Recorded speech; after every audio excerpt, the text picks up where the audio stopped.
Yes, indeed. Flammy Z was first. Oh, we got an echo.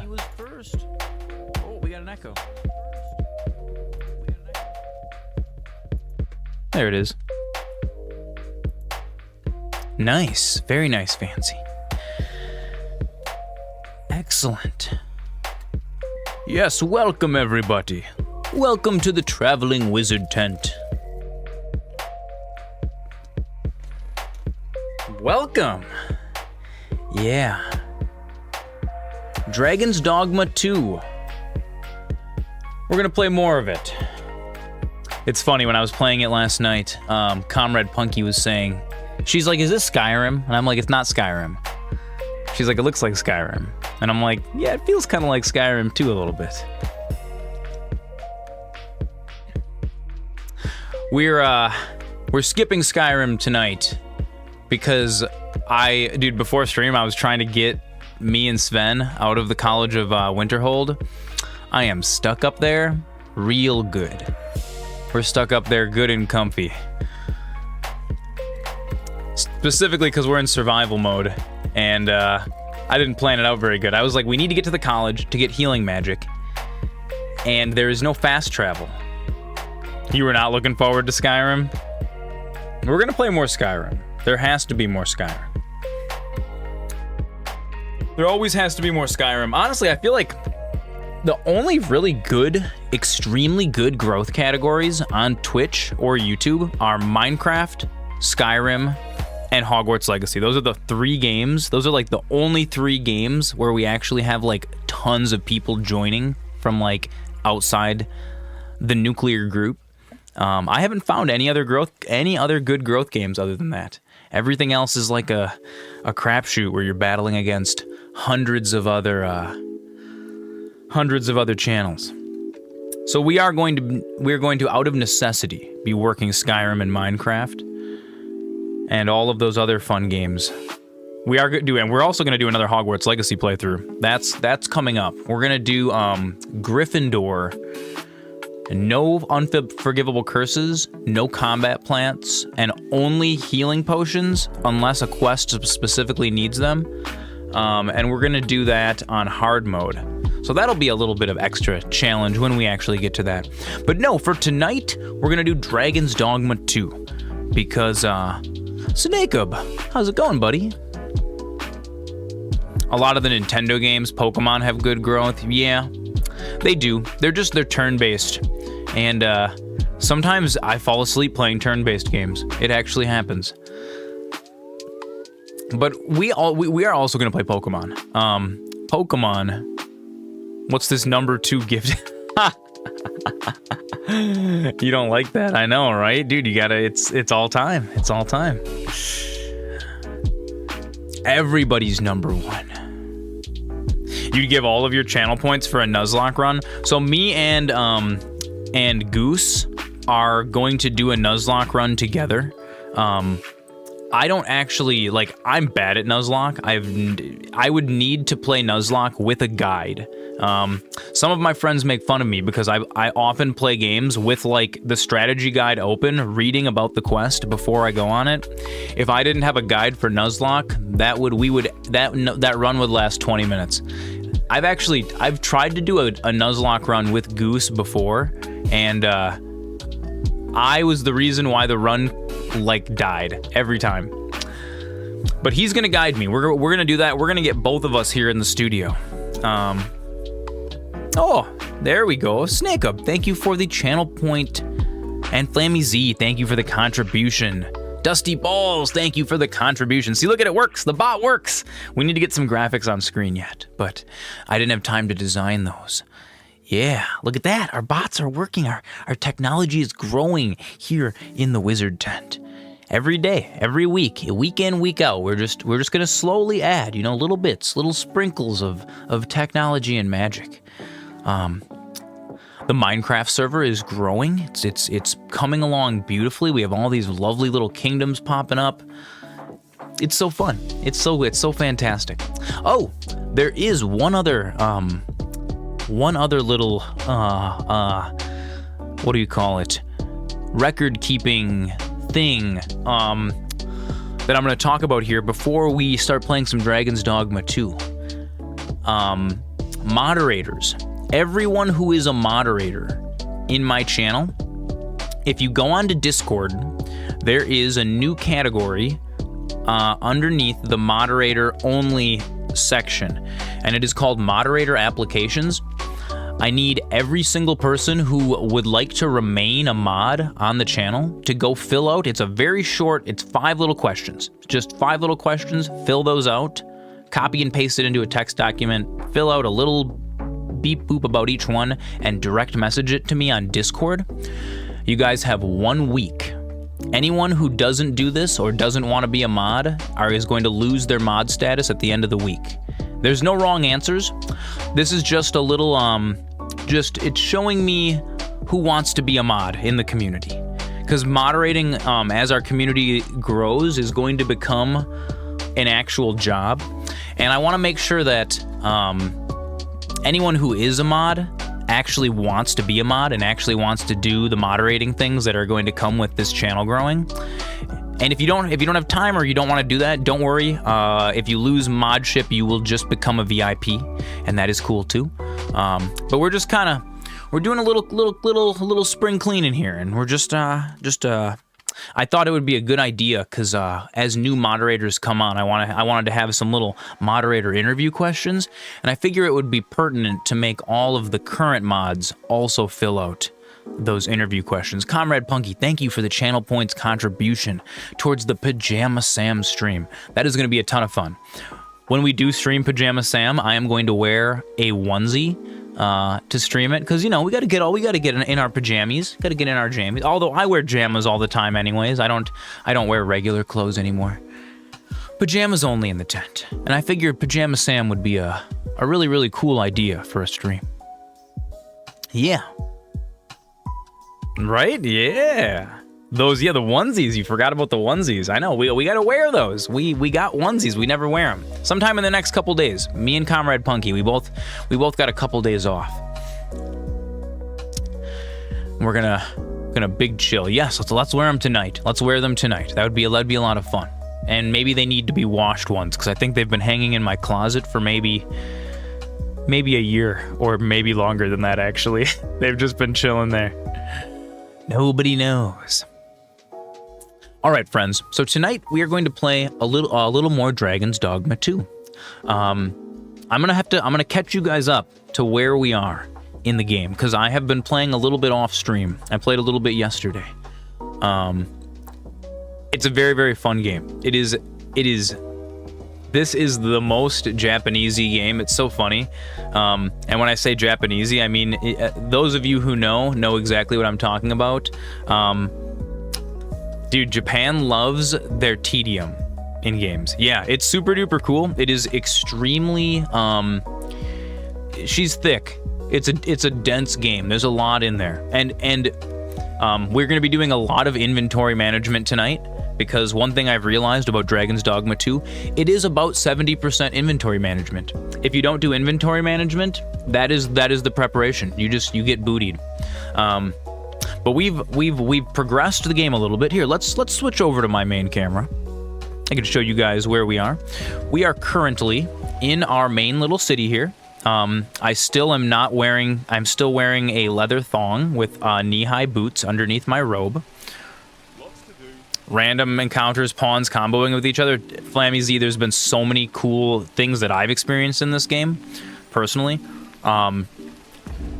We're not that much farther than when I last left you guys.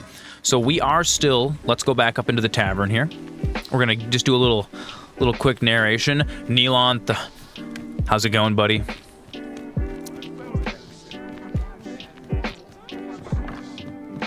It was great chatting with you the other day. All the friends here in the wizard tent. Oh, Moonlight, thank you. Thank you, Moonlight.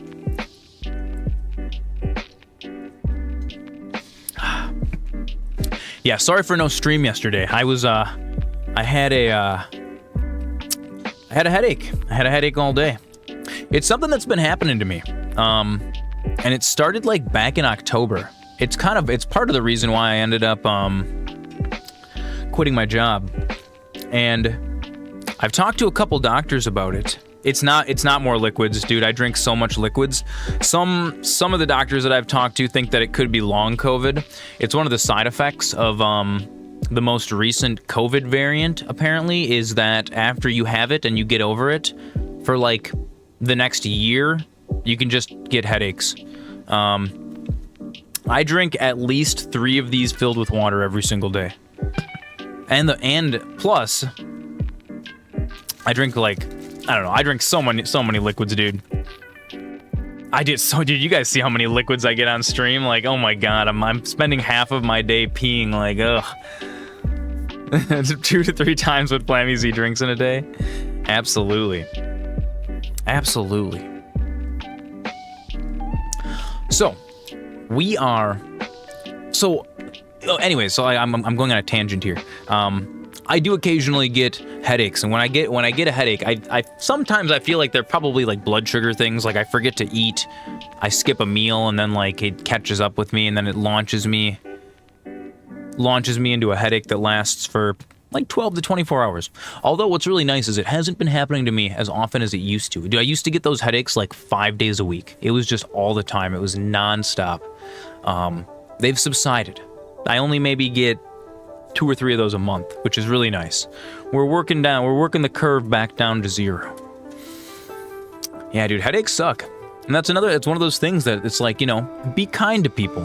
Be kind to all the people that you encounter in your daily life. Sleep related? No, I slept for 7-8 hours. I usually get enough sleep. I sleep from chat doctor reporting for duty. I know. Now it seems like it's been on the down. It's been on the downward slope. Dude, when I was in December, when I was bartending really, really hard, like for November and December, I had a headache every single day. It was every single day, and I think it was stress related. Dude, weird weather hasn't helped. I haven't had many headaches in a while, I know. And yeah, we've been getting super weird weather around here. It'll be like 60 degrees, and then like the next day it's snowing, and then it rains, and then it's like another 50-degree day. It's like, dude, it's all over the place. And Ilyich, when I was younger, I used to get really, really bad migraines that would last 2 or 3 days when like a big storm system was moving in. Always. That would always happen. So, okay, Moonlight has what happened to Moonlight around 3 a.m. when you were streaming? You were focusing on the game, including the chat. You didn't hear the door open in your room, but your sister was standing behind you. Oh, no. That must have been funny to watch. There's a good clip. The spooky ghost sister spooks in very secretly. Oh, Flo Kitty. Flo Kitty's here. Yeah, I know. You're here for treats. I know why she's here. She's here because I have those catnip treats that she really, really likes. Come on up. Thank you, Moonlight. Yeah, get up. You gotta jump up there, Flo. There you go. Okay, now we can turn on the kitty cam. There she is.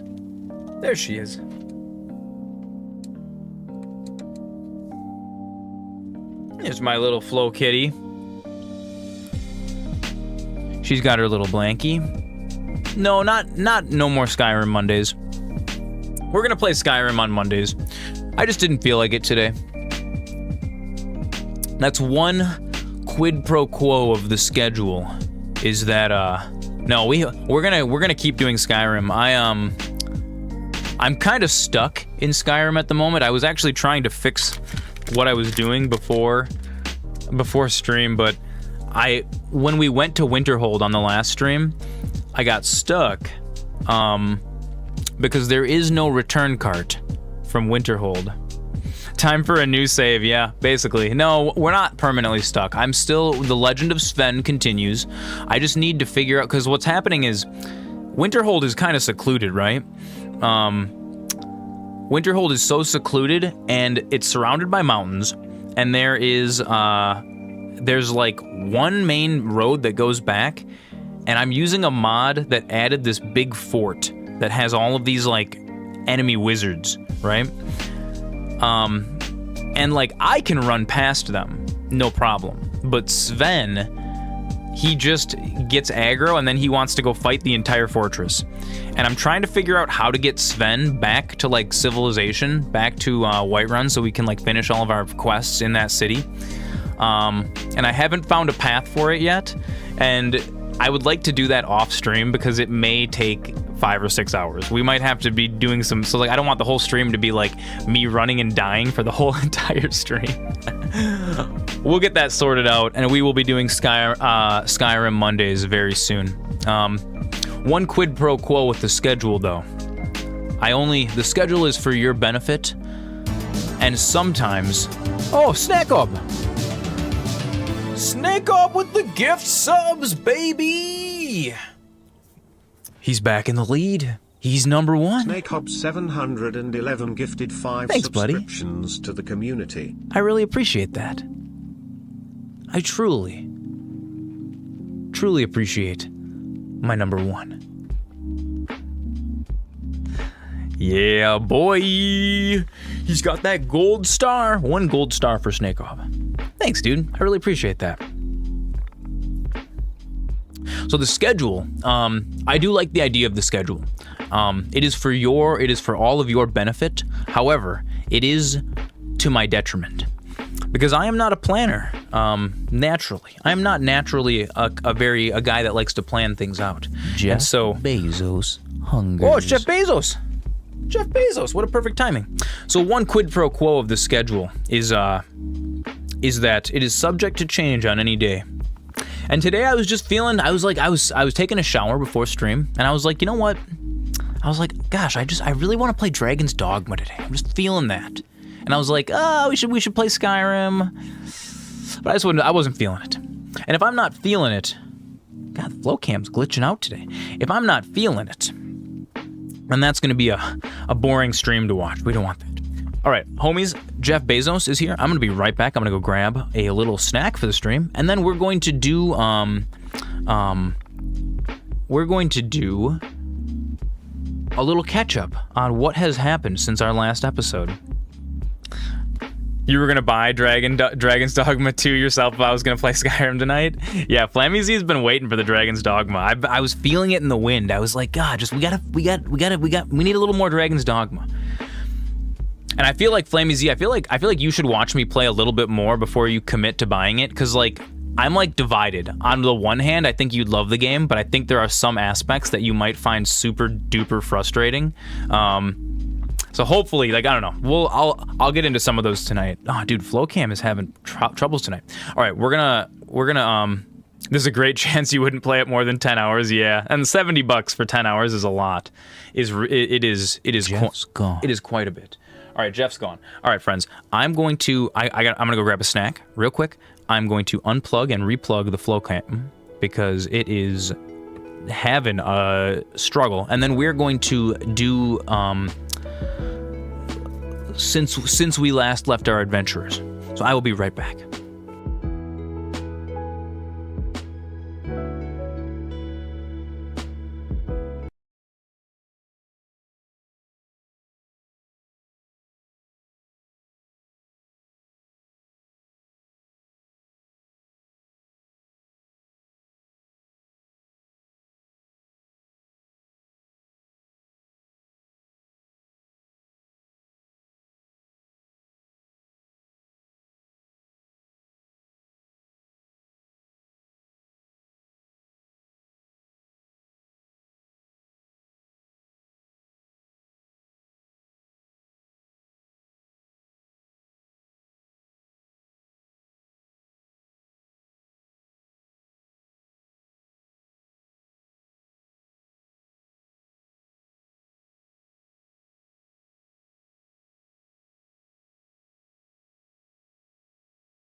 All right, let's see if plugging that... Let's see if plugging that camera back in fixed it. There's our beautiful Flo. There she is.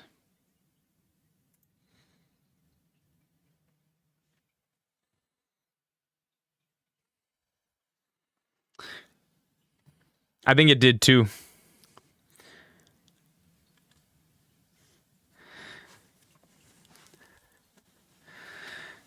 Dude, you know what it is? So you guys can still hear my voice, right? Like physically speaking.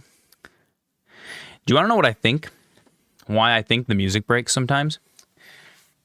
I think it's because I have too many USB devices. The Flow cam's a lie. Flow's not actually there. Actually, you know what? The Flow cam is a lie right now. It's frozen. I think sometimes, so one thing I need to get, I really, truly, here, let's turn game music up. One thing I truly need to get is a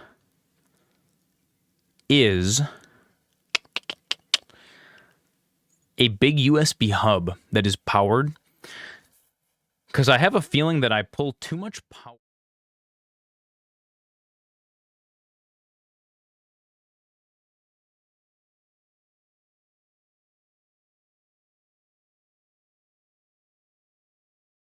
Basically.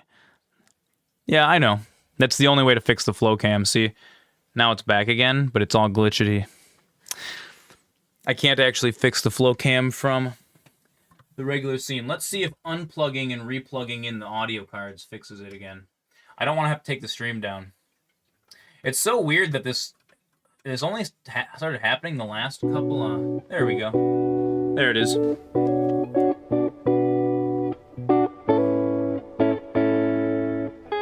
Oh, wait.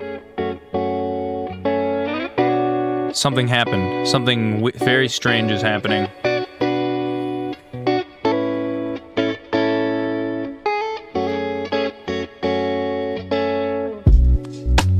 Yeah, the music's super duper loud. Hang on. That's not supposed to be that loud. Oh, dude, look at that. It's like it's glitching out with the music. That's so weird. Please hold. We're gonna try to fix this real quick.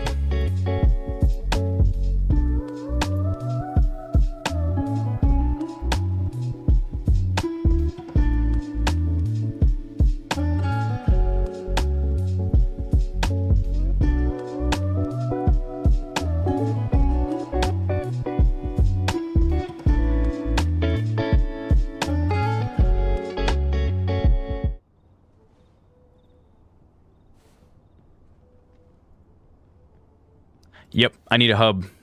I think a hub is going to fix this. Nah, it's not going to... So the problem is that we're overloading the motherboard of the stream computer. There's too many items plugged in total, and it's just... There's just too many. The stream has grown too complicated. The way to fix this is probably... Because I've been noticing it for like the whole time we've been streaming in the basement. I'll get like a big click in my ear, like once every 30 minutes, and the stream deck reboots. And that used to be all that happened.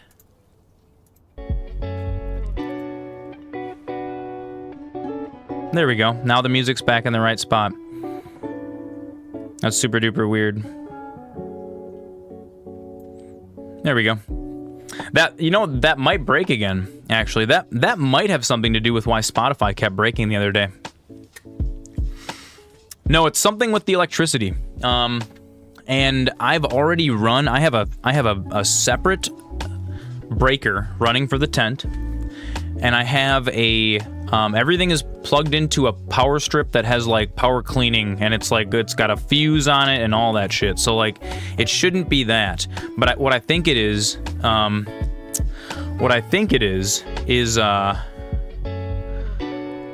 I think there's just too much stuff being plugged in. It's like the motherboard of this streaming computer, the computer that runs all of this, all the graphics and all of the automation and stuff, right? Is Flammy Z's old computer from like 2011 that he gave me when it was broken. Like it was blue screening, it was dying. The computer works fine now. It hasn't been blue screening or dying on me. But I do have every single USB port on that computer has something plugged into it, and it is all relatively high-powered stuff. Like, one of them's a sound card that takes power from the computer. One of them is the Stream Deck that has lights. My camera takes power from the computer. The Flow Cam, which is all glitching out over here, takes power from the computer. And I think that old motherboard is probably just overloaded, because I've been noticing it's the only things that are glitching out on stream are like the click comes from the microphone plugged into the stream computer, the Stream Deck gets a weird goofy reset thing, the audio. And so what I'm hoping that we can do is we can plug a single USB hub into like a USB 3.0 and then power it. That way the hub is not actually then all of the USB devices won't be drawing power from the computer anymore. And then hopefully all of our little goblins will be fixed. If that doesn't fix it, this might just be something we have to deal with every couple days, because there's just too many items. I don't know. Or the computer itself is breaking. Like, USB is weird. I think USB ports have actually killed most of the computers that have ended up dying in my life. I had one computer that I had to disconnect all of the front I/O because when I was moving it, I like bumped it against something, and the center thing of the USB bent and touched the outside of the USB, and it was causing me to blue screen boot loop, and I couldn't figure out what it was, and it ended up being like one of the USB ports had like gone bad. Yeah, they're waiting for their next opportunity, dude. The house has gremlins in it, so like the power's just not very clean here either, and that's just something that how do you fix that? Thantos lives. Welcome, Thantos. Get a UPS. I have a UPS. Right now the tent is running off a UPS. I grabbed the thing from the lab and brought it over here. Tore the lab apart. Everything is running off of its own. It's running off of its own circuit, and there's a UPS with a bunch of power strips plugged into it. But the UPS is the highest level power strip, so it should be cleaning all the power that goes down. I know you're not supposed to plug power strips into a UPS, but I actually have like 30 plus things plugged in this tent, and so I don't actually know like how you're supposed to do that. Because like if you talk to like an electronics guy, if you talk to like a real nerdy, like, oh, like, well, technically you're supposed to what am I supposed to plug each and every thing into its own specific outlet that's run directly to my power box? Like, that is unrealistic. What do you do when you've got a movie studio set up and you need to plug 30 or 40 things in? Like, am I supposed to have, like, I don't know, I'm sure there is some kind of, most UPSs have a few outlets. Yeah, exactly. And I have all of those outlets filled up with power strips, and all of those power strips are full. Yeah. Yep. So we have all the power strips are being cleaned already. But yeah, I need a UPS that I can plug like 40 different things into, and some of them are bricks that like are goofily shaped. So you have to use extension cords and power splitters and stuff. There's just no way around that. Or not any way that I know that doesn't cost thousands of dollars. Yeah, but once again, what would the correct solution be? Like running 20 different UPSs all to separate outlets in the house? You know what I mean? Like, that's not realistic. Nobody can do that. The only real, true solution to all of the gremlin problems would be twofold. This would be the solution. Buy a brand new computer for the stream and move to a dedicated studio space where I would like rent like an office somewhere that had a ton of power outlets. That would be the only option, and we're probably about a year, maybe like in 2025 we'll be able to do that, hopefully. Yeah. So I don't know. This is just it. This is we just got to deal with the gremlins. But you know what? There are no gremlins that are too strong for our dedicated team of heroes. You know, we got like the wizard, you know, we've got, I see some warriors and some archers in chat. There's some other wizards. It requires dealing with dark powers. Yeah, it sure does. Oh, goodness. It sure does require dealing with dark powers, like our friend Shakir here. All right, Shakira, you gonna sing me a song about your tavern? He is. So, what was I actually doing here? I came here for a very specific reason. So, here is Wizard Man. We're still here. I still do not have pants on under my robe, as you can see. And there has been some minor developments since we last adventured with our heroes. So, we are still working for Captain Brandt. Is it nighttime outside? It is. It is nighttime. Perfect. We are currently working with Captain Brandt to unseat the main magistrate. Oh yeah, we're ready to go. We are ready to go. What was I gonna pass time? I don't remember why I was back. I came back to I came back to the inn. So the inn is where you store all your stuff. I'm starting to learn how to play this game. It is incredibly easy to get bogged down by way too many items in your inventory, and something that I learned is you don't need most of the items. So all of these ruberants, like this fine minced meat ruberant, it recovers health, right? Wicking remedy, these are all just like potions that you can use. Most people who play this game pick one type of potion or one type of healing item and then just make that, and then everything else just goes into the inventory. So that's what I mean by when I say this game is very Japanesey. It's like there is a bajillion items in this game, and if you play this game like you would play a Skyrim or like another game where you go and pick everything up, you're gonna have a bad time. I think it's supposed to be kind of like real life, like where you wouldn't just go picking up every single piece of food that you come across in your day-to-day life. I mean, I do. I don't know about you guys, but like I'm constantly filling my pockets with ham and sweet rolls and things that, you know, whenever I'm out and about in public. Constantly. I go home with a big pocket mess all the time. So, you guys remember our armored friend over here. So, we have a few things to deal with. Yeah, it is pretty cool. I like how most games it feels like you need everything. Yeah, in this game you do and you don't need everything. So enhancing items can use just about everything. So the strategy that I read is just pick up all the things you want to pick up, dump all of it into your inventory at the inn, and then don't worry about it until you need it, and just keep what you need to survive on your character. So let's go through our quest log and get you guys up to speed, because we've got a few of them. We've got a few more than we had before. So we do have the Scaly Invaders. This is a quest that we did last time, and we are supposed to return to the village at some point and check on them.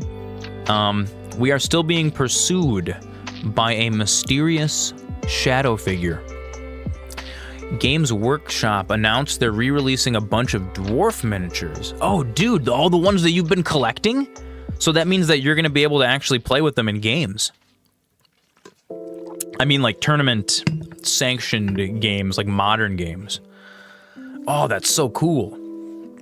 It's just like when Magic the Gathering, like, reprints old cards, and then you're like, oh, sweet. Oh, and then you can use your, like, dude, I remember playing Magic the Gathering at Friday Night Magic, and I was playing against, there was this dude and his grandson that used to play Friday Night Magic. I think his name was like Rick Strong, maybe. He always played a healing deck that was a big money. He put hundreds of dollars into it. And I was playing, I remember that afternoon I was at the hobby shop and I had like $20, and I was like, I need to build a deck for Friday Night Magic with $20. So I was digging through all of the crap rares and I had a list of all of the current legal cards. And so I was buying cards from like sets that were like super duper old. I had like Raging Goblins from like Portal and like all these old cards. And the deck that I built was a goblin deck. It was a trash goblin deck, and it was like Raging Goblin, Goblin Sledder. So the entire deck was like putting as many models out, or as many cards out as you possibly could, as many monsters, and then you would play Goblin Warstrike, which would deal 1 damage for every goblin in play, and then you'd attack with everything. And then if they blocked, you could use Goblin Sledder to sacrifice goblins to other goblins and buff them. So like you could almost like funnel all of your damage through. If one goblin gets through, they all get through. And you only have 20 life in Magic the Gathering. So if you do that strategy, you can very easily end the game on like turn 3 or 4. If you have 5 goblins out, it's like boom, 5 goblins and a Goblin Warstrike, you're dealing triple or quadruple damage. And so Rick Strong and his grandson were both playing these white Wrath of God decks, and they were very, very good, and they won just about all the tournaments. And oh boy, it's like, it lasts like 3 turns in Magic the Gathering Arena. Your favorite card is Mind Goblin. Dude, I love goblins. I love playing red. I only play red in Magic the Gathering Arena. Someday soon, we are going to play Magic Arena together on stream. And you guys will find out quickly that I only play red deck wins, and red deck always wins. How's it going? Welcome back, dude. We're just getting caught up on what was happening in Dragon's Dogma, and I'm telling a little story about when I beat this old man at Magic the Gathering, and he got very, very angry. So I played against Rick Strong, and I got incredibly lucky. Today we're playing Dragon's Dogma 2. We played it a couple days, I think Thursday and Friday last week. Quest for the Holy Grail is still greatest of all time. It is. Oh, it's so strong. Dude, so I got super duper lucky on my initial draw. And I think I drew in every match we played. I ended up drawing like 3 of my 4 Raging Goblins, right? So I was just like, boom, I was playing like a whole entire hand of goblins every single time. And I ended up beating him. And oh, did he get angry. He called the judge over. He's like, this kid's cheating. All of his cards are like from the old, none of them are legal, and he's got 30 Raging Goblins in there.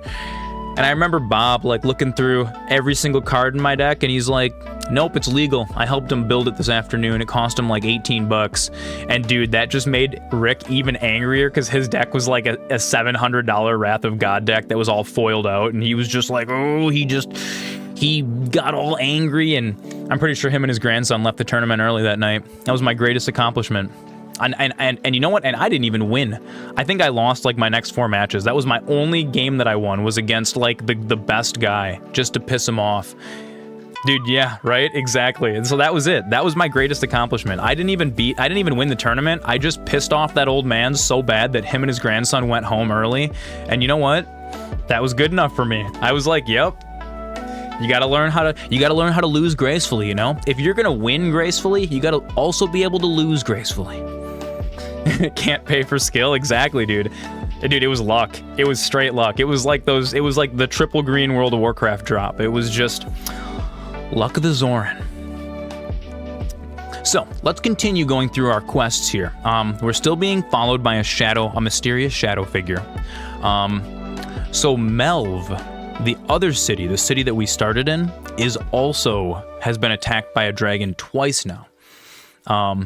So this is something I did off stream. We traveled back to, remember the ox cart that tried to hire us?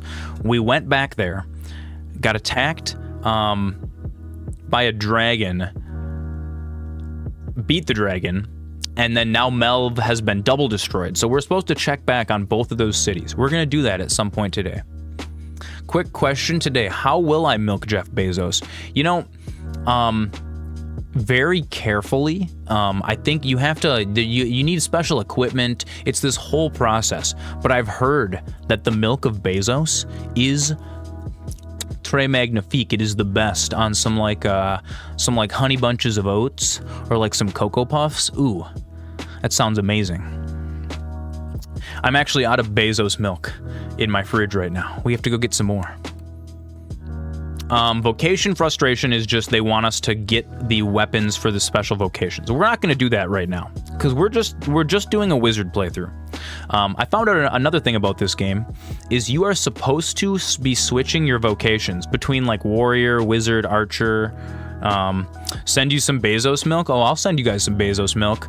I'll send each and every one of you a gallon when I get around to milking them next. I gotta plan it out. So for this game, you're actually supposed to be switching your vocations all the time, and I didn't realize that.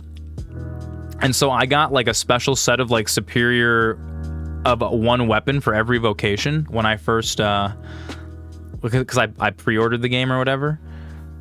And yeah, I accidentally sold those. And before I realized that you needed them. So we're just, we just don't have those items anymore. Sucks to suck. Zoran messed up. But that's okay. We have a sculptor. This Fulvio is asking me to pay a visit to this sculptor in Batal, which is the cat people place. We haven't been there yet. We're still finishing these quests for Captain Brandt. This little girl wanted a silver rock, which we found. I'm going to drop that off for her shortly here. This woman named Mildred wants us to live in her house for a week. It was so weird. She's just like, oh, I need someone to watch my house. Can you guys just like hang out here for a week? And I was like, yeah, I guess. So we have a house for a week. I don't know. People are sending us packages there. We'll check that out in a minute.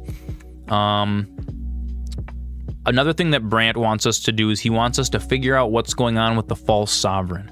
So someone is pretending to be the Arisen, and it's not me, and I'm the real Arisen. So Brandt wants us to go investigate and figure out the identity of the sovereign. What else do we have? There's a guy who tells really, really bad stories in the plaza, and this one guy is like, I wonder how he makes money, because like nobody gives him any money, but he seems like he's balling out. So we're supposed to follow the beggar around. What class am I? Wizard. Always wizard. It's kind of thematic, I actually like playing wizard. It's like it feels like a support role. It's almost like you're like a healer, you know what I mean, in World of Warcraft. It's kind of fun. Okay, and then we have a couple. These are our main quests right now. There's 3 special events happening. There are a bunch of feasts that are happening every single night. The coronation. And we need to sneak in. So I have obtained, very painstakingly, I have obtained a disguise. Now, the game does not tell you where to find the disguise, and so it took all night last night. I was searching around for these fancy clothes, and I couldn't find them, and I'll be real with y'all, I had to use a guide. I had to use a guide to find the fancy clothes. I found them. I would have never, ever, dude, it would have been the end of the game. Zoran couldn't find the fancy clothes. We can't progress. Dude, this is a very Japanesey game, and I love it. I love it to death for it. So we need to attend a coronation, the Feast of Deception. We also need to attend a masquerade. And I don't remember, one of these is, and then during the masquerade, I need to give a man with a blue cape and a mask with no mane a letter from Sven. Our friend Sven from Skyrim is also in Dragon's Dogma 2. He's the prince. And you guys haven't met him yet. We're gonna meet him. He's kind of a little shyster. He's real fun. So the first thing we're gonna do, we're gonna do the gift of giving. We are gonna go find Daphne, and we are going to give her silver. Although it is the middle of the night, I don't actually know. You know what? Maybe we should do the Daphne quest in a second. Maybe we should go to the masquerade right now. Either way, I'm gonna dress up. We're gonna get fancy. Zoran's gonna put his fancy clothes on. We have a courtly tunic. We have some pants that are not just underwear. Fantastic. And we have an eventide mask. I look like Robin Hood, or like a bandit almost. Let's take my hat off. The hat the hat's not working with the costume. There we go. Look at me. I'm such a dapper lad. I kind of like the Phantom of the Opera mask, honestly. That's super cool. So, another thing that I switched over is I'm trying today something new. We're trying to set our mini-map to not rotate with us because I've just been lost the entire time I've been playing this game. The city, the whole city looks exactly the same. Let's do Stolen Throne, and we're gonna do the Masked Correspondence all at once. Because both of these are gonna happen at the castle.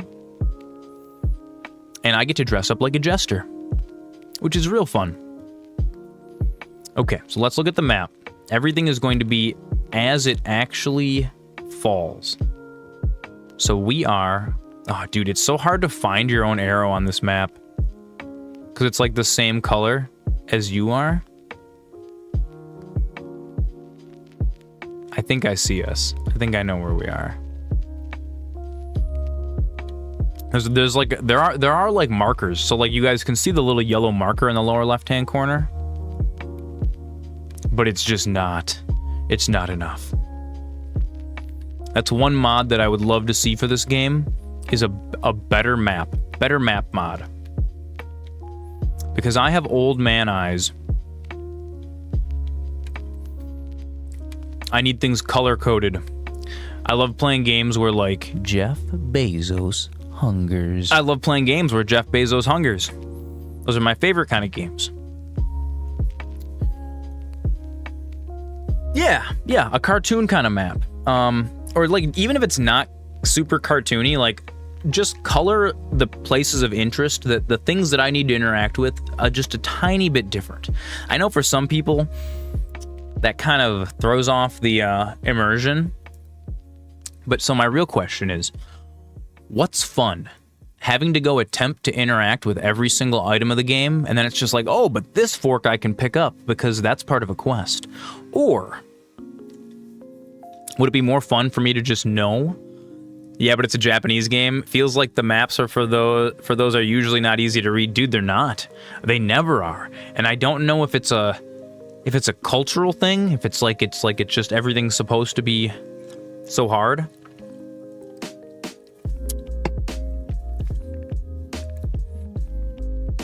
No maps. Everything's got to be just based on how you remember it. What keeps happening to me in this main city is like here, we're on the map right now. Turn to the world map. What keeps happening to me in the main city is I keep getting turned around for like how to get to the castle. Because this is like the town square right here, and you guys will notice Jeff's gone. If we run around this town square, it's all like, you notice how like these stairs are kind of tucked into like an alleyway? So like when you're standing in the middle of town and you're like, okay, cool, I need to go towards the castle. But it's just this big wall. Like no matter where you go, it's like, oh, okay, there's stairs over here. But then they lead me to like a specific alley that may or may not exit. I don't know, there's a lot of navigation you gotta do. So this is one of those games where it's like, oh, okay, I thought that was towards the castle, but actually that's like the other way towards the castle. So now we gotta go this way. Oh, it's through here. Okay, this makes so much sense, right?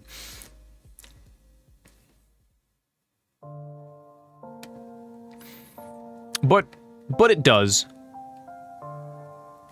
It does make sense at the end of the day. It just kind of takes you a little bit to learn where everything is. Another thing that I learned is that on the castle grounds, so right here, this is where your pawns will not follow you past, because pawns are not allowed in the castle grounds. And right now how I'm dressed up, this is considered a disguise. I have another disguise. During the first quest where you were supposed to like break into the castle, to find like some dirt on Lady Diana or whatever her name is. Must go off on your own. There's naught to be done. Only hope you'll return soon. There were two ways to do it. One way was you had to like actually be a sneak thief and sneak around these castle grounds. I got super duper lucky. I fell into a sewer grate somewhere over there. And at the bottom of the sewer grate, there was a treasure chest. And in the treasure chest, there was a full set of guard armor. Imagine that, right? And so that's something that like you either have to get from a guide, or you have to get lucky, or you have to learn and then use for subsequent playthroughs.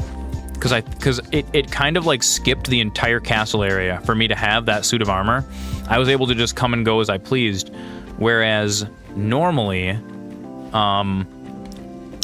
there's this whole Metal Gear Solid style sneak in mission. You're not permitted to be here. What? What do you mean I'm not permitted to be here? Are we not on the quest for like the infiltrate the palace's masquerade? Where is when is the You are to attend a masquerade, to seek an opportunity to draw near the false sovereign, but in order to gain entry, you must first dress in formal raiment and don a mask. The Masquerade Hall. Is there a specific Masquerade Hall? The audience chamber, the dining hall, the servant antechamber. I do not see a Masquerade Hall. Oh, it's Vernworth Hall. It's this. Okay. So the masquerade actually doesn't happen in the main castle. That makes sense.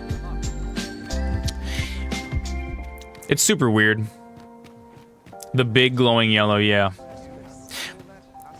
Yeah, but like it's hard to see. It's hard to tell on your map when you're trying to enter, like, because your mini-map is so small. How to proceed? That's fair. That's fair. It is. You've been misinformed, sir. But there isn't to be a masquerade this day. Okay, so there is no masquerade today. Interesting. I wonder if there is like a days of the week. So I guess, all right, I guess there is no masquerade today. So we just can't do the masquerade quest today, I suppose. Which means stolen throne and masked correspondence. These were the next two things we were gonna do. So we'll try tomorrow. Which, I mean, is just, it's a matter of waiting. You can pass time anywhere. I should very much like to rejoin you, Master. Yes, yes, rejoin me, my pawns. In the meantime, let's see what's going on with that beggar.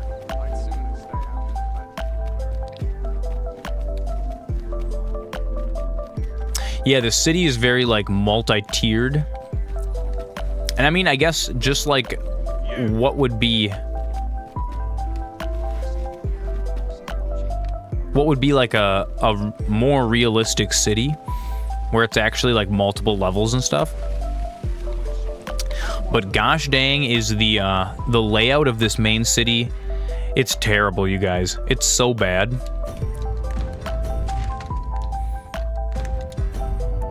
Okay, we're gonna put our regular outfit back on. I need my leather thong. There we go. Much better. Now there's a worthy prize. If only 'tweren't so far away. And I don't think the beggar is out at night, so we're gonna go to sleep. Is it as bad as Orgrimmar? It's as bad as the Undercity, dude. It is worse than the Undercity. You know how, like, the Undercity, everything looks the same? You're standing in a bunch of gray hallways, so you can never tell which, like, wing you're part of? It's just like that. Yep. Yep. You fared all right on the road. And honestly, it's so funny. It's so funny that you bring up Orgrimmar and the Undercity, because every single time I've ever played World of Warcraft, a lot of times a bunch of my friends are just like, oh no, we're playing Horde, come play Horde. So I'll start a new character on Horde, and then I end up wasting an entire night running around the Undercity lost trying to find something because it's all stacked on top of each other and you can't tell where to go on the map. And that's usually when I stop playing Horde. And for that reason, the cities suck, Horde is worse. End of discussion. Boom, mic drop. You think Ogrimmar is designed worse? Neither of them are good, dude. They're no Stormwind. It's as big as a zone. It is. It's terrible, dude. Dude, Stormwind is très magnifique. It's so good. Good sleep will ensure we are prepared for the morrow. It's so good. Everything's laid out in little zones, you know, there's bridges that connect everything. It's like, oh, I need to go to this zone, go across the bridge. Boom, now I'm over here. It's like all just like it's laid out like a file structure. It's perfect. Darnassus isn't very good. We're not gonna go and pretend that Darnassus is good. Yeah, the Alliance cities are pretty spread out. The thing with Menilanth is I just never, like, I probably played 100 hours as an undead, and I never, ever figured out the layout of the Undercity. It never got in there. It never clicked. Yeah, Stormwind's not an objectively good city. It's still a little confusing, but it's just better than the other ones. Or like, I like Ironforge a lot too. Ironforge is cool because it's just a big ring. You know what I mean? It's like, it's great. Although I can't lie and tell you that I haven't been extremely lost in Ironforge before too. Dude, I used to get lost all the time in World of Warcraft. You know what, Peep Boss? I love how every time you roll up in here, your intro rhymes. After a brief hiatus, 'tis the return of the Peep Boss. Welcome, Peep Boss. You just gotta talk to the guards? Yeah, I know, but like, that's a whole extra step. That's true. That's my bad, I know. Talk to the guards more. That's fair. That is a fair criticism. Or use a good map, yeah. I mean, hey, you guys know. It was so funny. There was someone in YouTube the other day, and they were like, oh, has an enchanted diamond shovel, is digging dirt with his hands. And I'm just like, yep, sounds like Zoran. Pete Boss doesn't like Undercity. You don't like Thunderbluff either. For me, Thunderbluff was just depressing. Something about being out in the desert and having it just be all sand and brown and like, I didn't like that. It made me sad. It made me, and like, dude, I've played every single race from World of Warcraft. The entrance to Thunderbluff was annoying. Let's see what happened. Did they complete the quest? I don't think we completed our quest. That's okay. It didn't have a lot in it. Yeah, it seemed... Oh, they did complete the pawn quest. Oh, that's so cool. We'll do Ogre Eliminator. What's our reward gonna be? Oh, 10,000 gold. That's so much money. Do I have an item that I can give that's cool? No, all my items kind of suck. Oh well, we're gonna have to give money. It's not gonna be 10k though, it's gonna be 5k. So one neat thing about this game, when you sleep, your pawn will go on quests in other players' world.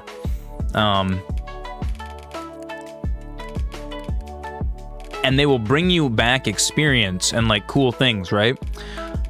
But you need to actually pay for the like the quest reward yourself. So you can see I'm setting a quest reward right now, and it's actually coming out of my own bank account. Because, and like, you want to set the quest reward high enough that it actually makes people like likely to take your pawn. Which is super cool. And then your pawn comes back, tells you stories of what they did. And well, sometimes like you can give gifts too. Like if you put something back in the pawn's inventory before you send them back into the rift, it'll go to the other player. And I found out that's actually how you can trade items with your friends. You hire each other's pawns, and then you just give them items before you send them back into the rift. Although I don't know if it works the other way around. So check this out. I'll show you guys something really funny. Right now, Irenicus, he's wearing these two rings, the Ring of Exaltation and the Ring of Conservation. I stole these both. I stole one from Tora and one from Ada. And they were like when you hire these pawns, they come with equipment. Like here, the Signs of Valor. the guy that sent me this pawn, he put these upgraded daggers on his pawn. So I just stole one of the pawn's rings. I'm not sure how that works. Like, if I just stole an item from this guy, or if he gets it back, like, I don't know. I don't know yet. Durek Gromrel feels like they did Thunderbluff first out of all of them. You know, I think you're right, actually. Thunderbluff does feel like the test city, doesn't it? That's actually kind of funny. I've a feeling fortune shall favor us this Okay, day. let's go talk to this homeless guy. Let's go talk to the homeless man. I think this is going to be an interesting one. Beggar's Tale. Watch the beggar as he goes about his day to see if you can find out how he makes his coin. Feeling rested, I trust? Yeah, we're feeling rested. We're feeling... Ooh, no, this is the wrong way. I just remembered. There was another matter we were to attend to hereabouts. Was there not? When the mind is split, the heart must lead. You'll have to track what items I send out and see if they're gone. Give one of my pals an air tag. That's actually a really, really great idea. That's hilarious. All right, where's this beggar? It's this guy. Okay. There's a ladder. Shall we see where it leads? We ought to put it to good use. Let's listen to this guy's story real quick. Aye, got some coin to spare your humble storyteller? You know what? I'm going to give him 100 gold. I'm going to give him 100 gold because I think maybe it's going to lead us to the end of this quest. Much appreciated. Oh, well. Quest solved. That's how he gets his money. I give it to him, I guess. Aye, got some No, I'm not going to keep...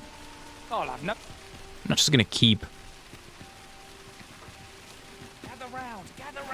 Treat you... I'd heard tell of a beggar doing well for himself, so I came out here to learn his ways. But it's clear this story... So this Benton guy is the one that gave us this quest. I wonder if I just have to watch this guy the whole entire day. Maybe. Maybe we just have to watch him the whole day. So where's he get his coin then? Makes a man wonder, it does. Could be. I am Batman. We must research evil doing. Gather round. Treat your ears to a tale by a master storyteller. And should my tale entertain you? Nay, even if it shouldn't, I would greatly... So he just like sits here doing this all day long. Now, listen close, as today I shall speak of riddles and monsters with frightful mystique. Although I have not actually sat and listened to his story yet. Is our curious tale staged, where ventured a hero off left of the page. Oh, the kitty's here. Into a temple of baleful feature, Oh no. only to be Oh, there it is. by a four-legged creature.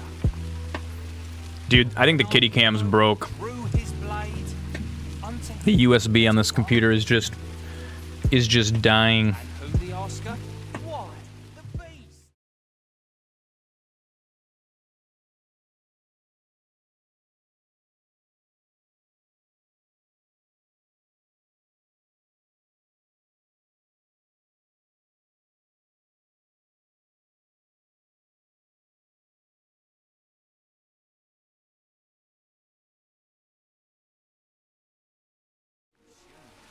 Okay, flow cam's broken. So a mighty attack That's unfortunate. dispense No flow kitty today. his foe and banish it thence. I gotta figure out why. It's like, I'm actually kind of mad about that. That's actually an expensive webcam. To quail in fear at the mortal strength it beheld.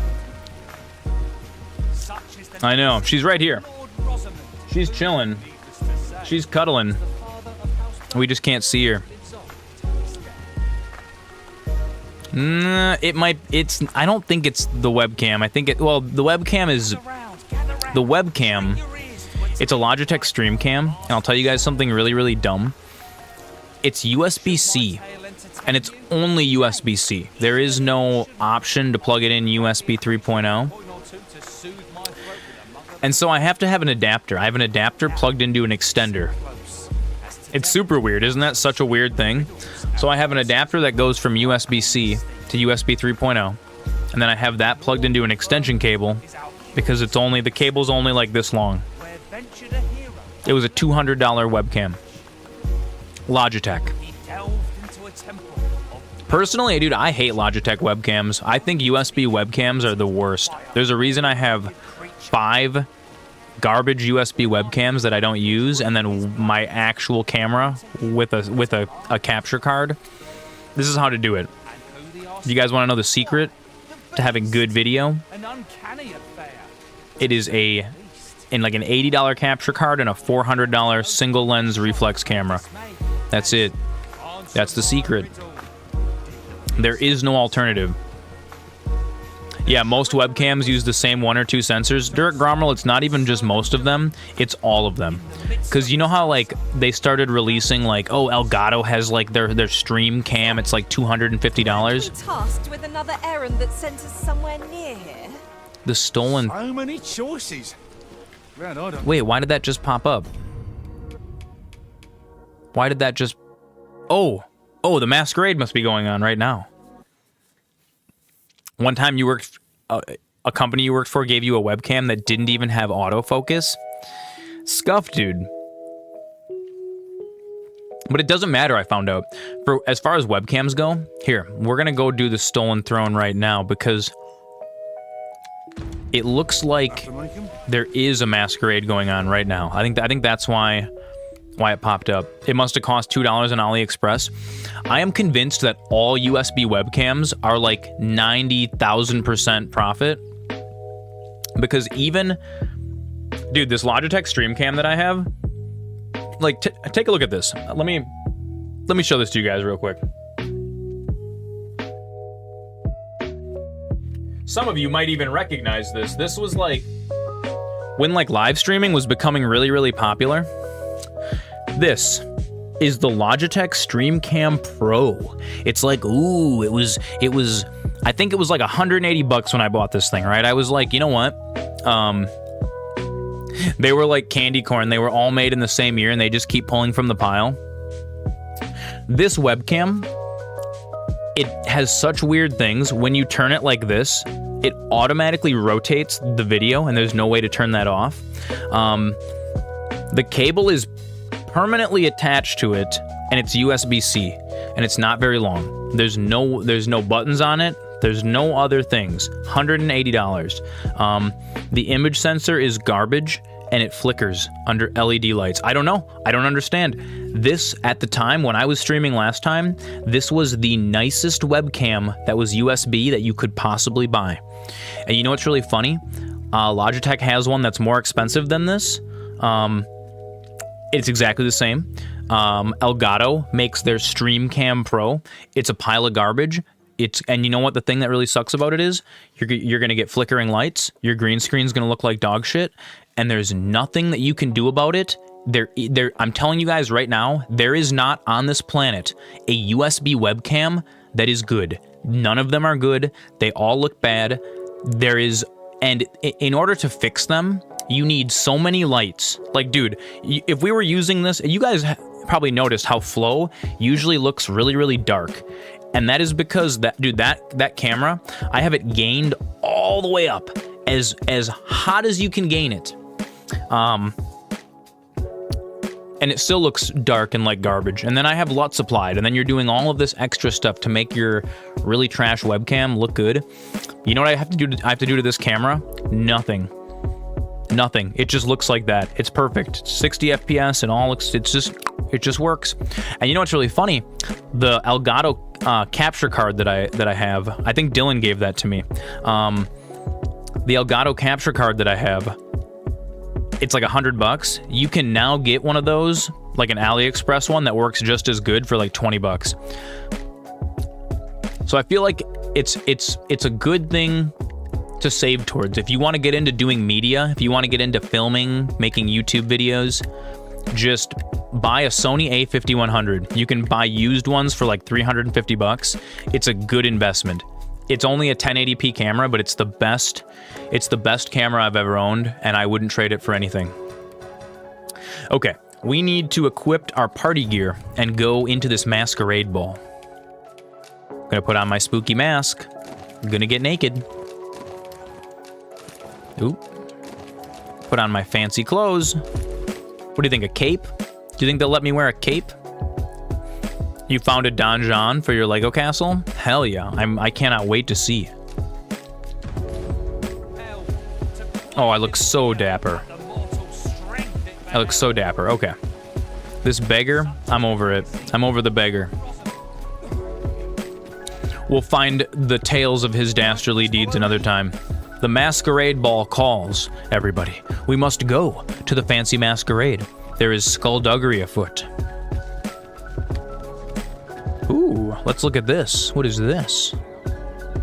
Ingredients are plentiful. Oh, that's super cool. We could pick some now and use That's them when super the cool, need Derek arises. Romrel. I like that. Where is the actual way into the castle? Is it this? It is this.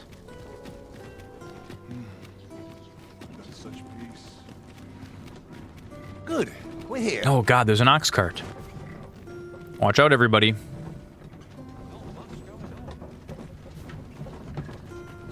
I would appreciate your swift You know what I think I like about this game, you guys? What I really like about it? Unease begins to gnaw at me when you are gone over long. I like that it's different. I suppose It's all we different can than what do we've is played. wait. Oh, by the way, has anybody looked at the South Park game that's coming out tomorrow? South Park Snow Day. I'm gonna tell you guys right now, don't buy it. Don't waste your money. IGN did not give it a very good review. It doesn't look good. Basically, all the things that we feared were going to happen was what happened. You saw a good description for this game. It's like all the fantasy books you read as a kid. Dude, yes, it does feel like that.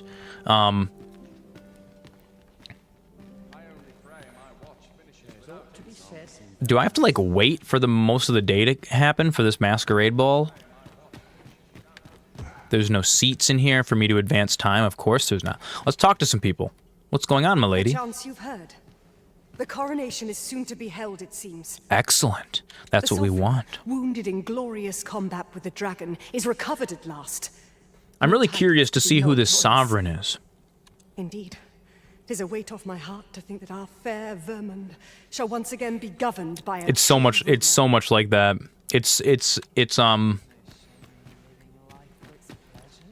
It's like Game of Thrones, but like a little more tame than Game of Thrones. You don't think you're gonna get the Lego Dungeons and Lego Dungeons and Dragons set?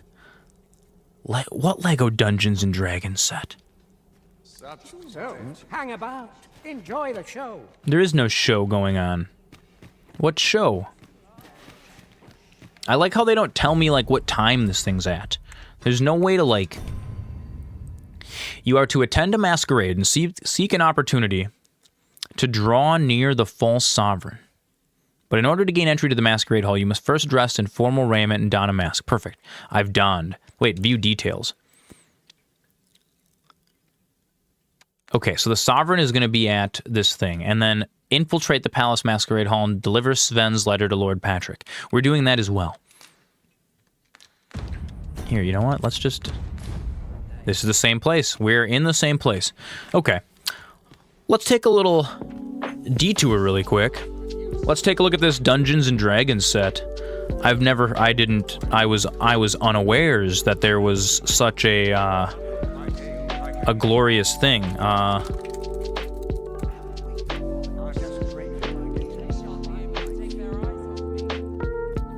Dungeons and Dragons. Red Dragon's Tail. Okay, yes, cookies. Excellent. What do we got here? This is an officially licensed Dungeons and Dragons product. It looks really cool. It's very expensive. Yeah, it doesn't really go bigger. It's just a bunch of the small images. There we go. So,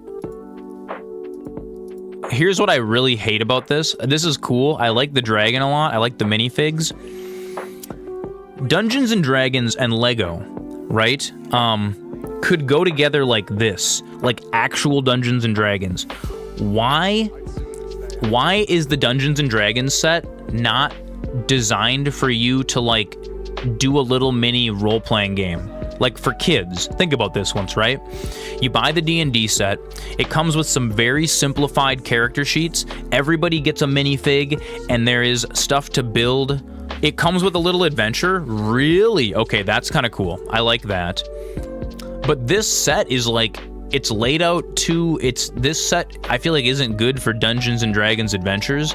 Like, okay, to be fair, maybe there could be like an add-on that's like modular dungeon pieces, you know what I mean? Think about how easy it would be for Lego to make that. It wouldn't even have to be like that expensive. It'd be so much cheaper than pre-existing modular dungeons. I actually already know people that use Lego for Dungeons and Dragons.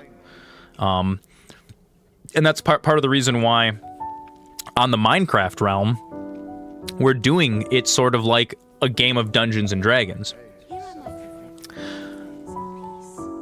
Yeah, they didn't make it modular in a way for new sets to be added. These are all kind of cool, though. I do actually like this. I do like these. This little tower can be like its own little separate thing. I mean, I guess technically these could all be different locations in a little Dungeons and Dragons thing. The Beholder is really cool. I like that. What is this? A Void Beast or something? Like the gelatinous cube. You're trying to build enough epic scale stuff that it could sort of be a D&D adventure. Oh, dude, your town would make a great Dungeons and Dragons like main town. Displacer Beast. That's what it's called. That's what it's called. These are sweet. These are sweet. Other than the Beholder and like the fact that it's like actually a dragon made out of pieces.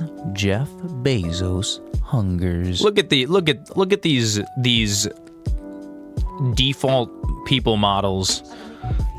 Very. I like how they're all sitting around this little set. That dude looks like AI. Dude, he does look like AI. This isn't a real person, dude. I can't believe it. Oh my god, he does. So I like how it's implied like that we're all just sitting around the set playing a game of D&D, and I don't feel like this particular set here would make for a compelling game of D&D.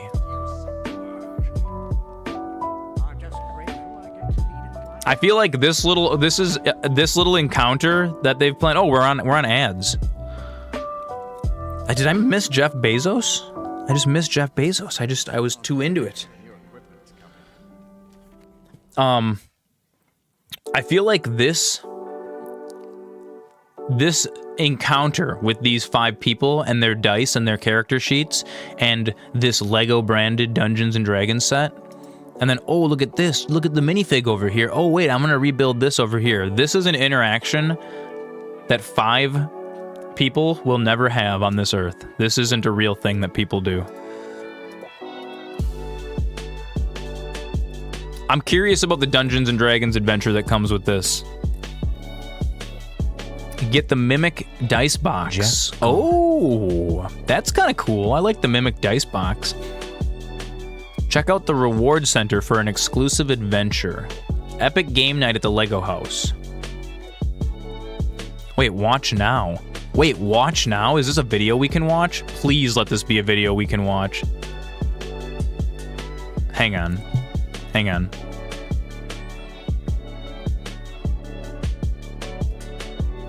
Let me pause this real quick.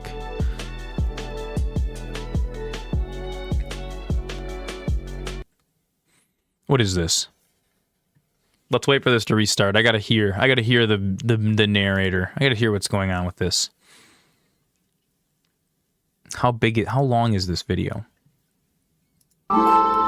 Brick by brick, head into the tavern of mystery, unravel the story. To the meadow we flee. With the owlet behind us, we fight off giant spiders. With the wisdom of the sentient tree. Now into the dungeon, the secret door. There's ways to face Baldur and all. Entry outing, adventure and action we take. I know, right? Good old shorts. It's like vertical video style. This adventure so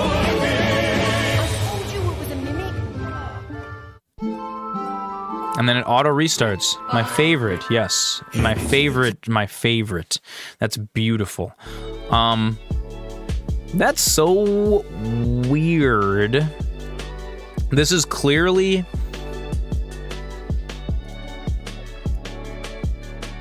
This is clearly aimed at kids that really like the idea of Dungeons and Dragons, but...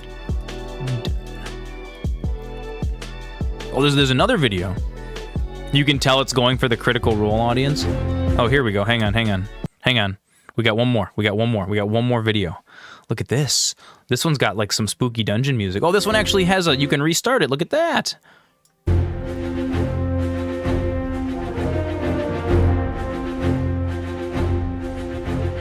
Ah, yes, we're going to go on an adventure in this tavern, and there's one dungeon. There's a staircase. This whole big adventure on this single staircase. It's gonna be great.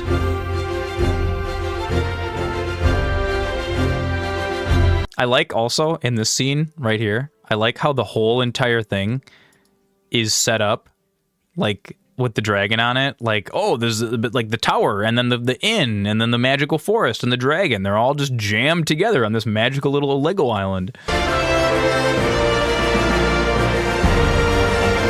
I like the trapdoor. That was cool. That was really neat.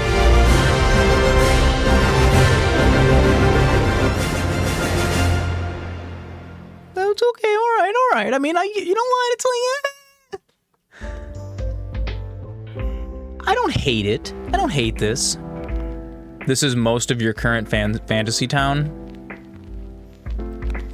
Dude, your fantasy town? Now see, if we wanted to play a proper Dungeons and Dragons adventure, Durek Gromrel's fantasy town has all of the components to be like a hub city for a whole entire,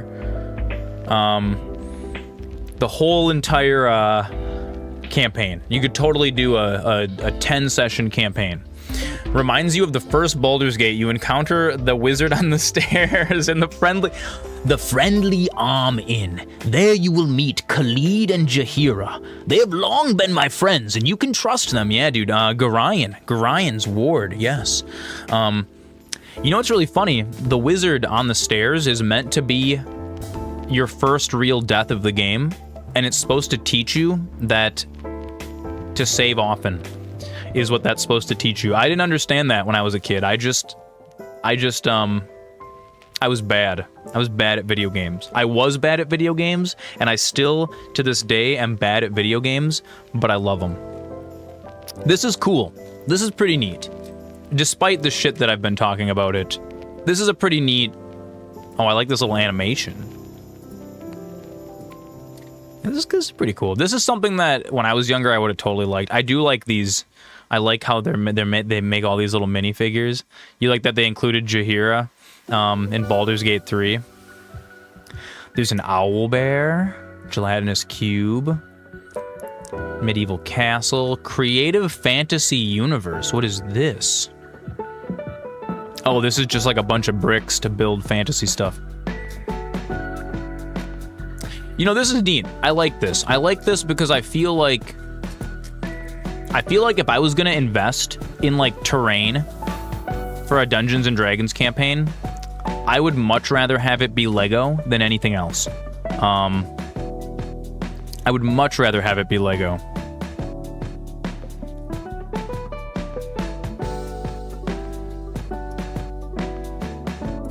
Because you can do other stuff with it.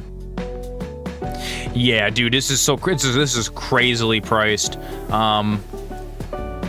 With a little bit of creativity, you could spend half of this money, $150. You could buy 3 separate sets, like a little medieval building, a castle spire, maybe like the wall piece from Lord of the Rings, and some minifigs, and you could recreate this for like half the price. Yeah, dude, Lego's been doing the same thing that everyone else has been doing with the shrinkflation. Me and Durek Gromrel were comparing the colors that appear in the Lego manuals versus what color the bricks are in real life, and like their manual printing has gone boop, boop, boop, boop, boop, like way down the drain. Stuff is like showing up in the manual as being like a pea green color, but in real life it's like gray or brown, actually, like super duper weird stuff.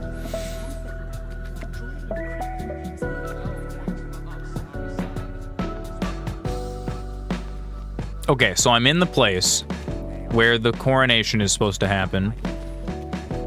I'm here. The peace quality has gone down. Oh, look at this. Masquerade guests have started to arrive. You can compare to sets you got 10 to 15 years ago. Dude, that used to be the one thing that Lego actually like had going for it, was that it had the price hasn't increased relatively though. That's fair. I mean, I guess, dude. I find it liberating to hide my face. It's hard, or it's easy to be like, oh, it sucks, like shrinkflation sucks. And I feel like for some companies, they are being very shady with the world economy and the toilet kind of a thing. Specifically, like food companies. Like, dude, there is no reason. I don't know if you guys have been to the store. I don't know if you guys have been to the store, like grocery shopping lately. I was blown away. I was in Walmart the other day. I don't go to the store very often anymore, okay? You know, you think like a regular sized bag of Lay's potato chips, okay? Like a big bag, not like an individual grab bag, right? Used to be like $3.75, okay? I was at the store the other day.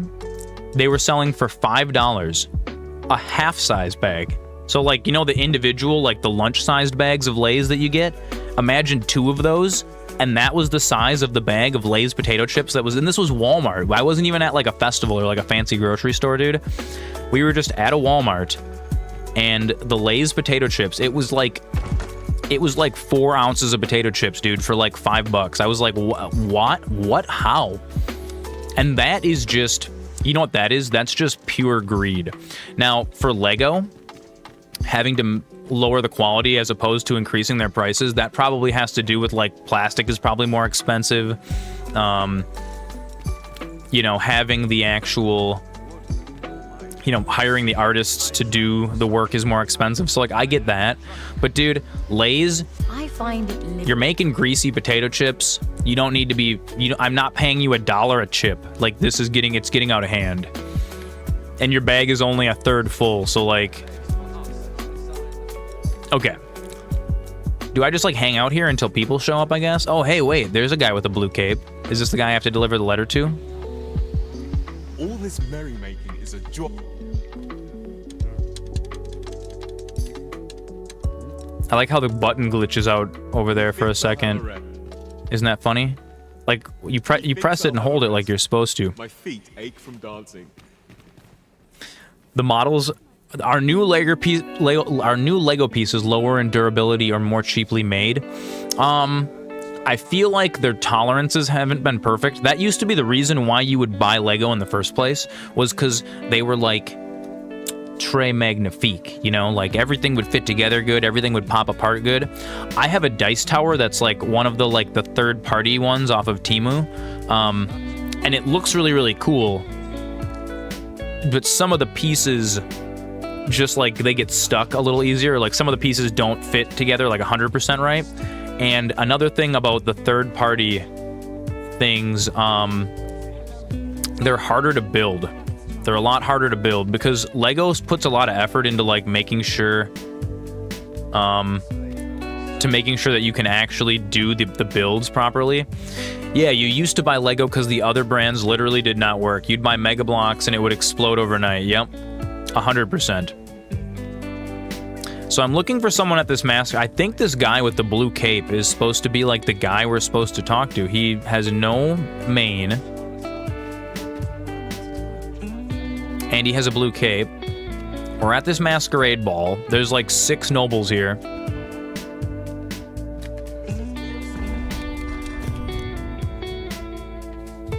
So here's another thing, Flammy Z, that may infuriate you about this game. Some of these quests they just do not explain anything at all about how, like, where to go, what time. They're intentionally very obtuse. And then you'll pull up a guide. Yeah, you would either love this game or absolutely hate it. I'm not sure which. And for me, like, you guys know me. I like playing games super slow. Like, dude, I will piddle around the first city of a game for a whole week. What, the main PC? Yeah, no, I'm supposed to have the non-in-game music playing. If we just have the music playing from the game, it's nothing. There's like, so the music in this game, it seems to happen kind of reactively. And it's really, really quiet too. So this game has a lot of dynamic range. Like, you can hear a violin maybe in the distance because we're at like the coronation. I'll turn the jams off when something happens. It's a really fun for world exploring. As long as you're focused on that, it's probably a plus. If you want something more streamlined, it'd be aggravating. Yeah, dude. Yeah, so there's both kinds, Neelanth. There are people that are playing Dragon's Dogma 2 that are just like, this is the best game ever. There are people that are playing it that are having a lot of computer issues, and for those people, I feel bad because that's Capcom's fault.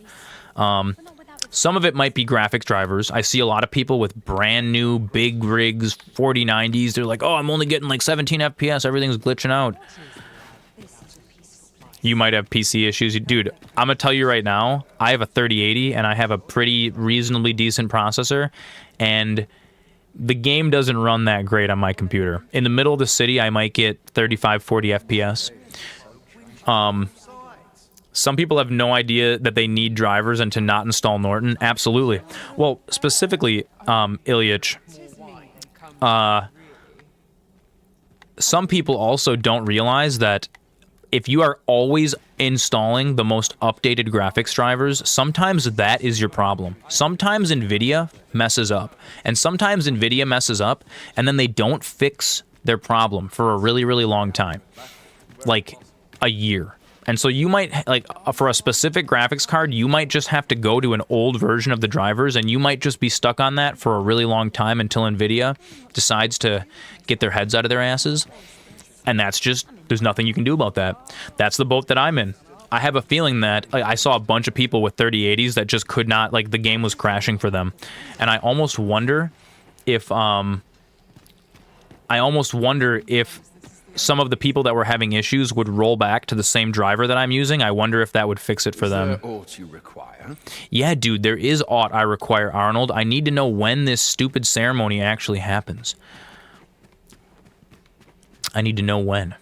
I have a feeling that I'm gonna leave, and it's gonna like start or something. Like I don't know what I'm waiting for. It's like everything's happening. Everybody's here. Best Buy and pre-installed bloatware don't really help too much. Boo Norton, dude. Yeah, dude, Norton's bad. I'm gonna it's even served on some of the chipset software. It is. Oh yeah, it absolutely. Dude, you're 100% right. And yeah, I'm gonna tell you guys another little secret that most of you already know. Malwarebytes is pretty good. If you have something really spooky going on in your computer that Windows Defender can't figure out, but I'm gonna tell you this right now.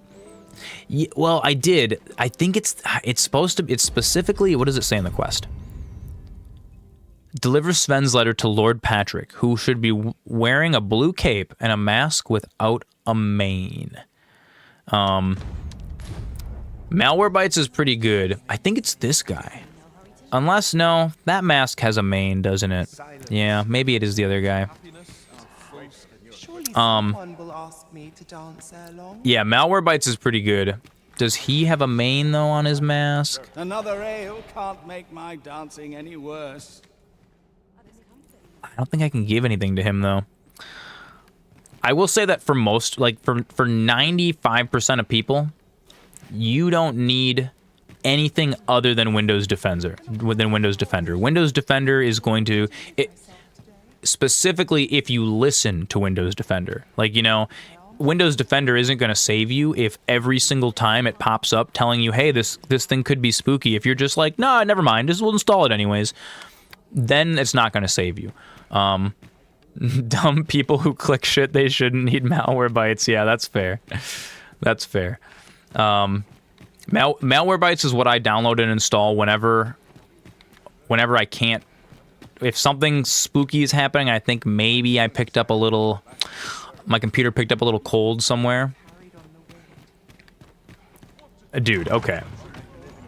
So I'm at this coronation thing. It's in the middle of the day. Do I gotta like wait for the nighttime? Is it gonna pass the masquerade ball? Am I gonna fail the quest? Is there a bench somewhere I can sit on? Their active protection is worth it. I believe that.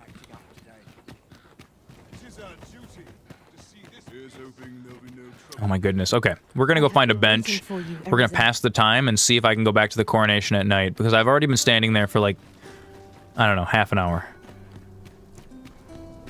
A minor cyberbacterium. Sometimes, dude, if you, like, okay, this has happened to me before. I'm gonna tell you guys a funny story from when I was younger. I have had it happen to me before, where somebody was actually, like, had installed a rootkit or something in my computer and had taken control of it. It was when I was very young. I was downloading a bunch of pirated software, and I downloaded something off of I don't know, the Pirate Bay that I probably shouldn't have. Are you allowed to provide cryptic hints? Dude, please provide me with the hints. I am trying to go to this coronation, and like, it took me a minute to figure out how to actually like get to the coronation with this, and now I'm here and I'm standing in this, there's a room of people up here. Today is the day of one of these masquerade events, and I'm just like, do I have to wait until later for people to show up? Run so fast. I can hardly I don't know. keep you in my Yeah, sights please arisen. lay on the hints. I'll take all the cryptic hints y'all have.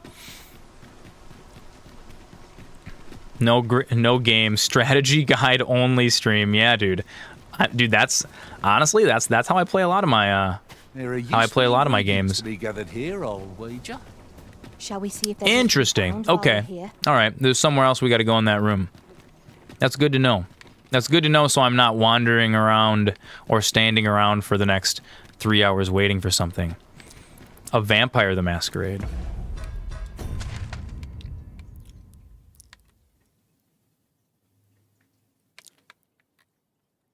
It does not help that sometimes, oh, dude, okay, I wish more than anything else that your player arrow on the map was a different color than gray. Or if you could zoom the minimap out, both of those things would be super duper awesome.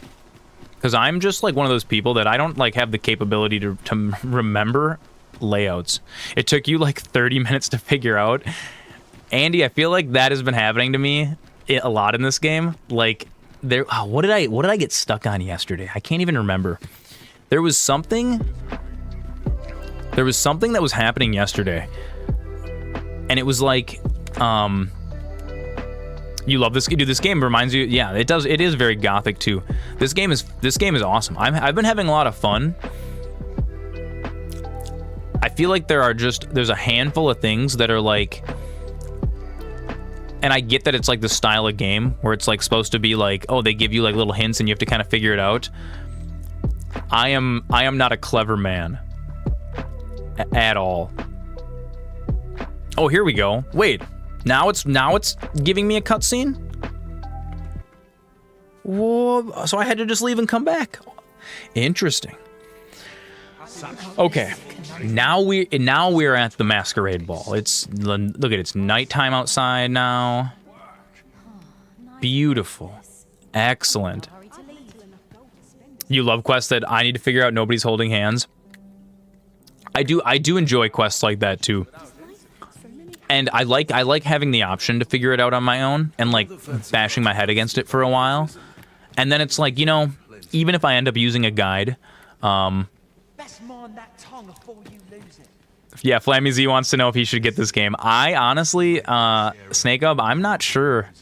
Like, I'm 50-50 split whether Flammies is going to love this game or hate it. Okay, we're looking for a man with a blue cape and a mask with no mane. This gentleman looks like he's wearing a blue cape and has a mask with no mane. What is it? Is there aught you need?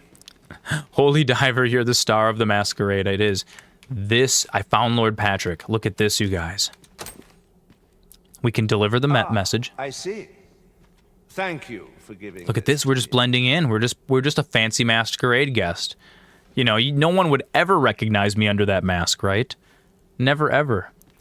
Pete Boss, what do you think of my character? Does he look kind of like me? I tried my best. You haven't gotten to see much of this game yet. I shall pen my answer. It's a very behind. It's kind of it for me. It gives off vibes of like. It's like somewhere between Skyrim and The Witcher and Monster Hunter, and like Kingsfield. Like I would say Dark Souls, but Dark Souls is a little too polished. It's got like that jank of like OG FromSoft jank, but like in a good way. Excellent. Okay. Quest completed. Dude. Andy coming through with the strats. I appreciate you, my friend. Uh-oh. There we go. Okay. Inform Regentkin that you delivered his letter to Lord Patrick. Cool. The Feast of Deception is not what I actually need to do. And then Stolen Throne is what we're doing right now. Boom. So I'm seeking opportunity to draw near the false sovereign. The mask makes me looks like Zorro. So there is like right now we're at a masquerade, which both of these top and the third quest were both for the masquerade. The Feat of Deception, which is underneath my face, you guys can't see it, is a coronation. How's it going? Cray Pidgey. It's Andy from YouTube. Welcome, welcome. Welcome to our enchanted little wizard tent community. Yeah. Coming through with the hints, keeping me on track. I love it. I love it. What a gentleman. What a man. So the coronation is actually like me and Brant are gonna go together to the coronation, and he warns you. He's like, oh, if you got anything going on right now, deal with that first, and then we'll go do this. Now, I thought it was a point of no return. It's actually not. But Stolen Throne needs to be done at another masquerade, and I believe we can get both of them done at this masquerade. I'm not 100% sure. We did finish one quest, though, so that would be decent. Now, I see... I wonder... I'm almost wondering... There's no way that the false sovereign would just be hanging out at one of these. Oh, hey, a chest I hadn't opened up. Look at this. Oh, it's another set of fancy gear. Well, that's kind of cool. I can have my pawns look very lovely now. Dude, I totally didn't realize when I first started this game that you were meant to like switch up your vocation often, and so I sold all of my like the pre-order, the superior weapons that came from like, I sold them all already, and I'm like, I'm already too far into this save to start it over again to get them back. So well, let's talk to all these people and just make sure that there's nothing in here I'm missing.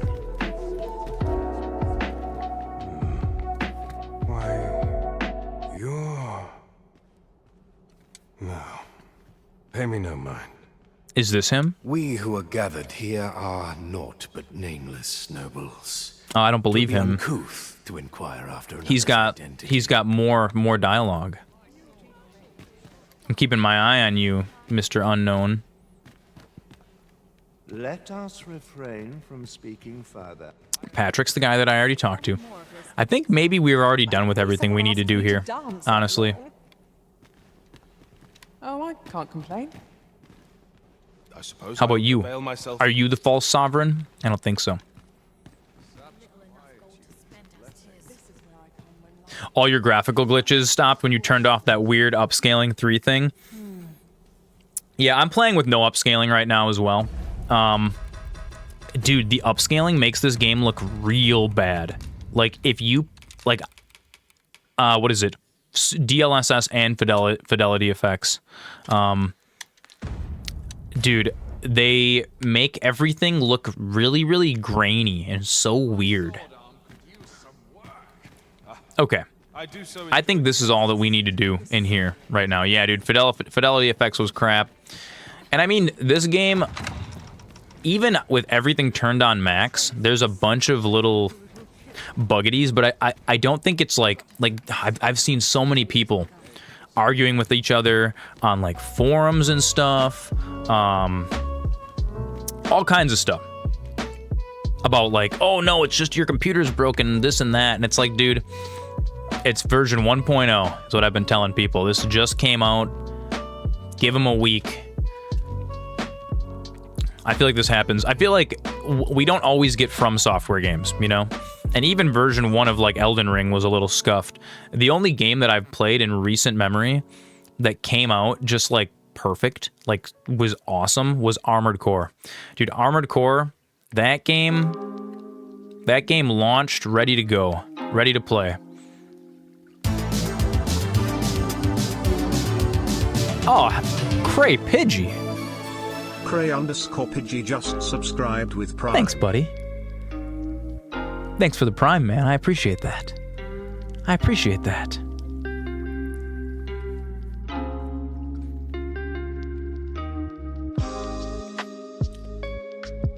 All right, we could go talk to... You are to attend a masquerade and seek an opportunity to draw near the false sovereign. So I was at a masquerade already. Oh yeah, just for you, buddy. Just for you. I was already at a masquerade. But I didn't see the false sovereign in there. So we're just going to put that one on hold for a minute. And I think all the rest of these... I don't think any of these... We could go do the Nameless Village. We could travel a little ways. Oh, wait, that's right. We have to go... The secret room. The secret room. Oh, yeah, that's right. I forgot about the secret room. I forgot about the secret room. Jeff Bezos hungers. I thought I found it already with that. Oh, hang on. Jeff Bezos is here. Jeff Bezos, everybody. Just wait. Pause the stream for Jeff Bezos. Oh, he's giving us ads. He's giving us ads. Oh, I'm sad the cat cam is still broken. We got the little kitty down here, but nobody can see her. It's such a tragedy today.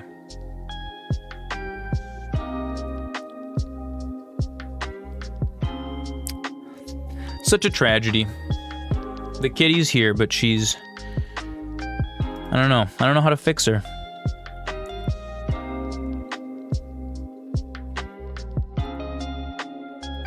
Maybe we can temporarily pop the kitty cat up on the stream.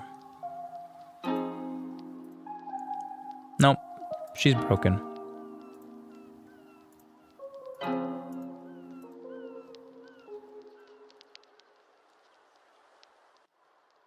Oh well. You can't win every time. Isn't that right? Okay. Jeff Bezos is doing his thing. I'm gonna drink a little water. I'm gonna eat a little snack here real quick. I'm gonna encourage all of you, while we're on ads, wet your whistle, stand up and stretch, do all those fun things. And just like that, Jeff's gone.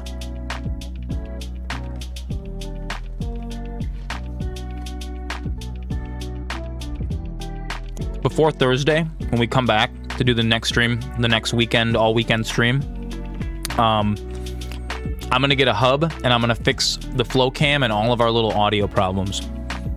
That's my goal for the week. Last week it was getting the Minecraft server set up. This week it's getting all that stuff done. For anybody new, we got a Discord. I just posted the link in the Twitch chat. If you read the rules and click on the potato to take the potato oath, you can unlock our whole Discord. There's a Minecraft server in there, all kinds of fun stuff.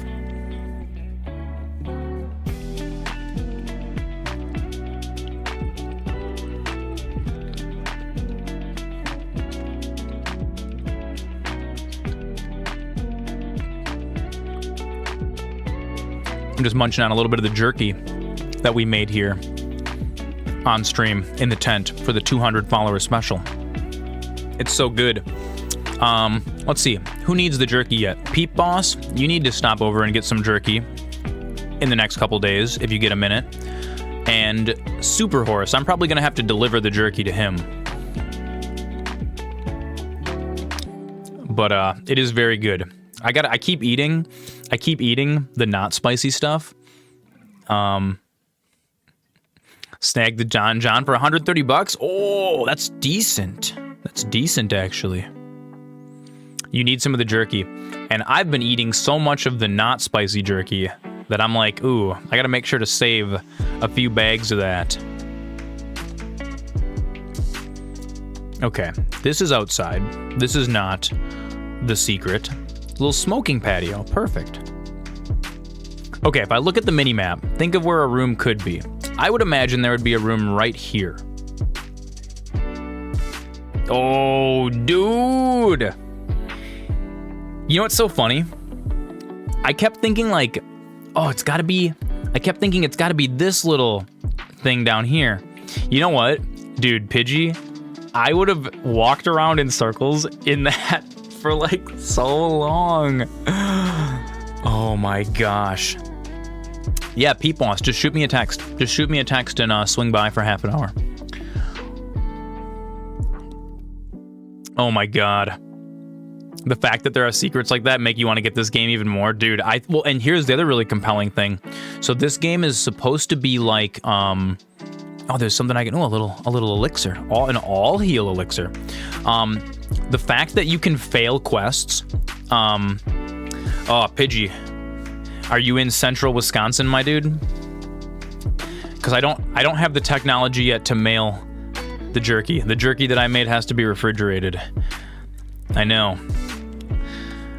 Someday soon, we're gonna figure out our technology, and then we'll make some dehydrated stuff in the tent, and I'll mail it out to all you guys. You guys can all drop me your addresses in Scotland. Now that might be, honestly, I think we would need to sign paperwork. I don't think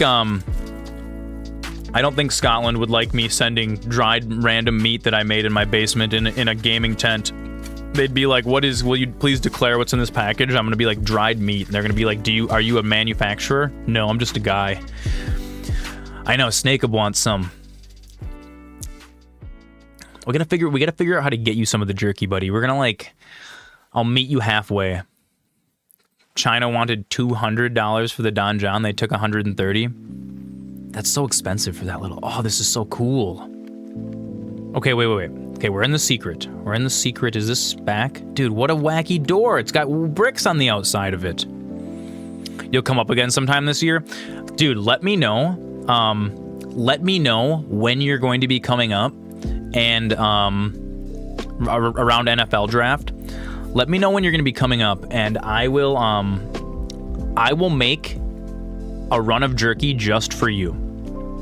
And I'll give you a cartoonishly large bag of it, and you can eat it the whole time you're here hanging out. Yeah, dude, absolutely, 100%. 100%. We'll do that. End of August. All right. Well, that means the second week of August, I'm going to be doing more jerky. We'll do more jerky on stream. Okay. Let's turn the music off for a second. Let's turn the game sound back on for just a moment. We are in the secret room. I'm going to turn my lantern on. Fantasy draft, which would be the end of August. We're in a secret room. Secret balcony. Secret pathway. Oh, into a secret little mistress room here. I see. August is summer. You kind of want to go up during the summer? Like early summer, though? Oh, hey, it's this... What is it? There's something happening. It's this... we have it on good authority that a suspicious individual passed through here. We need to scout the area. So this woman saved me once before. She's like the madam of a... how do I say? A gentleman's club. Open up. And now she's protecting me. She was like pretending to make out with me before.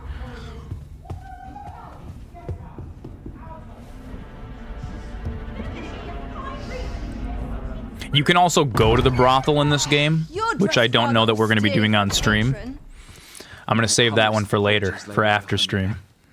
The whorehouse, let's call it. Yes, that's fair. That's fair. We can call it what it is. I was out front till but a moment ago, and I did not see so much as a shadow. Be that as it may. You are excused.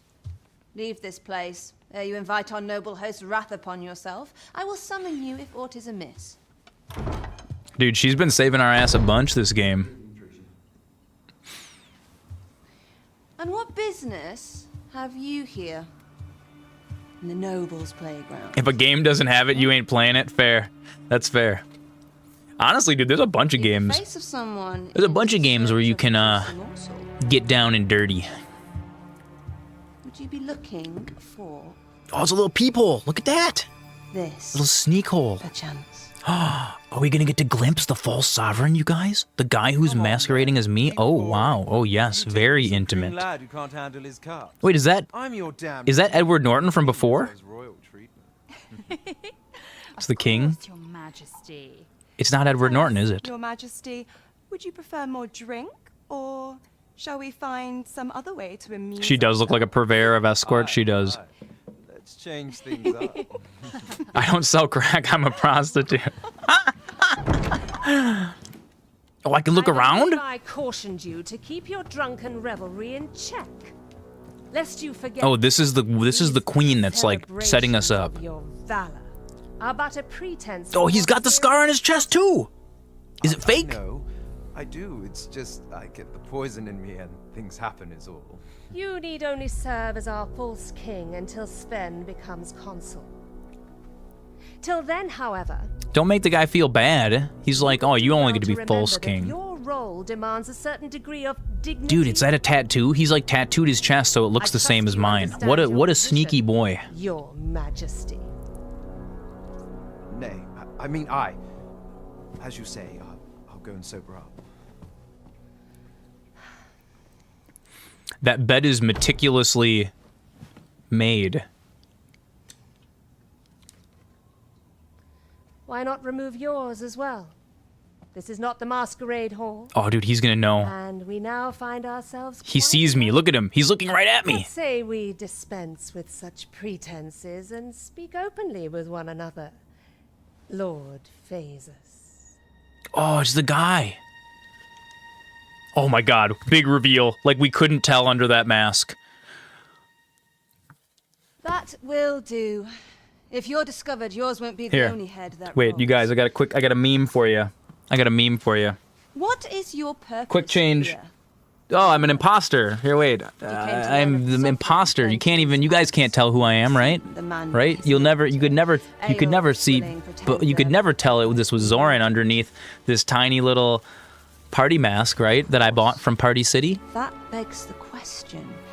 If he's a mere mummer, then where might our true arisen be? It's me. I'm right here behind the wall. I'm in the walls. You best go. I'll do what I can to help you make your escape. I'm in the walls. I'm in the walls, chat. We are currently in the Come walls. see me in my bordlery, whene'er you're so inclined. Dude, she really wants me to go hang out in her bordlery. I'll instruct my attendants to send you straight to me. Her attendants. I wonder how graphic the whorehouse in this game is. Like, do we get to see wieners and boobs? Am I gonna have to like censor this for Twitch? Oh well. TOS, yeah, I know, right? If it's in a video game though, dude, I don't know. People stream GTA all the time. I don't know. I ain't too worried. We're too small of a channel for TOS to matter. Ain't nobody from Twitch in here. It's just us. What happens in the tent stays in the tent. Okay, what are we doing? Was that it? Did we? Okay, I have to inform Sven. I think that was it, right? We did it. Do I have to go back to Sven now? I think that's it. We're gonna go back to Brant, and then let's do the masked correspondent. Can I just sneak out now?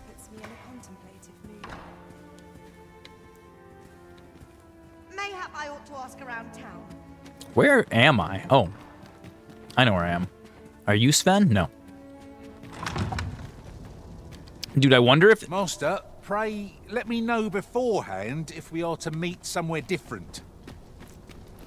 Do take care not to stray so far next time. You're right here, you guys. You guys found me. You knew. Why are you complaining? Okay, let's put our wizard clothes back on. It's time to get wizardly. All this disguise business, you know, I'm not feeling my true powerful self. Wizard hat, wizard coat. I've got all these tunics, wizard thong. Beautiful. There we go. Now the cojones can breathe under this. I'm like I have taken the form of like the drunken dad who answers the door in a bathrobe, you know? With just his undies on. The hat though, I know, dude, what a hat. If I could get a hat like this in real life, I'd wear it every single day. Dude, it's so good. I love that the wizard is just like, think about this one's right. We're going into combat against a dragon. I'm a magic user, and I'm like, armor? Pfft, I don't need any of that armor. I'm gonna wear my bathrobe and my finest, comfiest slippers to battle the dragon. And that is it. The comfiest slippers is all you need.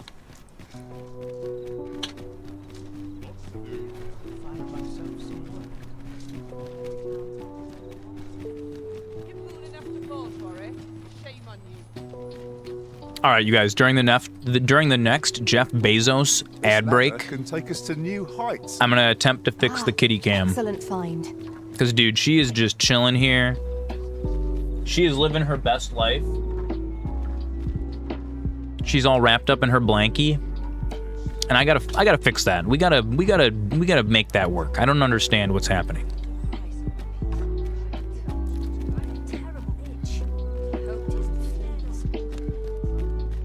You need the most comfortable space for the Hajones to cast your high-level spells. That's true. Dude, can you imagine? Like, you're wearing a pair of jeans, right? You're wearing some uncomfy jeans. You're a wizard, okay? Is this? Oh, Mildred's dwelling. Oh, yeah, we gotta go check in on Mildred's house. I haven't been there in a minute. You're wearing your most uncomfortable pair of jeans, right? They're like... they're skinny jeans too. They make you look real cool, but there's not enough room in either of the legs for you to pick a side, so you're kind of like straddling the center. And what are you gonna do then? If you're trying to cast spells, there's just no way. Oh, whoa! I can use her house as like an inn. Oh, that's sweet. I totally didn't realize that. Okay, well, we checked on your house. Nothing by the door. Cool. We'll sleep here later. Right now,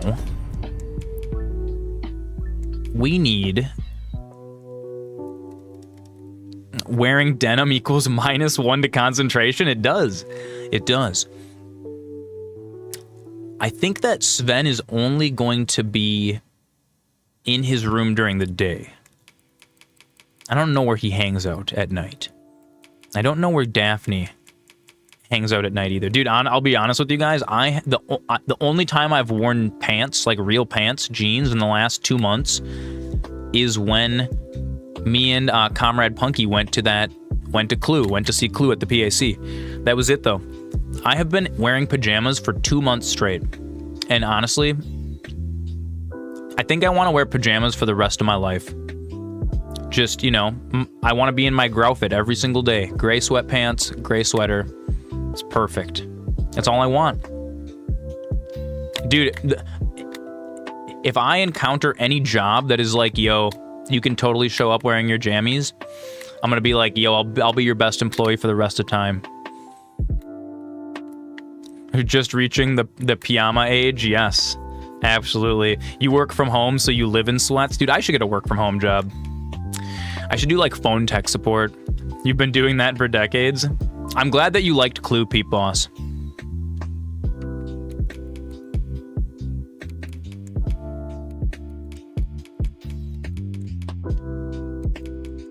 Derek Romrell is a trendsetter. You're right, you are. Okay, so we're gonna need to talk to Brant. Where am I? Where did I end up? Oh, we're back in Mildred's dwelling. Slippers are the work from home boots. They are. We got a lot of work from homers in the chat, don't we?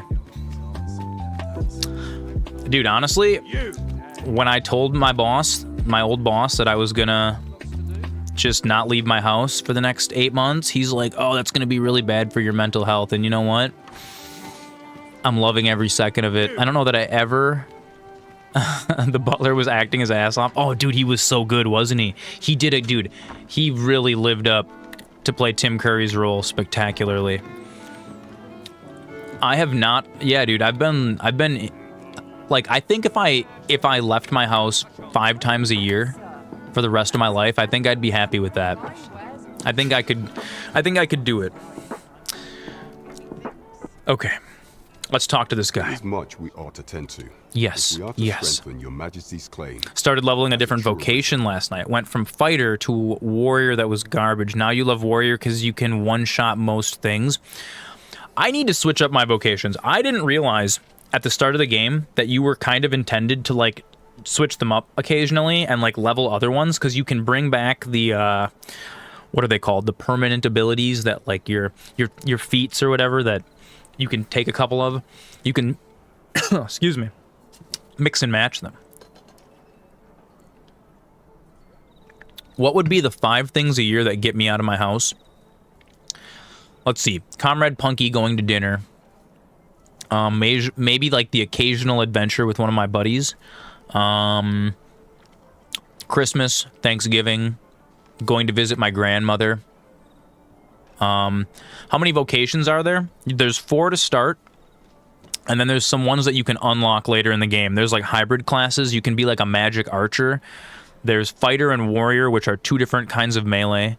And then there's a weird one near the end of the game that's like, I don't know exactly how it works. You can pick up items from any class, and then you get you get like certain 2 start, 2 unlocked early, 4 unlocked late. There you go. Yeah, there's a handful of them. It's pretty neat. So I realized that like my whole strategy of just playing a wizard the entire game may not work in the long run. We may have to go do sword and board and do a little backstabbing occasionally. What do we got here? I think we did it. Well. Well. He is merely Disa's puppet then. 'Tis likely that he knows naught of her schemes.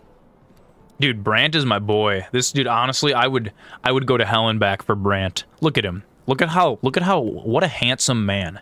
Look at his armor. It shines. He looks so stout and like he could protect me, you know? But also, he looks like he would hold you tenderly.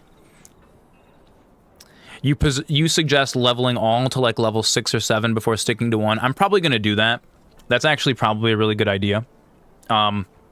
One thing that was stressing me out at the beginning of the game is I didn't know if the quests that can expire were marked or not, and it turns out they are, because I got this ox cart mission, and then after a little bit of time it was like a little hourglass popped up, and I was like, oh sweet, that must be like a timed quest. And so I was like worried about like going on adventures because I'm like gaining too many quests and stuff. But I think some of the reviewers kind of made it sound like all of the quests, if you just ignored them long enough, they would fail. But I don't think the game's like that. It's some of them. Some of them are timed. Even were he to be removed, I suspect some other would simply be made to take his place. But if there's that's all right, that Brant. compels my attention, but yeah, Pidgey, I like that idea. I think we're gonna sample the different vocations. I really wish I hadn't thrown away my superior weapons. I can't believe I was like, oh, I'm never gonna need those, so I sold them all, and I don't remember like who I sold them to or if you can even buy them back or not. So I'm just like, well, I didn't need that pre-order bonus anyways. It takes away from the fun of the game. He seems a man. Phaceus. And yet, I have never heard of him. It's okay, Brant. I've never heard of Phaceus either. Pray, allow me to investigate this matter further. You've done well. Your Majesty. Oh, I could, dude. I love when he calls me Your Majesty. It's perfect. Pidgey's level 22. So the full So you're just like a little bit ahead of me. And this Phasus fellow are That's all awesome. working together. There is much we ought to tend to. What's funny is I've been doing the same thing as Pidgey's doing. I like when I'm like off stream and when I'm like not playing this game, I've been watching other people play Dragon's Dogma, but like that are like starting out because it's so, dude.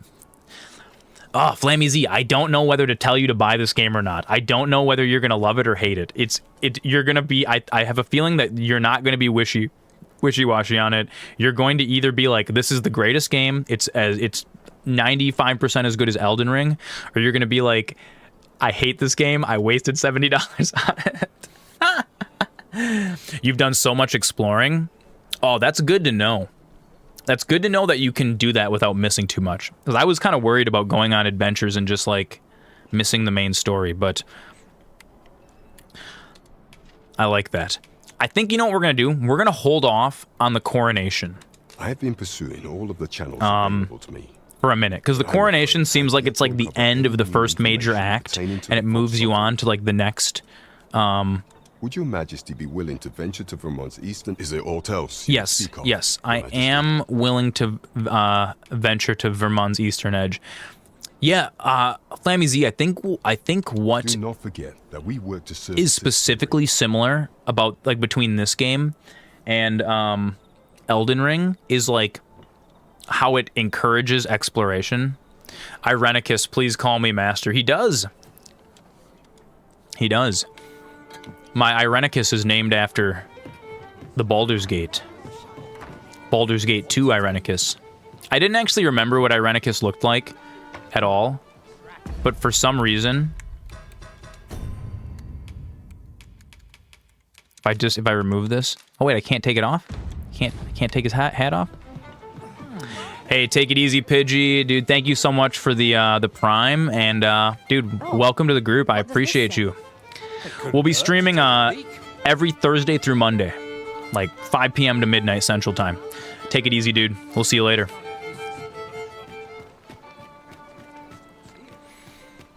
Oh, yeah. Okay. What quest is this that is giving me this yellow thing? Feast of Deception.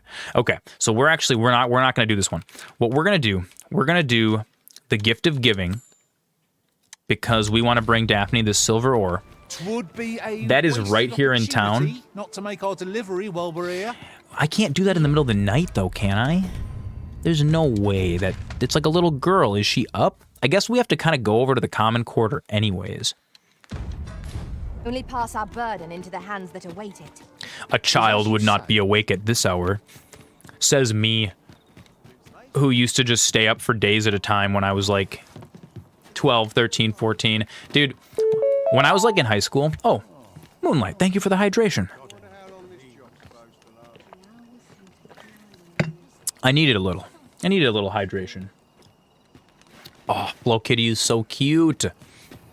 Why? Why did the camera have to break on this most blessed of days?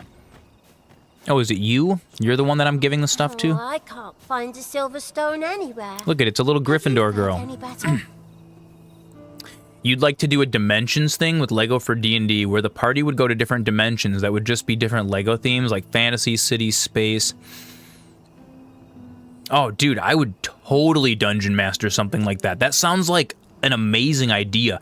No, you know what would be super cool? If each theme for D&D was like its own hub world. And it would be a D&D campaign, but we would structure it more like Gauntlet Legends. You know, where it's like in each hub world, there'd be like 4 different adventures you can go on, right? And then you always return back to like the hub, like the town for that theme, and then you can equip and gear up and upgrade all of your equipment. It would have to be like D&D with like heavily modified rules, because it would be like it would be very much structured. Oh, dude, that'd be so cool. But then we could do it all with Lego minifigs and stuff. And because I feel like between me and Derek Gromrell, oh, dude. You're giving me ideas, Derek. You're giving me ideas. It's kind of like our Lego, or it's kind of like our Minecraft server right now. We're doing kind of like casual. A world could just be a large set. Yeah, that's what I'm thinking. And go on like different adventures around that little set, or like the large set. I like that. It's a cool idea. Oh, just look how it shines. Thank you ever so much. You're welcome, little Hogwarts student. Say, aren't you curious who I want to meet? Well, I'll tell you. My mother and father. I don't even know what they look like, you know. Oh, that's tragic. Not to say I'm unhappy at the Gracious Hand. Oh yeah, the Gracious Hand is like the orphanage. Really That's right. to meet them. That is Even just right. once. I want to tell them how grateful I am that they gave me life. What a sweet child. Dude, nothing better happened to this sweet child. Oh, it's so shiny. Oh, hi, Arisen. You'll help me again if I need it, won't you? You know a DM that does an Adventurer's Guild setting for one-shots where you can go back to the guild and turn in fetch quests? Oh, that's actually a really, really cool idea. I like that. Seem pleased with our efforts. Mayhap we ought to pay her another visit sometime soon. I like that idea a lot. I like the idea. So, like, one thing about Dungeons and Dragons that ends up getting to be a little much is, like, how the campaigns always end up turning into these super huge, blown out of proportion, and, like, okay, I'll tell you guys about something that I've always kind of wanted to do for, like, a D&D style campaign. I've wanted to do, like Baldur's Gate 2, where I make a big giant map that has like 6 or 7 cities on it, and then pre-design everything, right? So the party can go anywhere they want, and no matter where they go, there's gonna be like stuff happening, right?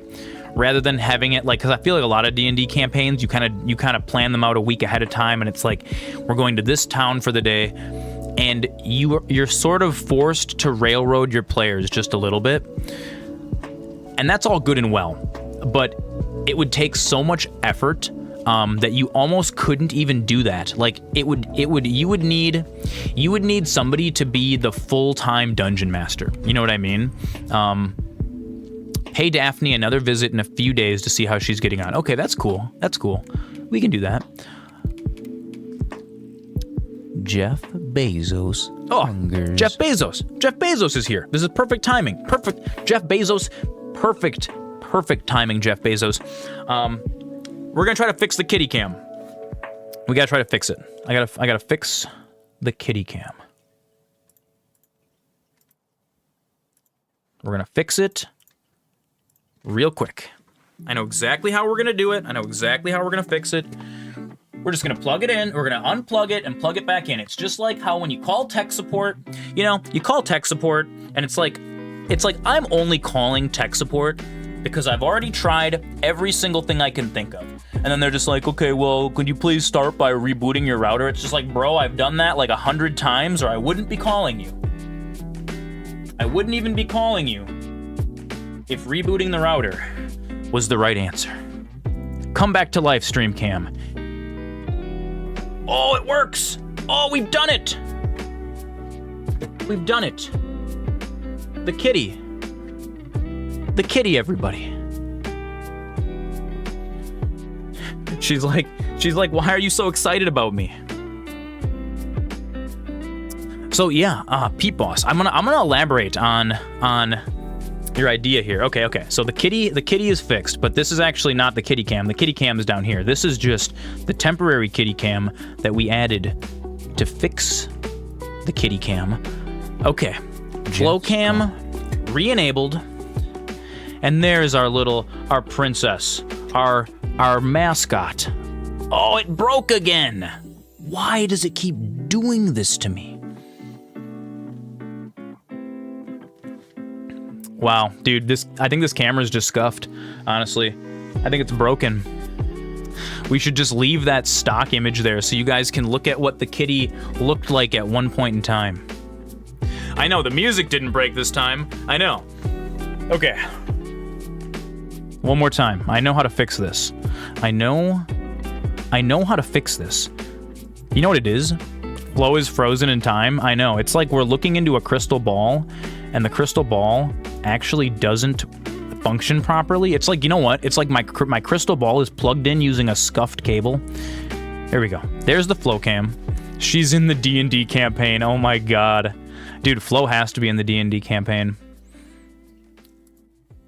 Okay, so the way that you fix this, you have to disable the stream cam. And then you gotta unplug it, and you gotta plug it back in.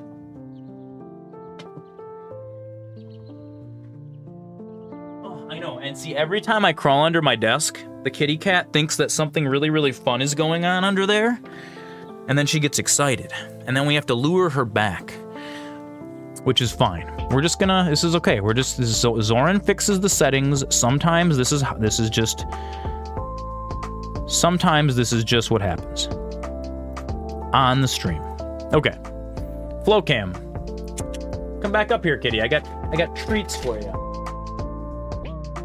Yeah, we got treats for you. Everybody's missed you. Everybody's missed you, my dear. Yeah, right up here, right up here, right up here. Come on, come on. Right up here. Yeah. They're up here. They're in here. They're right here. They're right here. They're right here. Come on. No. You are so dumb. She's so dumb sometimes. No, don't pull your blankie down. Come on up. Get up in there. Yes, there she is. There she is, everybody. Finally, the whole gang is here. Oh, yes. She wanted the treats. She wanted them so much. There she is. Yeah. Yes, my cozy one. Yes. She's so cozy. Her blanket is a little pillowcase. It's very kitty-sized. Yeah, there's my little kitty. There's my little kitty. Licking her chops. She's had a nice dinner. There could be a way where the idea of Durek Gromrel's campaign can also include fetch quests. Oh yeah, for sure. There she is. There's our little stream mascot. Yeah, she did such a good job. Such a good job. Oh yeah, so I actually want to talk about so my first campaign idea. That was like, or the thing that I talked about, you guys, was just talking to you guys before Jeff Bezos came. Oh, there she is. There's our little mascot. There you go, my dear. Yeah. No, she's so curious. She's so interested. I gotta get you centered up, honey. You always sit in a different spot. There's the kitty. The kitty, everybody. So the way that I just said was like one way of doing it, where you kind of pre-plan everything out. And then the party can go anywhere, and it's just standard Dungeons & Dragons, right? But I've always thought, wouldn't it be fun if Dungeons & Dragons was structured a little bit more like Gauntlet Legends, or like a dungeon crawl? Like, have any of you guys ever played like Advanced Dungeons & Dragons, like 2nd edition? Like, where it was all about like maps, dungeons that went 30 levels down, and like there was like, most campaigns were like there's one town and then there's a dungeon, and then you keep going deeper and deeper and deeper and deeper into the dungeon, and then you have to go back to town. Like, I feel like modern campaigns have gotten too, I don't know, inspired by Critical Role and all of these like YouTube Dungeons and Dragons things, which is like super cool. And it's like they're well done, and they're a lot of fun, you know. I'll gather these. But I kind of miss the Advanced Dungeons and Dragons days, where it was very straightforward, like a dungeon crawl. Yeah, dude, I know. We played at 80, and me and Pete Boss played Advanced Dungeons and Dragons together. Yeah, it was great.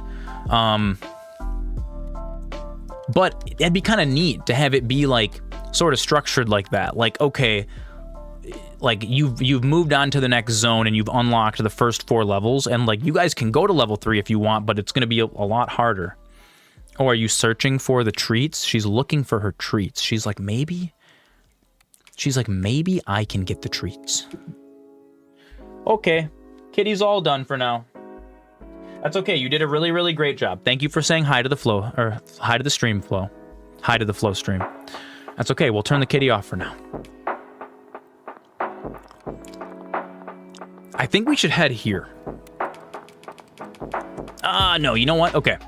Let's return to Harv Village, because we haven't, this was where we first, remember we saved the village from all those, I don't know, reptilian now, things. It would be a shame to forget their location when we need them most. Now we need to go to Mildred's dwelling because we're gonna sleep there. You were sending some links to your friends of the stuff you have. Oh, like your setup, Moonlight, like the setup that you showed me with all your lights and stuff. Dude, it looks cool. Everybody's got super cool setups. I love all of our. I'll have to make something in the Discord, like post your battle station. I think in general we started doing that the other day. But yeah, it's always fun seeing like what different setups, what different battle station setups everybody has.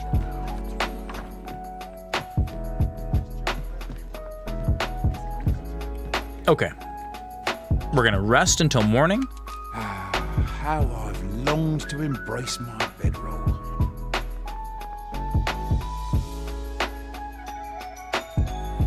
You're gonna add some clouds in the ceiling. Oh, that's awesome. Ooh, you know what? That just gave me an idea. We should decorate the wizard tent. Did any of you ever have those little like stars that you could stick to your ceiling with bubblegum when you were a kid? They were like these little plastic stars and moons, and they came with this like gross putty stuff. And you would like stick them to your ceiling, and then they were like glow in the dark. So when you turned your lights off, it would be all stars and moons. I totally did that when I was a kid. Yeah, the one that lights up when it's dark. Yeah. Exactly like that. Those are totally, I love those. That would be so fun. I should get a pack of those and decorate the inside of the tent. And then we could turn the overhead lights off in the tent and have all the stars glow in the background. That'd be really cool. I would like that. Okay, are we equipped? I've got some ruberants. I've got a handful of potions. Yeah, that'd be super cool. Yeah, you could stick them like around the clouds. That'd be awesome. And then at night, like right when you start gaming, it's like you're in this magical little land. That's honestly the reason why I have like the pink neon light in my tent. I just like that it like adds kind of I like colored lights, you know? They might look a little scuffed sometime. Okay, these we actually don't need. I'm gonna deposit these. I don't wanna bring my fancy gear all around. These courtly breeches are to get into the masquerade ball. We're gonna need that later. And so are these courtly tunics. There is one thing that I do want to get out. I want to get out of the oh wait, does Irenicus actually still have that in his inventory? Yes, Peep Boss, exactly those. The old school 90s stick-on stars, yes. The ones that everybody had as a kid, those ones. No, Irenicus doesn't even have my second set, my disguise. So in order to get back into the castle now, because I'm not going to be wearing the fancy gear, I also have an entire set. I have an entire set of armor that is a specific disguise that lets me into the castle with no no questions from the guards. What did you miss? We went to the As I understand, we went to the masquerade ball. We saw the false sovereign getting busy with a few ladies of the night, let's say. The ones with the good radioactive isotope to get the nice glow? Yeah, exactly. Remember the tap light? Your kid has one that has stars and moons over it, so it shines stars onto the ceiling. Oh, that's awesome.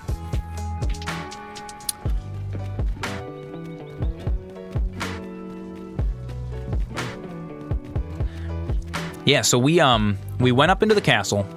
So now I won't actually be able to go in here because I'm just dressed like a peasant now, right? But watch this. I'll show you guys a little secret. Ready? Put on the guard's helmet, the guard's armor. Take off my leather thong and put on some regular pants. and a little sovereign cape. And look at that. I'm a guard. And now... I would appreciate your swift return, Master. we can just stroll right on into the castle and go do whatever we want, wherever we want. And nobody can stop us. Isn't that amazing? We're gonna inform the Regent Kin that we delivered his letter, and then you guys can all meet Sven. It's Sven as a child. Beg pardon, sir, but you are the Arisen. You're gonna get some new controls. You never thought of that, of dressing up like a guard? Captain Brandt bade me ask aught of you. However, it's a matter of best kept. Yes. So what's really funny is actually I didn't think of this either at first. I didn't think of this either. When I first got this quest, I was like sneaking around the castle, and that is one way to do it. They give you a whole little path that you can, like, the guards, they move in order and you can sneak past them. And then what happened when the first time I was exploring this castle, I accidentally fell down a hole into the sewers. And I was like, I'm already in these sewers, I'm going to explore for a little bit. And I explored for a little bit, and I found a treasure chest that had a whole set of knight's gear in it. And I was like, oh! And then I put it on, and then I was just like, they just let me go anywhere now. They don't even question it. Wait, do I have to follow you to learn about what you're going to ask me? Yeah, he said something. He said there was aught he had to ask me. We're going to follow this guy. We're going to see where he's going. What do you need from me, sir? Firstly, pray, take this. 'Tis a regalia sword. Oh, dude, he's giving me a regalia sword? Awesome. 'Tis my duty to guard it. Yet, I have stolen it from the Masquerade. Roman, you stole the sword from the Masquerade Hall? That's not very nice. Rests in its place. Oh my god, he put a fake one up. Keep the true artifact hidden. Generations of Amundian rulers have wielded it, though not in battle, of course. 'Tis a ceremonial weapon. Dude, so this guy's a homie. He's like, oh, we're gonna give this to the true Dragonborn. Yet, Deesa's disdain for tradition has seen Captain Brandt. So the blade is fractured. So that it might serve as a symbol of your authority, Sir Arisen. Oh, dude, this guy's awesome. When the time comes for you to announce your ascension, look at how just knightly we look. Doubtless elevate your standing in the eyes of the people. Sweet. I must confess, I love it. Having watched over the blade for many a year, I've grown rather fond of it. Oh, dude, well, if you've grown fond of it, you can just have it. I'm a wizard. I should be well glad to see it restored to its former splendor by your hand. My hopes for our kingdom and its treasure go with you, Sir Arisen. I bid you good fortune. I love how the people in this game talk. I feel like we should bring this back into modern life. Like when you meet one of your friends, me and Peep Boss already do this. It's just like, oh, well, greetings, madam. Like, welcome to my kingdom. Like I feel like we need to bring this back. I want everyone to speak like old English. Find someone to repair the dulled regalia sword. I wonder, does this become like a strong weapon, or does this just say, oh, look at that. It's big. It looks like a big, cool weapon. I love it. I love this. Sweet. Okay. Where are you, Sven? Oh, I can see him, actually.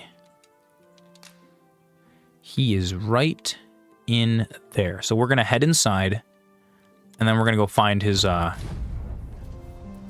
Thou shalt succeed, yes. Yeah, so me and Peep Boss, we speak in the king's tongue. It's so much fun. You know, like, if he comes over to my house, he's just like, oh, I will depart for your kingdom at once, my liege. And then I'll be like, he'll show up at my house, and I'll be like, my king, it has been ages since we have seen each other. Like, yeah, it just makes it fun. I don't know. It might be goofy. It might be kind of goofy, but it's just fun. It's fun to me. Okay. I got to get to Sven's room. Is this a secret wall? No. It looks like it could be a secret wall, though, doesn't it? Oh, dude, every time I'm in this castle, I get lost. Every single time. 'Tis quite regal. Always a pleasure to reconvene with the Zoran stead. Yes. Yes, sir. When our kingdoms meet, it is a glorious day indeed. Oh my god, okay. I need to go the way that I know. I'm trying to follow the mini-map here. Mini-map doesn't make any sense. We need to go into the mand. Sire, your sword is ready. Oh my gosh, you know what? That was my favorite part of who here has seen Romeo and Juliet, but like the one with Leonardo DiCaprio, where it's like it's set in the modern day, but they still speak all of like the old English. Wait, isn't this Sven's room? It's not. Oh, I remember where he is. So it's like one of my favorite things. You get confused in this castle. Also, you know why it is? It's because look at like wherever you're standing in the castle. Look at this. It's just gray walls and floor. It all looks the same, no matter where you are. It just looks the same. And then the mini map doesn't help you because it's all stacked on top of each other. It's like it's the same problem that I have when I'm playing World of Warcraft and I'm in the Undercity. And it's just like, I'm right on top of the dot. I'm right here. Why is he not here? He's 3 levels up, and the stairs are hidden all the way on the other side of the city. Oh my goodness. All right, so this boy is Sven. And in my headcanon, he is Sven from Skyrim, who is the protagonist of our Skyrim playthrough. Many thanks. Patrick has already sent his reply. 'Twould seem my mother's tyranny has been weighing. So Sven is like, he's the prince, and his mother is like the queen who's trying to like take over the kingdom. Because the way that the hierarchy is set up in this particular kingdom is whoever is the Arisen is like the sovereign, right? So she's trying to put a false sovereign to like take control of the kingdom. She's waiting for Sven to become old enough to be like, I don't remember, the Hierophant or something. I don't remember what the word they used. He has pledged to continue our correspondence and aid me in putting an But see, end Sven to is one of the good ones. injustice. Sven's my boy. Sven is my boy in Skyrim, and Sven is my boy in Dragon's Dogma. This would not have been possible without your assistance. My boy. I am afraid Stay a I while cannot and offer listen. much in the way of recompense, but pray. Dude, you can't offer much. You have like a kingly room. Give me like a chunk of that Candlebraga over there. I bet you it's the brazier. I bet you it's worth millions of gold. Oh, dude, 900 XP. I'll take that. Irenicus just leveled up. Oh, sweet. That's nice. Do I play Dragon Age? I have played Dragon Age. I haven't played in a hot minute. I played Dragon Age. Let's see. I played Dragon Age 2. I played Dragon Age Origins. I may have played one other Dragon Age game at some point. Like, this was, gosh, years ago. Years ago. When I was 20. So, like, 22 maybe. Maybe a little older. But it's been a hot minute. Dragon Age is really great. I really, really enjoyed Dragon Age. One thing... dude, Origins was so good. One thing that annoys me a little bit is if you try to play Origins today, I feel like those games desperately need a remaster. They need just a little bit of a remaster, just because, so I played, when I originally played it, I played on console, so I know how to play Dragon Age with a controller, and Dragon Age Origins, unless they've changed something, the last time I tried to play it, if you're playing on a PC, you can't use controller controls. But that could have been patched, or there might be a mod or something since then. Dude, if they remastered Dragon Age Origins, oh my god. I would buy that, yep, instantly, and that's what we would be playing on stream for the foreseeable future. Absolutely. I feel like they're still working on that series. We'll probably see another one, but I'm worried that they're gonna try to reboot it and make it like all different. It's like, no, just give us more of that good stuff. It's like exactly. What about Oblivion? Oh, I love Oblivion. I love Oblivion. I love Skyrim. I started the Elder Scrolls back in the Morrowind era. I think it was maybe 2004, 2005 was when I did my first computer upgrade because my parents' living room computer wouldn't run the Elder Scrolls Morrowind. And God, I got my first graphics card. We got a budget one, but it was like it was like an XFX graphics card that had like an anime babe on it that was like wearing like a bikini or something, and my mom didn't like that very much. She's like, I don't like that you're buying that one, and I was like, it's like the best value one though. So I convinced her to let me put this bikini lady. I'm like, it's on the graphics card. It's on the graphics card. I'm not gonna see it. It's gonna be in the computer, Mom. No big deal. Shall we see where it I'm bringing back good memories, dude. Oh, that makes me happy, dude. I'm glad. You can't wait for 2026 because they're gonna make The Sims 5, dude. Sims is another one of those games that brings back good memories for me.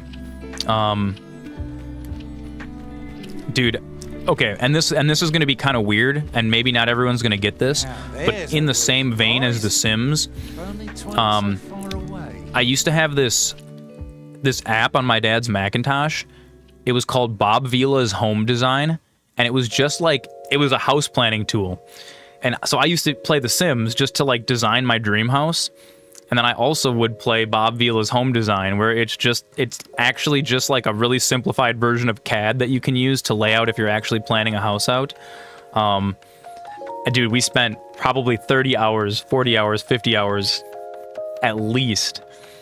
Bob Vila's, dude, oh my god, dude. I remember all the things. You were playing The Sims on your phone, the free-to-play version.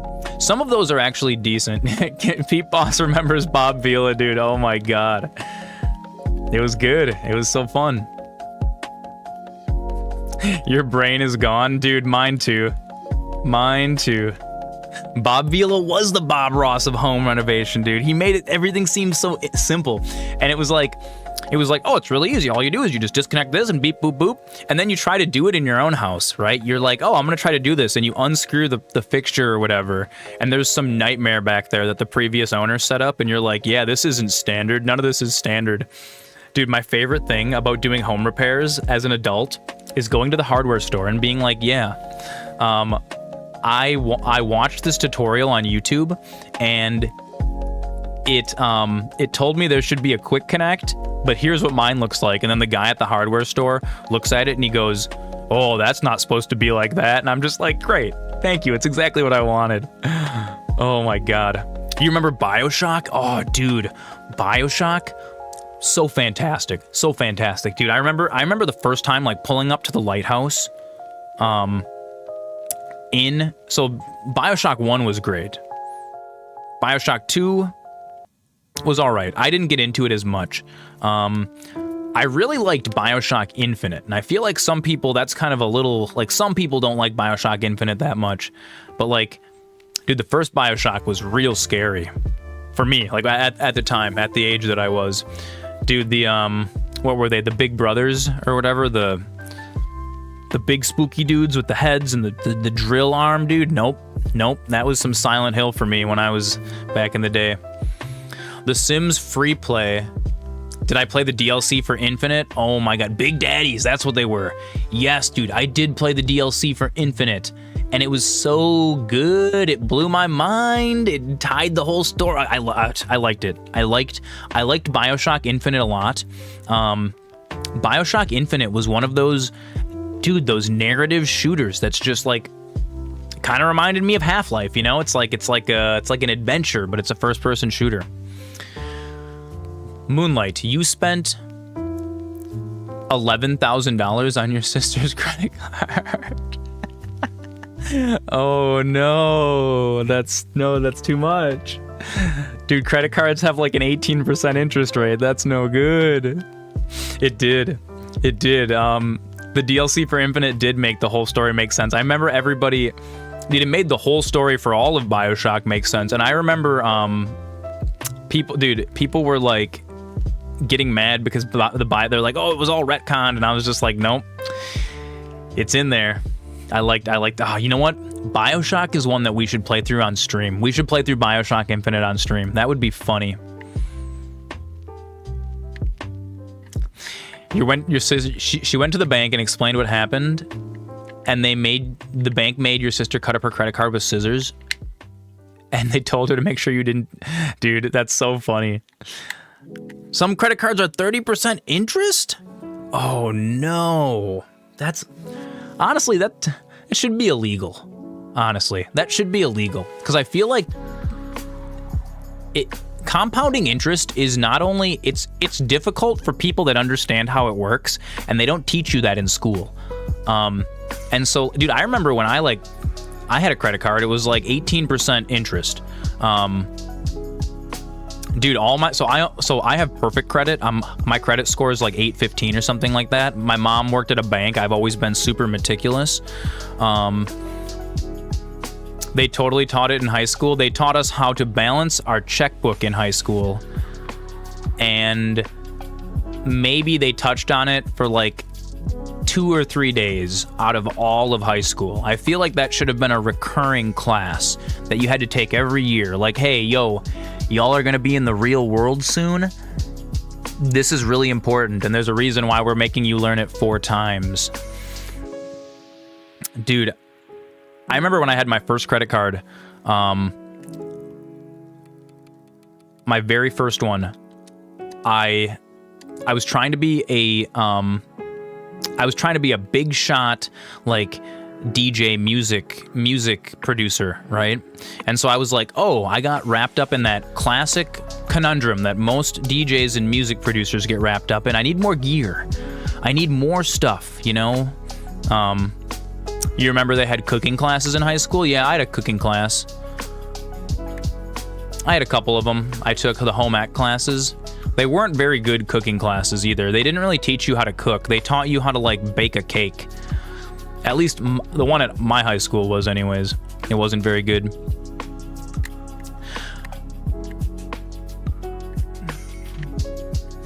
Dude, honestly, what's super crazy, you failed your cooking class? Oh no. Are you a decent cook now? I'm terrified to leave the town. Look at this foul beast. You can't even toast bread. You know, if you hang around here long enough, I will teach you how to toast bread, and I will teach you how to cook. One of the VODs on the YouTube, it's 12 hours. I need to edit it down. I'm going to post an edited version of the jerky VOD that's only going to be like an hour long, maybe. I'm going to cut it all down to just the making jerky part. But I'm actually a really, really good home cook. You need Jeff some skills of cooking? Bezos hungers. Oh, Jeff Bezos. We're going to go back to just chatting for a minute for Jeff Bezos. I'm going to do a little...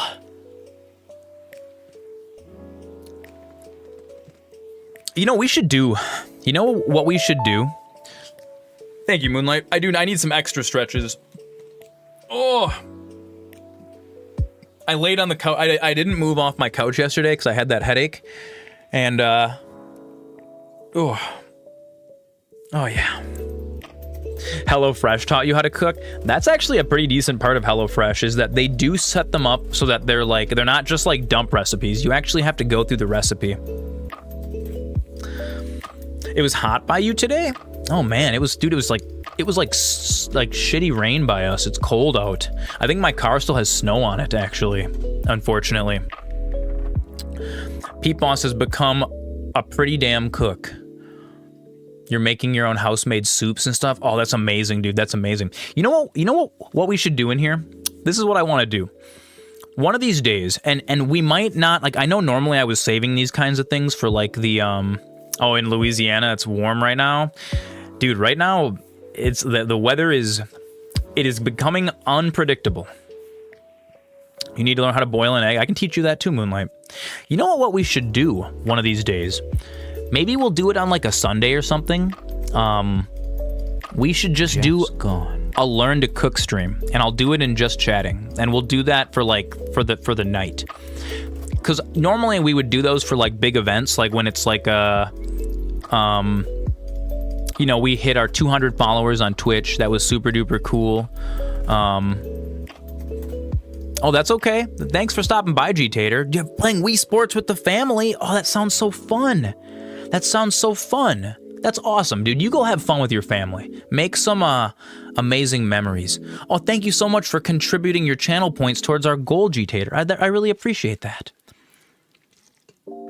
Yeah, we'll start at the bottom. Don't you worry. We'll start all the way super duper simple. And what I'll do is I'll bring that table back in here. And I'll get a little... I have a little hot plate that I can put in here with like a frying pan. And I'll bring some equipment in. and I'll go through some kitchen basics for you guys. We'll learn how to toast bread. We'll learn how to like fry an egg, how to hard boil eggs. I'll teach you guys how to cook vegetables on a stove so that they don't get all wilted and awful. I used to be a cook at a Chinese, or like I cooked a little bit. I mostly was a delivery driver, but I worked at a Chinese food restaurant for like 8 years, and I picked up a lot of the Asian cooking techniques, breath of the wok. You have to keep the vegetables moving in the pan very, very hot. I'll teach you guys how to prepare chicken.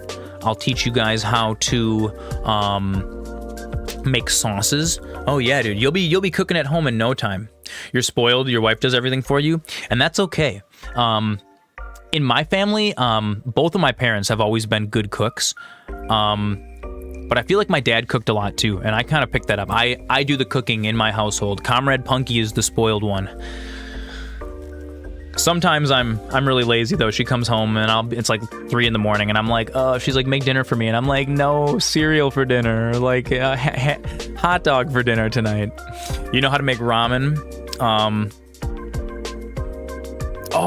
You have to cut the bread and then put the egg in the middle. Moonlight, here in Wisconsin, we call that egg in a frame or egg in a basket. Yeah, where you take the little cup and you cut the circle out of the middle of the toast, and then you fry the egg inside the toast. Oh yeah, that's a great breakfast. Gosh, I kind of want an egg in the frame. Your teacher taught you how to cook. That's awesome. That's spectacular. Yeah, we'll do a cooking stream. Yeah, super cool. Honestly, that one's really fun for kids. If like for like breakfast for kids, my mom used to make me that when I was a kid. Egg in a frame. You take a piece of bread, you put it up like on a plate, and you take a glass and you press it down in the middle of the bread and you twist it, and it'll pop a little circle out. And then what you do is you butter both sides of the toast, you put it in the pan, and then you crack the egg in the middle and you fry it up, almost like you're making French toast, but instead of it all being soaked in, it's just gonna have like a fried egg in the middle. Super duper cool. Remember, my mom used to make that for me when I was younger. And don't forget to put salt and pepper. That's a very, very important thing to do, is to season your food. Very, very important. All right, is this Griffin is still harassing everybody over here? He is. I don't much like that. Oh, also, I'm still in my my disguise. I better take my disguise off. Gotta put back on my leather undies. Can't forget the leather undies.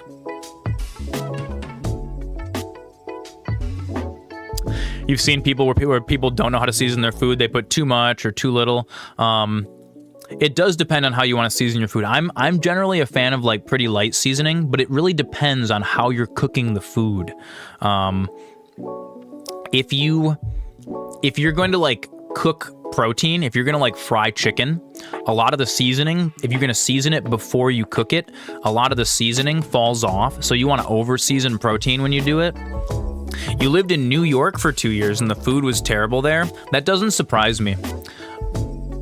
I spent some time in New York, just a little bit, and when I was there, it was too big of a city for me. I'm like a city kid. Like, I didn't grow up like in the country or anything like that, but I do live in like small-ish town, central Wisconsin. And yeah, I like walking out of my door in the, like, you know, at the beginning of the day or whatever, go to get my mail. And I really like it when I can't see like 100 people in my field of view. That makes me, that gives me joy.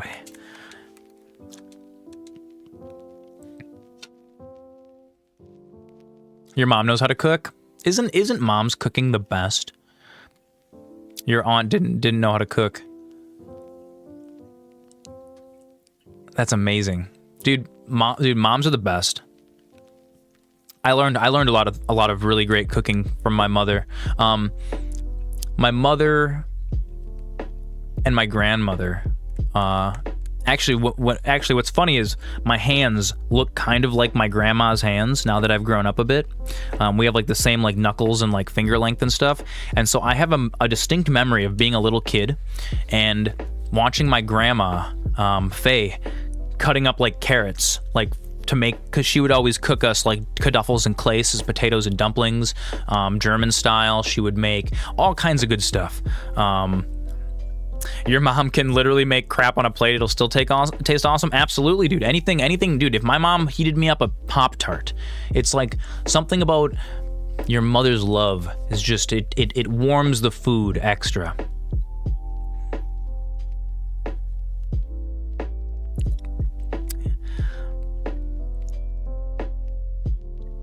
Other members of your family know how to make good desserts, Moonlight? Dude, I can make some good desserts. You know, that's actually... Originally, I wasn't very good at cooking food, but I was really good at cooking... I was really good at making desserts specifically. One of my specialties is a baked New York-style cheesecake.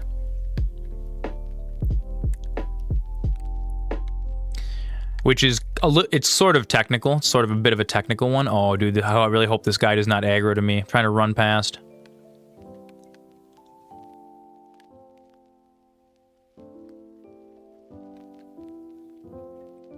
Dude, such big wings. Wait. Your brother's friend put Cheetos in his spaghetti? Honestly, you know what? Don't knock it. I guess don't knock it till you try it. I would totally eat Cheetos spaghetti.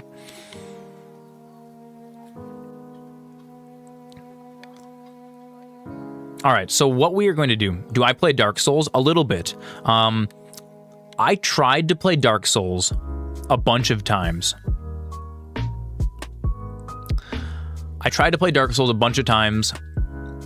When I first played Dark Souls, and I think I was playing Dark Souls 1, I made the same mistake that everybody makes, where you try to fight, is it the skeletons, instead of going down the ladder? Oh, we're about to get into some combat here. I tried to fight the skeletons instead of going down the ladder. And I didn't realize that there was multiple ways to go. And so... I'll wager I could make that shot. Are you certain you can manage it? I just basically tried to kill those really, really hard skeletons over and over and over and over again.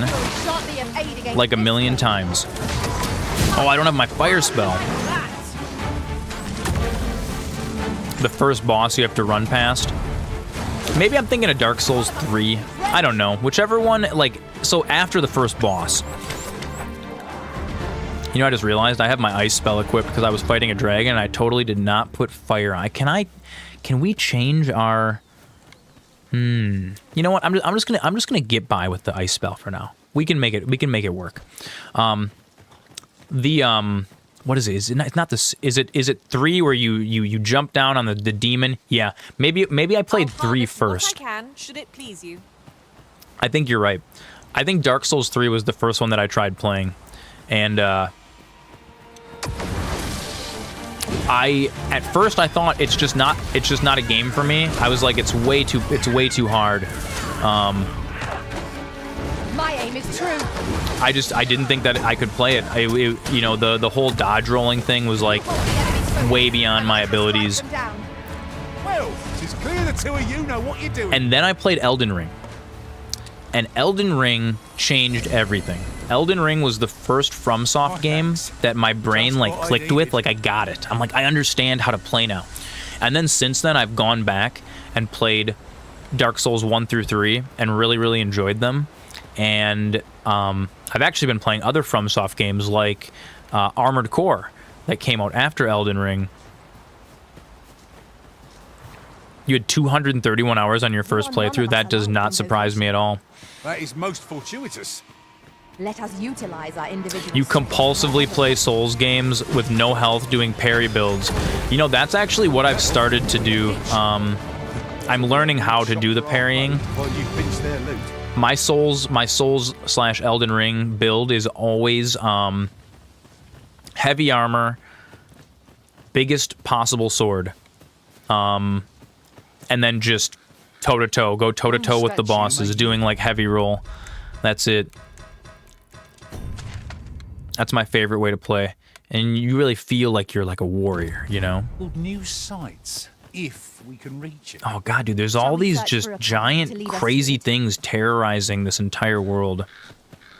If you want to be Dark Souls easy, just pick the wizard class. That's what I've heard. Unga Bunga builds. I love that. I love that, Ilyich. You know, I played through, I did an Elden Ring. I did an Elden Ring playthrough. You don't have to go near the bosses. I did an Elden Ring playthrough with magic, and that was actually what sort of fixed my brain to the fact that, like, oh, there's different ways to beat these different bosses, and if you use the right strategy, it becomes really, really easy. Well, I'm sure there's still. But yeah, I'm kind of like Neelanth. I mean, you guys watched me play Hogwarts Legacy, right?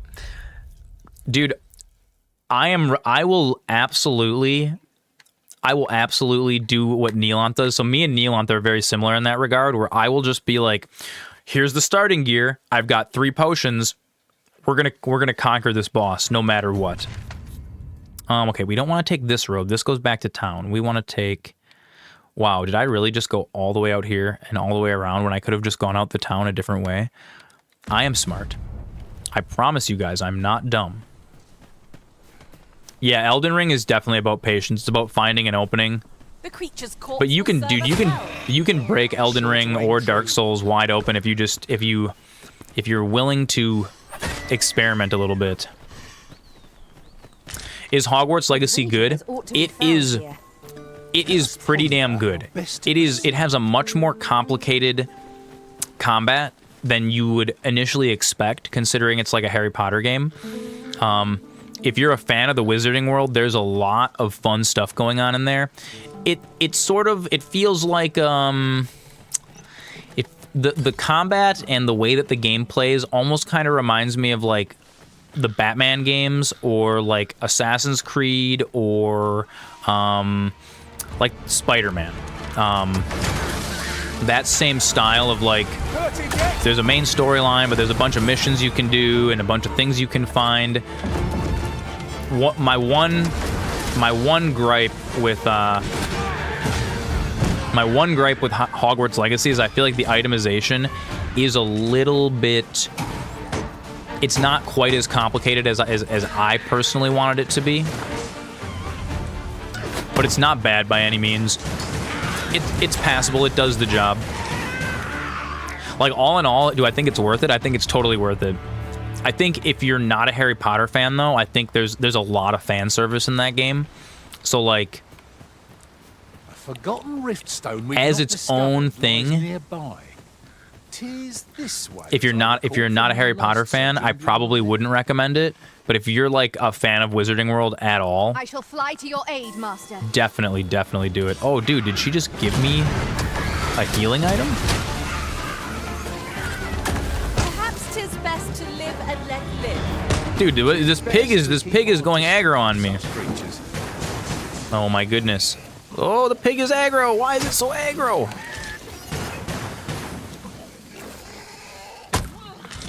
Liza P made your first playthrough hard by doing parry builds with basically no health, and moved on to more meta builds for New Game Plus because the bosses started to get too scary. We cannot expect to glean treasures round every corner. So for Elden Ring, turn the pig into bacon. I think I can actually loot them. Maybe not. Maybe my guy's already. Hogwarts Legacy is before Harry Potter joins Hogwarts. It is. It's set in like 1870 or something like that.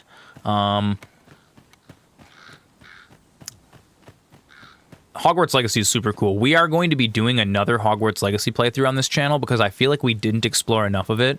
We sort of kind of just went main storyline, which is totally cool. We are still traveling in the correct direction.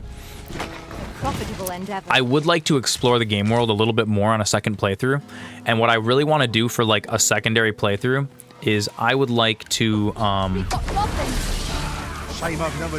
yeah, it's really cool. For my second playthrough, I would like to do Gryffindor with no unforgivable curses, because I think they make the game a little too easy. Oh, you keep having an issue with Hogwarts Legacy on your PC? I could see that happening, honestly. Dude, yeah, Hogwarts Legacy is a lot of fun, and it's long too. It's got a lot of content in it. Like, you can absolutely play Hogwarts for, man, I don't know, 70, 80 hours if you know, explore all the things and stuff, maybe more even. I think we, like, rushing the main quest, I think we did like 40 hours on stream or something like that. Maybe it was a little more. Oh, dude, we're gonna have to fight a big guy, aren't we? Yeah, I played Hogwarts Legacy when it first came out. It was a little more scuffed back then. There's been some patches. They fixed a lot of things.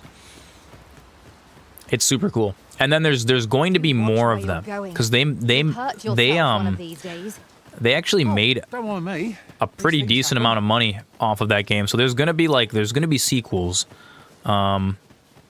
Do I know, is it worth buying it again? You already have it on PC. You wish you never grew up. You never have time for games anymore. Exactly the same with me. Before I went on this live streaming adventure, I was the bar manager at a super fancy bar, one of the coolest cocktail lounges in the city I live in. And, oh, dude, yeah, you stay over there. Oh, dude, what is this? There's so many guys. Why is this a dragon? There's so many things. Oh my gosh. Well, I guess we're getting into combat with this guy now. So one thing about me in video games is, like, I've never been, like, super duper good at them. On Twitch, if you go on the Twitch highlights, one of the highlights is from this channel from 10 years ago. My brothers and I, we used to play Smash Brothers Melee. And I was, like, the worst. I was never the best Smash Melee player. But I loved playing games and I loved competition. So I was the bar manager of a fancy bar in the town that I live in. Oh god, dude, wait, we have to go that way past the dragon? You have to be kidding me. Can we go behind the dragon, maybe? Can we sneak this way? And it was awesome. I had a lot of fun managing that bar, and it became kind of a lot. The sun descends. And same thing. I found myself. Ears pricked. I found myself not having enough time for games at all. And there were so many good games coming out, and I'm like, I just want to play games. That's all I want to do is play games in my tent. So I saved up some money so I could take like a year off and slap this tent in my basement, and now we play games in the basement tent. Oh my goodness, oh my goodness. Come save me, come save me. Come save me, save me. I'm being dragged by a wolf. What is happening? I'm being dragged. My corpse is being... Dude, it just dragged me. The new God of War is really good. I'll be honest, I own the new God of War. I haven't played it quite enough. One of our community members really didn't like it, and I feel like I still want to give it a good shot. I bought it. I only maybe played it for like 4 or 5 hours. There was a bunch of other games that I had going on at the time, and it felt kind of just like another Ubisoft to me, but I've always loved the God of War franchise. I think that's going to be another one that we're gonna check out here on stream at some point. Can I like hug the coast to get back to this village without having to fight this dragon? I really Thor was disappointing though. So the thing that Derek Gromrell did not like about God of War, he didn't like the sun following you around. He thought he was super annoying. And I feel like I could totally see that. I feel like it's just like different, you know, different people are annoyed by different things in games.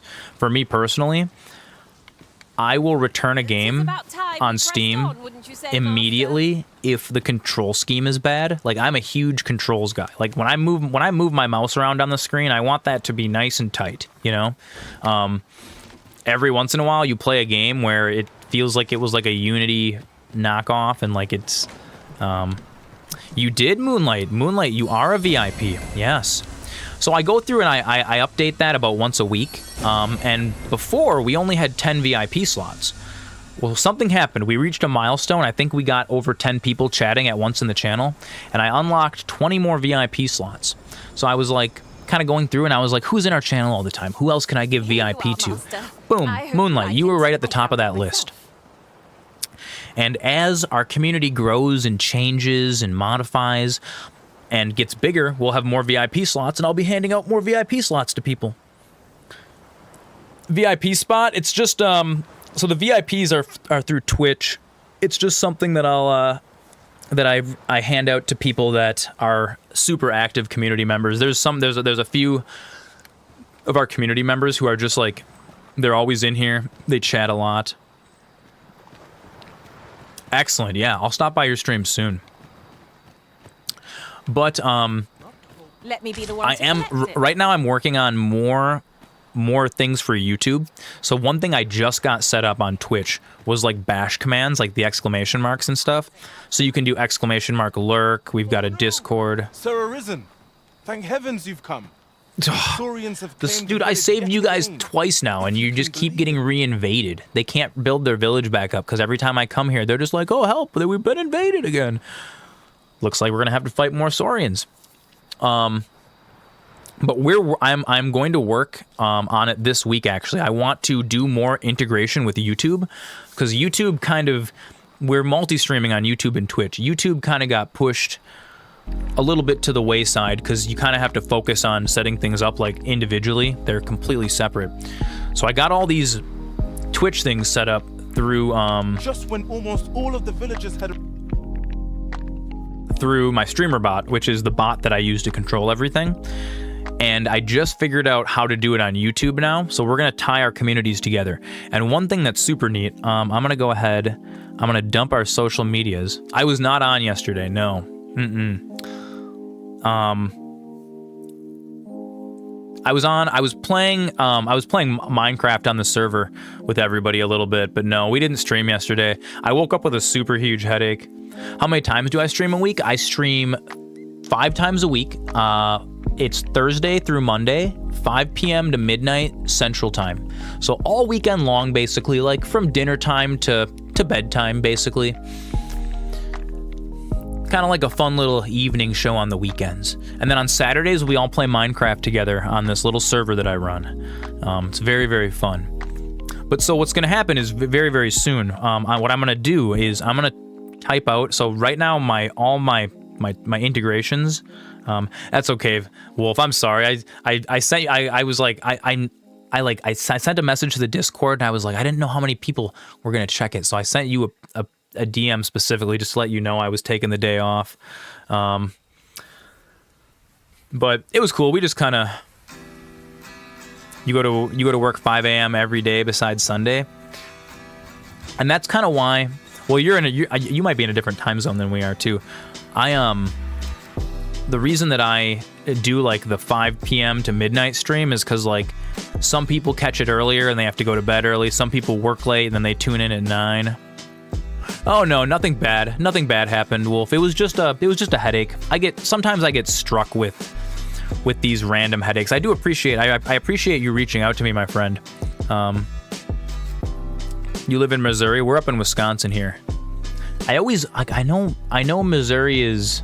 God, I think it's west of us. Louisiana's in central. I know like central United States time is like prime time for Twitch. I picked like the worst time slot to stream in, but a lot of the viewers on the channel too are like some of my personal friends, you know, my family. Every once in a while on YouTube, like my mom will be on YouTube watching and stuff. And so I tried to keep it like what works for local time. But here, I'm going to. Yeah, I think we're all in Central Time. I'm gonna really quick manually type out the Discord,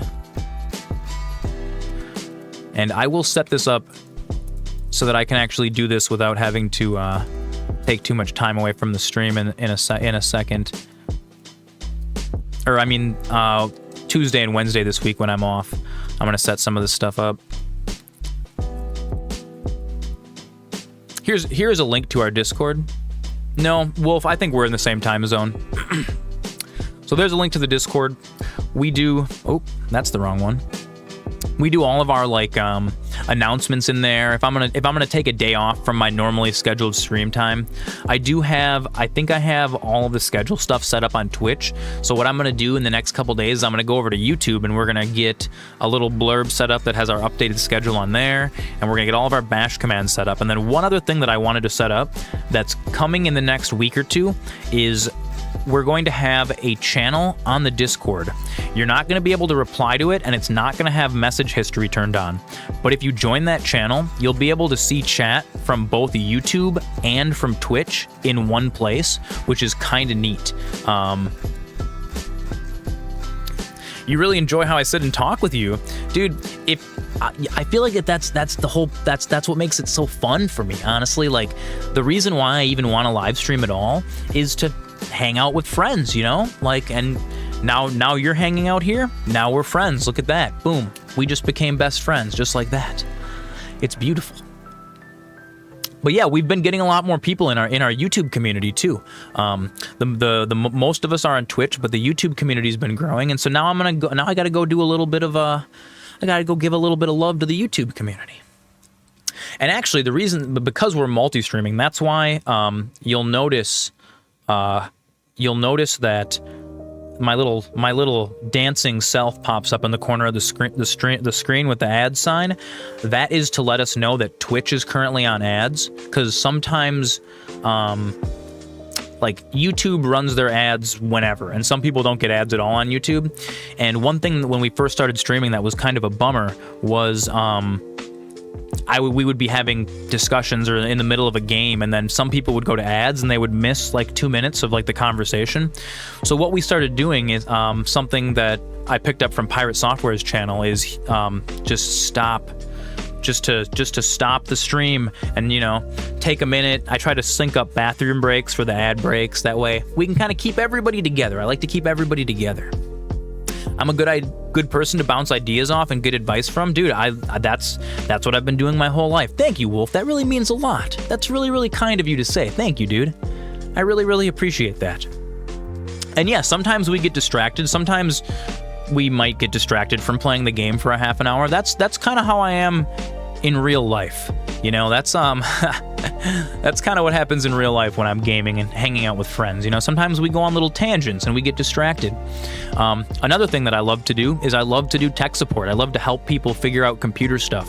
So I actually just made a channel in the Discord where if you're having computer issues, you can request a little bit of Zoran help. Speaking of Jeff Bezos, look at that. You say the devil's name and here he appears for us all. Twitch is going to ads. And speaking of bathroom breaks, since Twitch is on ads, I'm going to do that real quick. That's okay, man. Hey, thank you so much for hanging out with us. I hope you have an excellent slumber, dude. Yeah, we're taking the next couple days off. We'll be back on Thursday and then all weekend long. So just yeah, thank you so much for the follow, man, and welcome to the community. Welcome to the Traveling Wizard tent. It's a real tent, by the way. This is not a green screen set. The campfire outside is a green screen, but we're actually in a tent in my basement. It's wonderful. All right, friends, I'm going to go take a really quick bathroom break while the ads are rolling, and I'll be back in like less than a minute.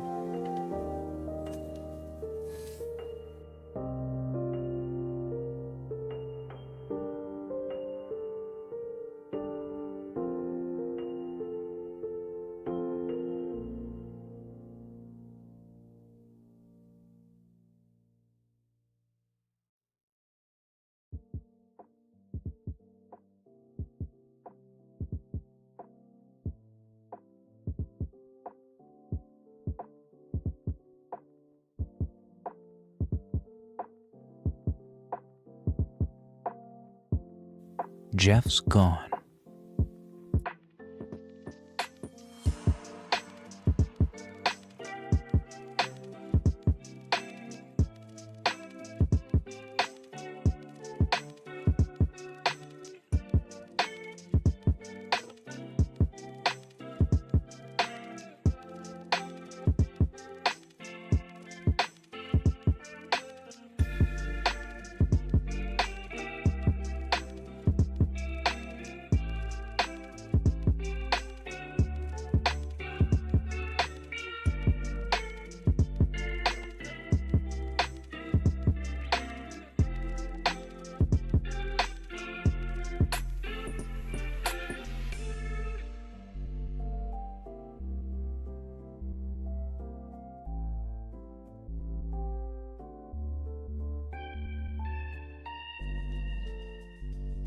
Oh, thank you. Thank you, Wolf. Oh my goodness.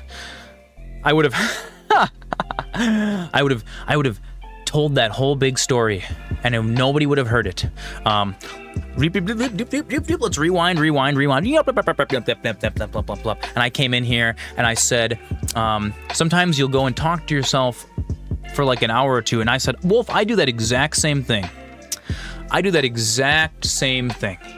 I will go off on tangents. We are exactly alike in that regard, my friend. And then I was saying, you know what's really exciting? What's really, really exciting is our community. We're on the cusp. We are almost large enough that we could do like topic streams occasionally in like the just chatting category. Because you guys know I love video games. Like video games are always gonna go. Video games are always gonna be the focus of the channel. But one thing that I don't want to ever go away is the chatting with you guys. This back and forth that we had, this interaction, like my promise to you guys is I will never stop responding to your messages, even if this channel gets big and there's a bunch of messages. You know, we might have to eventually put it into like followers only mode chat, or something like that. I don't ever want to use subs only chat because I feel like that is, I don't like that. I don't like having to pay money to chat. I'm not a fan of that. But maybe eventually we'll have to put the chat into slow mode or something, or we'll have to have like a queue that Zoran will respond to you when he gets to it. But like, I love chatting with you guys. I love that. And so that's the focus, honestly. If there were no tangents, this wouldn't be fun. You gotta go on tangents, you know, and like in Dragon's Dogma, you know, we have mysteries to solve, all kinds of fun things. Okay. This village that we have previously saved twice now. We've saved this village 2 times. They have been waylaid by enemies. It looks like we have to just move here. Jonas, this is the good sir I spoke of, the one who called the Saurians for us. Is that right? Then I expect you to aid us with this mess. Oh, so this is my responsibility now, huh? Like, since we saved them one time. What level am I? I am level 15. You did it. We are level 15. We are still trying to uncover the plot of the false arisen. And we're at the part where we can accompany Captain Brant to the coronation ceremony. So that quest is available to us. My apologies for the and we've just chosen not to do it yet, because when you try to take that quest, he'll be like, hey, make sure you've finished all your other stuff before you do this. You remember when I was level 10? Yeah, I think on the last stream, I think I went offline maybe just a little bit after that. And then I did do a couple quests offline, but we didn't really progress the story majorly. I was just kind of running around this immediate little zone and figuring out how the item system worked and stuff. Yet he speaks truly. We have need of your strength. You have need of my strength. Yeah, I was just doing some errands around town. Exactly. Pray, calm the beasts as you did before, sir. I dare say you are the only one upon whom we can depend. Dude, that's a lot of responsibility that you're putting on my shoulders, Mr. Lion Man. Dude, I like the character designs. I was gathering the people's trust, yes. That's basically what I'm doing right now, is because there is a false sovereign. And, like, what we're basically doing, dude, it's so crazy how much this guy, he looks like an uncle that I don't have. Like, I'm telling you guys right now, my main character, right? I have an uncle. I have an uncle. I have a couple uncles.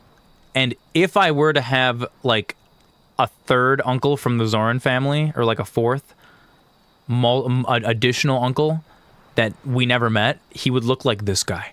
I promise you. Did I organize all the items I was having troubles with the stream? Yes. Yes. So I figured out something major, Wolf, about this game. It's a very Japanese RPG, and you are not meant to collect all the items, I found out.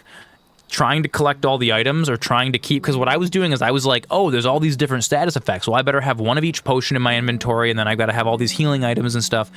And then my character was overloaded, and then I was slow, and I kept dying in combat.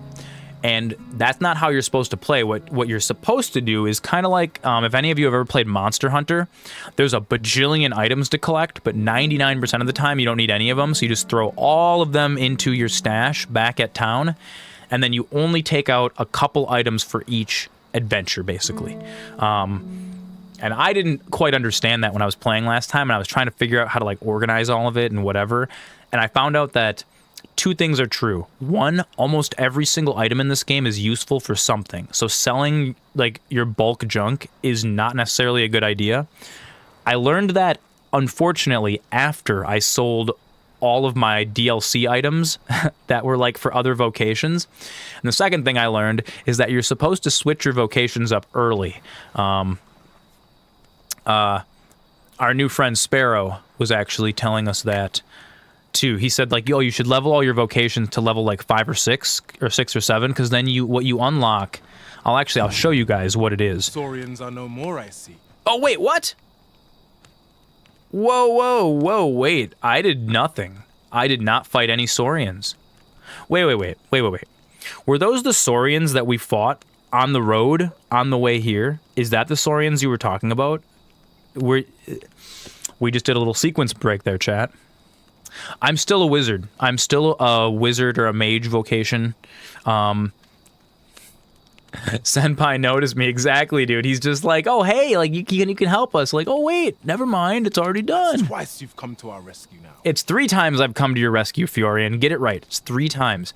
We're still a wizard. I haven't actually changed vocations, but eventually, so there's like 6 more vocations that you unlock throughout the game. And you need to level up as some of the other ones in order to be able to get the later ones. And so you're supposed to kind of like jump around a little bit and try out all the classes.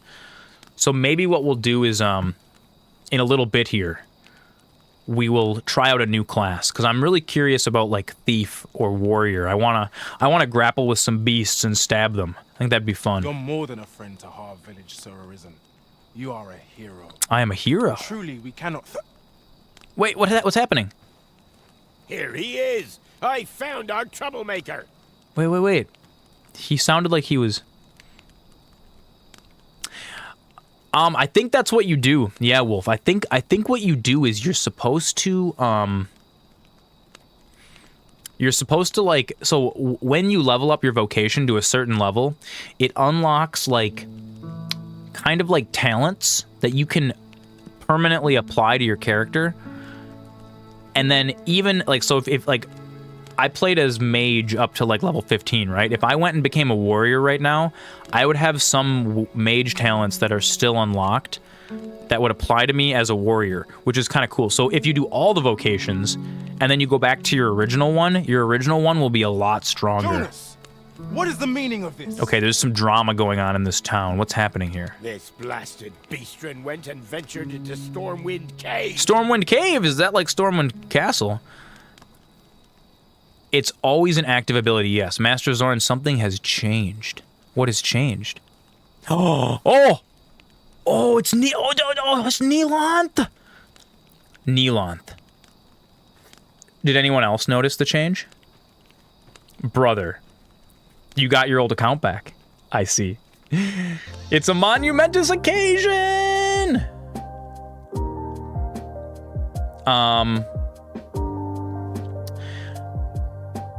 He's back, ladies and gentlemen. Neelanth was viewing us on an alternative account he had made because he could not recover his original one. It appears that this is no longer the case. And, gentlemen, Aragorn has returned to us. It is the return of the king. Rejoice! Oh, this is so awesome, buddy. Dude, you'll be able to do multi-streaming now on your OG Twitch account again. And I can follow you, and I can... Oh, this is so cool! We're gonna maybe get some, air horns.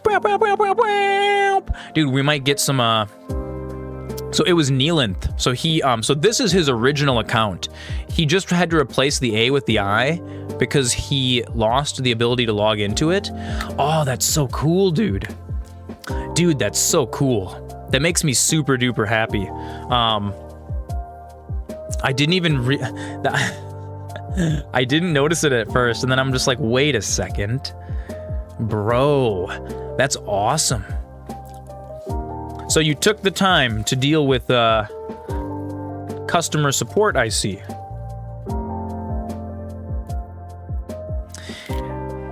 Painstakingly, I would assume, is how he got his account back.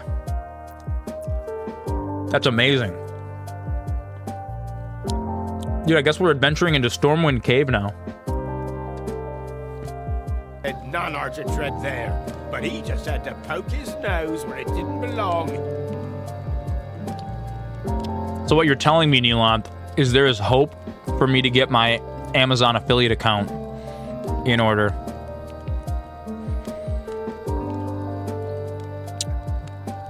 I'm just gonna have to call them and be like, no.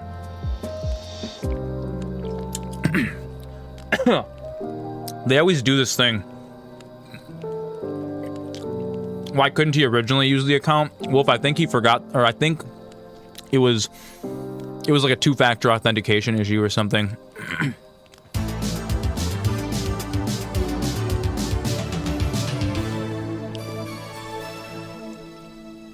Oh my goodness, look at that. Peep Boss. Peep Boss gifted a tier 1 subscription to Neelanth. Just gifted a tier 1 subscription to Neelanth. And you know what else? I think we actually need to do one other thing really quick. Because something is amiss right now.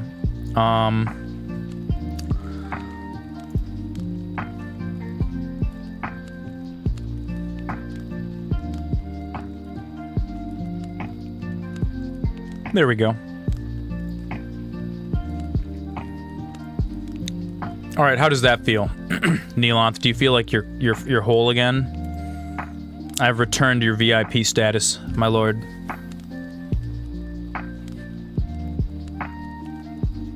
Your phone had water in it? Oh, dude, that's the most annoying thing in the world.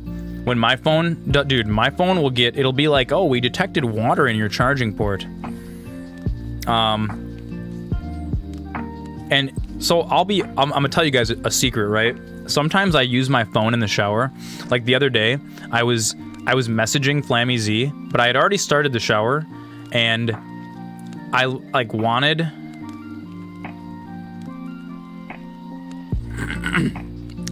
to I like wanted to get into the shower already, but I was still having this conversation, and so I'll put the half of my body in the shower so I can be warm, and then I'll sit and finish sending the message, and like I totally like just got humidity in my phone, and then it was like weeks, dude, that my phone was like, oh, we can't charge your phone, you have to use a wireless charger. Super silly. Super silly stuff. Okay. We're all here. We're all here.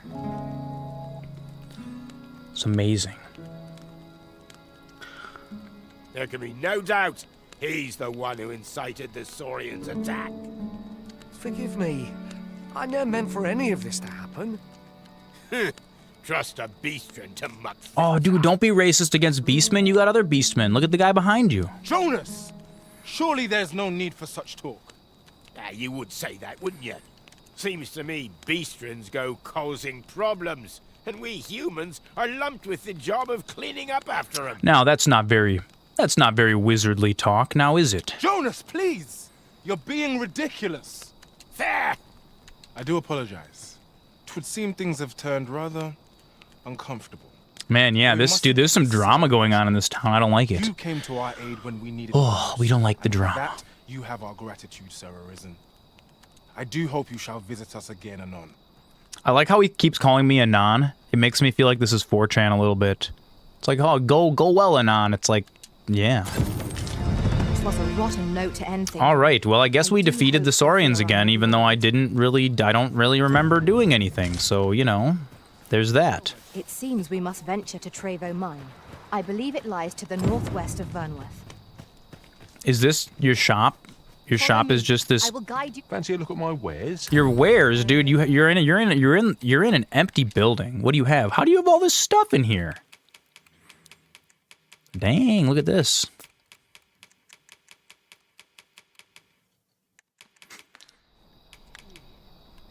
Do I have anything to sell you? No. I like all this stuff. Always a pleasure. I love how, look at this. I love how this shopkeeper is just in the crumbling ruins of a building and he's just like, yeah, I got stuff. Fancy a look at my wares? Anon is Old English. It means right away. Wow, I did not know that. Day after day. I did not know that. Thank you. Thank you, Nil. We look at this. Mayhap his maundering will make You fixed the problem. Moonlight fixed her issues. Look at how that's beautiful. That's beautiful. That always feels real good.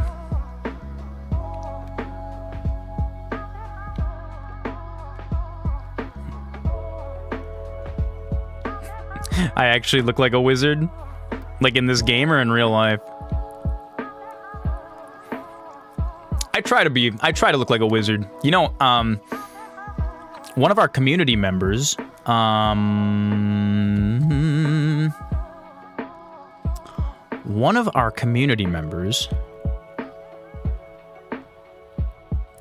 is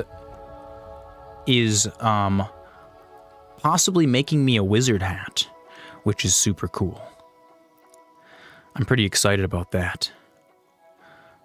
Stevie Wonder Bread.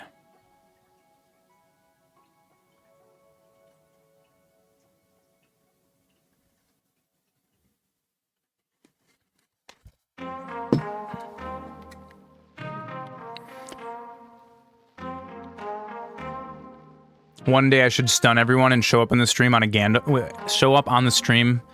in a Gandalf costume. I'm working on that. One thing I want to... So I'm actually looking into ordering like a proper cloak, a proper wizard cloak to wear on stream every single day.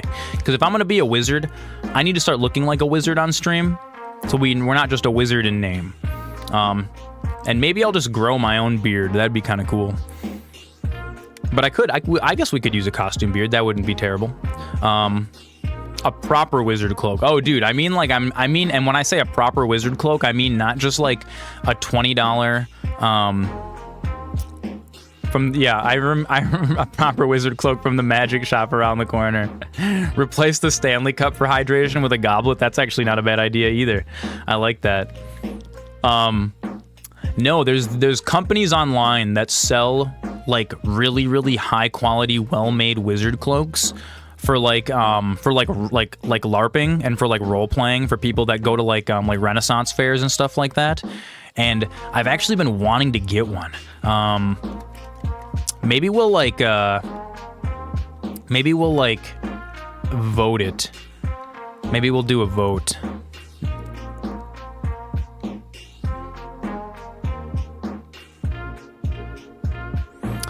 We'll pick from like 3 of them. Are any of you guys that injured? No, we didn't do anything here. There was no quest. All right. Let's head back to Melve, I guess. We're gonna head to Melve now. Do I have a wizard staff? I don't. I should get a wizard staff too, shouldn't I? These are all very, very pertinent. Oh God, how do I get back to Ms. Melve? Really, all the way up there? I think the last time I went there, I took an ox cart, didn't I? All right, we'll head back to Vernworth. Oh, you know what? We shouldn't go at night, though. I'm forgetting the first rule of adventuring. Don't adventure out at night. Didn't I used to have a staff way back in the day when we were young? I did. I did have a wizard staff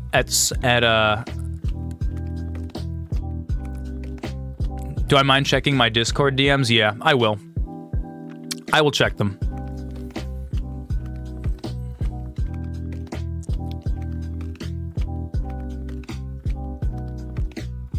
Here, give me one. You know what? I'm gonna sleep. We're gonna take a quick commercial break. Except for not really a quick commercial break. It's just gonna be a break. Yeah, dude. Well, I mean, I think it'd be really cool to carve my own wizard staff. Would be kind of neat. So we're gonna see if we can cook. Wait, do I even have any food to cook? I don't even know if I have any food to cook here. I may have screwed up and not brought a meal. Oh, I got beef steak. Look at that. Should get a black ebony carved wizard staff.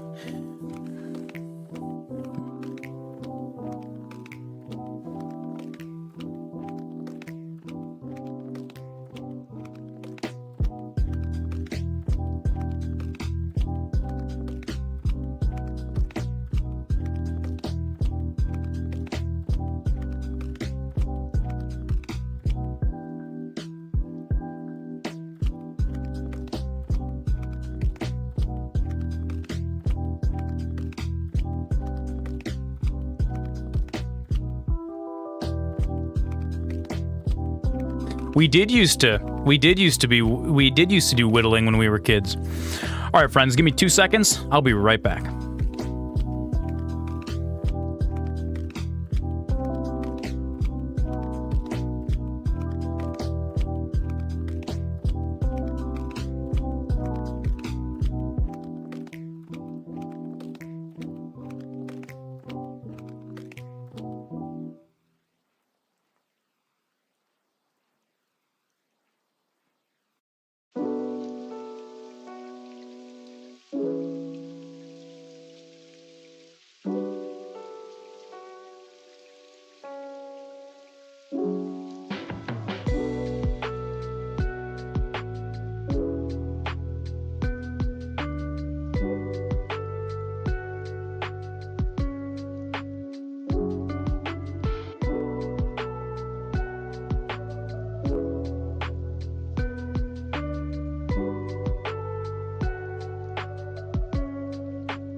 Take it easy, Wolf. We'll catch you when you get back, my friend.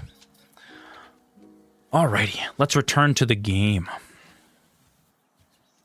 Let us return and do more wizarding. Nah.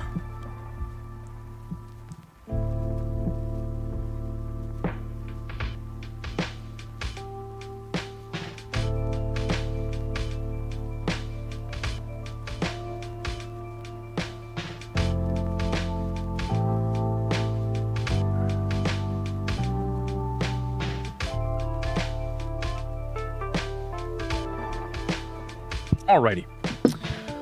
Mischief managed, everybody. Mischief managed. And here we are, traveling halfway across the continent. Oh, wait a second. I should have changed my skills before I rested. I want my big wizard fire back.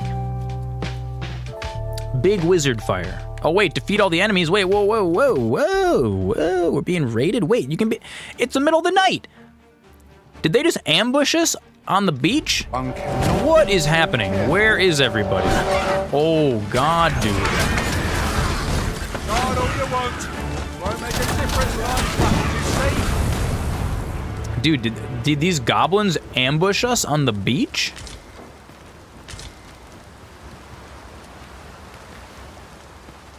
Oh, my goodness. Does that even count as a camp for the night? Jeff Bezos hungers. Oh my goodness. Take this. 'Tis something I found. I wanted you to have it. Oh, it's still the middle of the night. Wait, what do you mean we can't make camp without a camping kit? I had a camping kit. I usually get it back. I have a knack for gathering items. Wait, whoa. Let's back way up There here. are useful ingredients to be gathered here, I'll wager. What do you mean no camping kit? No camping kit. Did they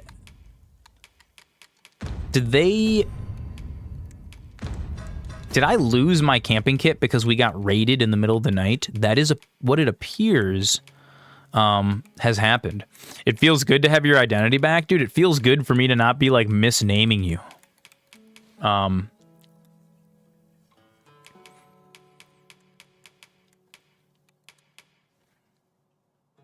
Might need to go back to the other account and dump all the channel points. Well, I left your other account as a VIP too.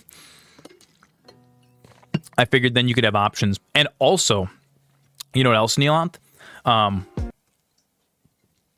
It wouldn't be a terrible idea for you to hang on to your other account, because there are certain things on Twitch that sometimes it's cool to have a bot account for. Like, for example, if you're streaming, if you want to, like, if you build up a following on your main account, Jeff's gone, but you don't want to go live to test a camera thing, it's good to have a secondary account that you can go live to that nobody knows about.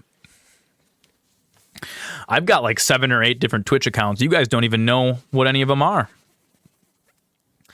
And that's by design, because sometimes in the middle of the night I have to go live in order to, like, when I got that ad tracker working again, I had to go live on another Twitch account. And then, like, yeah, I don't want people having messages at 4 a.m. like, oh, MasterZoran's live at 4 a.m. Like, and then tuning in to me just like here, sweaty, clicking on things, swearing into my microphone, you know? Oh my goodness. Wouldn't that be cool though? Yeah, fever dreaming my way through problems, dude. That's what I do. That's how I solve them. That's how I actually solve problems in the real world. Okay, so friends, something terrible has happened to us, to this mighty band of adventurers. Shall we see if there's aught to be found while we're here?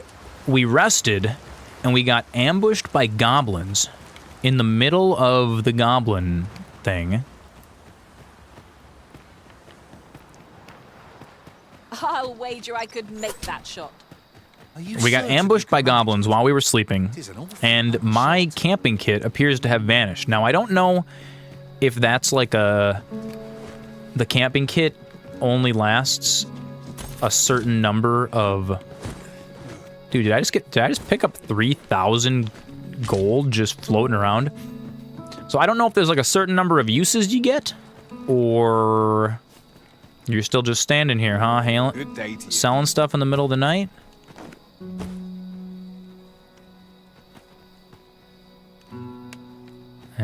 Nope. Fancy a look at my wares? Well met, son. He is. How might I be of service? He is still here. Do you sell a camping kit? Please sell a camping kit. Please sell a camping kit. He's got a lot of stuff, though. Nope, no camping kit. Do come again. All right, well, I guess we have to waste... Ugh, I have to waste a fairy stone. That's so sad. I mean, I guess we could technically just, like, wait. And this seller had Is there a bench? There is. Our funds are better All right, spent elsewhere. pawns, stand around me while I take a nap. Your restraint arisen. There we go. There it is. And then we're gonna head north. North. There we go. Let me get that. So I had to... Normally, I'm the kind of guy who likes mini-map rotation. I am a mini-map rotation kind of a guy, in general.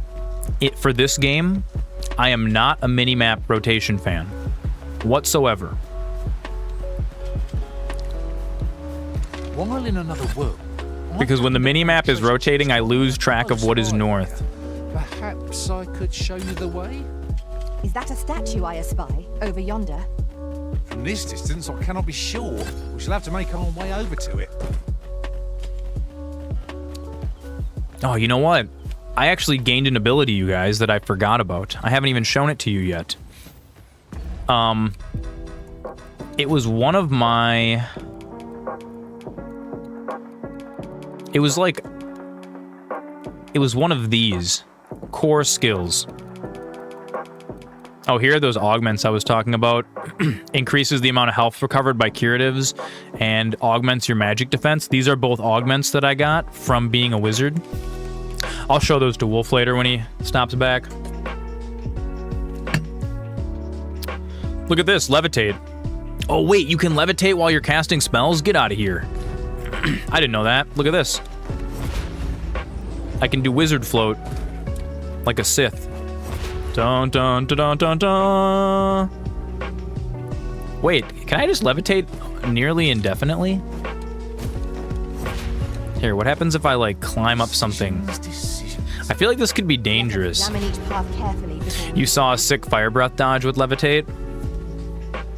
That's I have to remember that I have that actually. For Hogwarts Legacy, I unlocked this thing where if you held down the dodge button, it would the dodge button would like make you teleport like 15 yards. And for like the second half of the game, I just forgot about it for like 99% of the fights. G-Tater lost, huh? Who'd you lose to?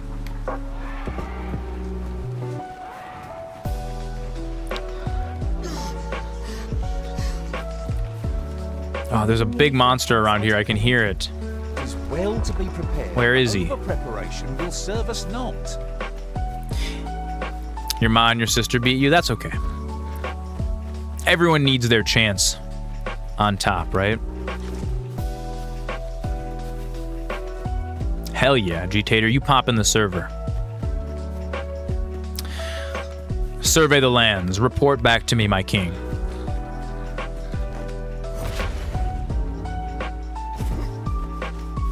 These faces have grown mightily familiar. 'Tis well to have comrades one can trust.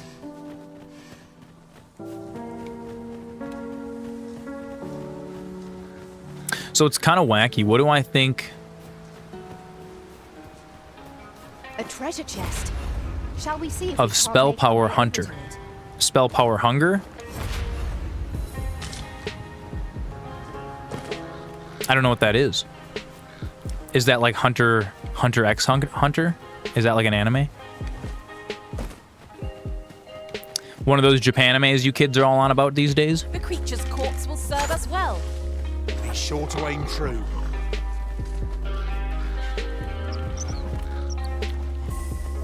Spell power hunter. I never played a hunter. Is that a hunter only ability? The only class that I ever played in World of Warcraft was Mage. That was it. That's my one and only.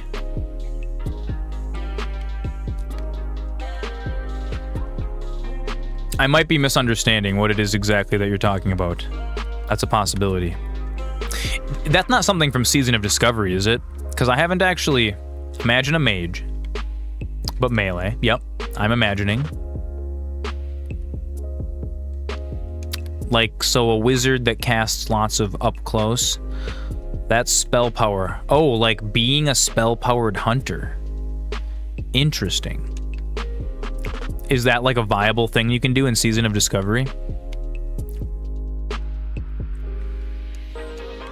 I really need to get on Season of Discovery. No, it's trash. Everything looks good, G-Tater. Don't ask Superhorse. Superhorse is... Phase 3 comes out in April? I don't know. I think he knows a lot. Superhorse is probably the wisest person that I know.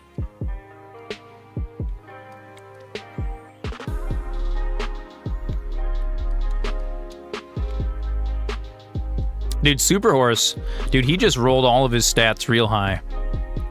His horse is super. Yeah, I know, right? Nah, dude, when he was rolling up his character, is Dogma Gouda? It is Gouda, but it's a very Japanese game, G-Tater, so there's a lot of, like, convoluted stuff.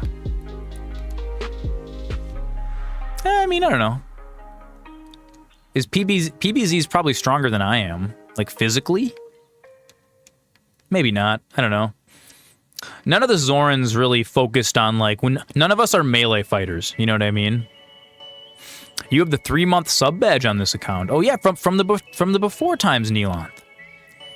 I just love flying around now. Look at this. Now that I can levitate, this is amazing. Flammy Z is a big boy.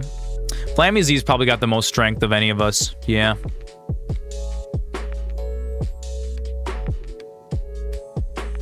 But we're all wizards. You have probably 9 strength IRL. Dude, I probably have 7 or 8, yeah. I'm real weak. Gotta get that anger strength. You're fat boy strong. You're David. I'm David Blaine. Watch me levitate. You're sad because Red Dead 1 ain't on PC? Yeah, I remember we were talking about that on the server yesterday. And I said, I'm gonna hook you up with an Xbox emulator, G-Tater. I will make it so easy for you, and you won't even have to download anything through a torrent. I'll send it directly from my computer to yours. It'll be perfect. Okay, we need... Here's what we need. We need 2 things. One thing I need is a camping pack, like real bad. And I don't remember where to buy them from. Is it this over here? I think it's this guy.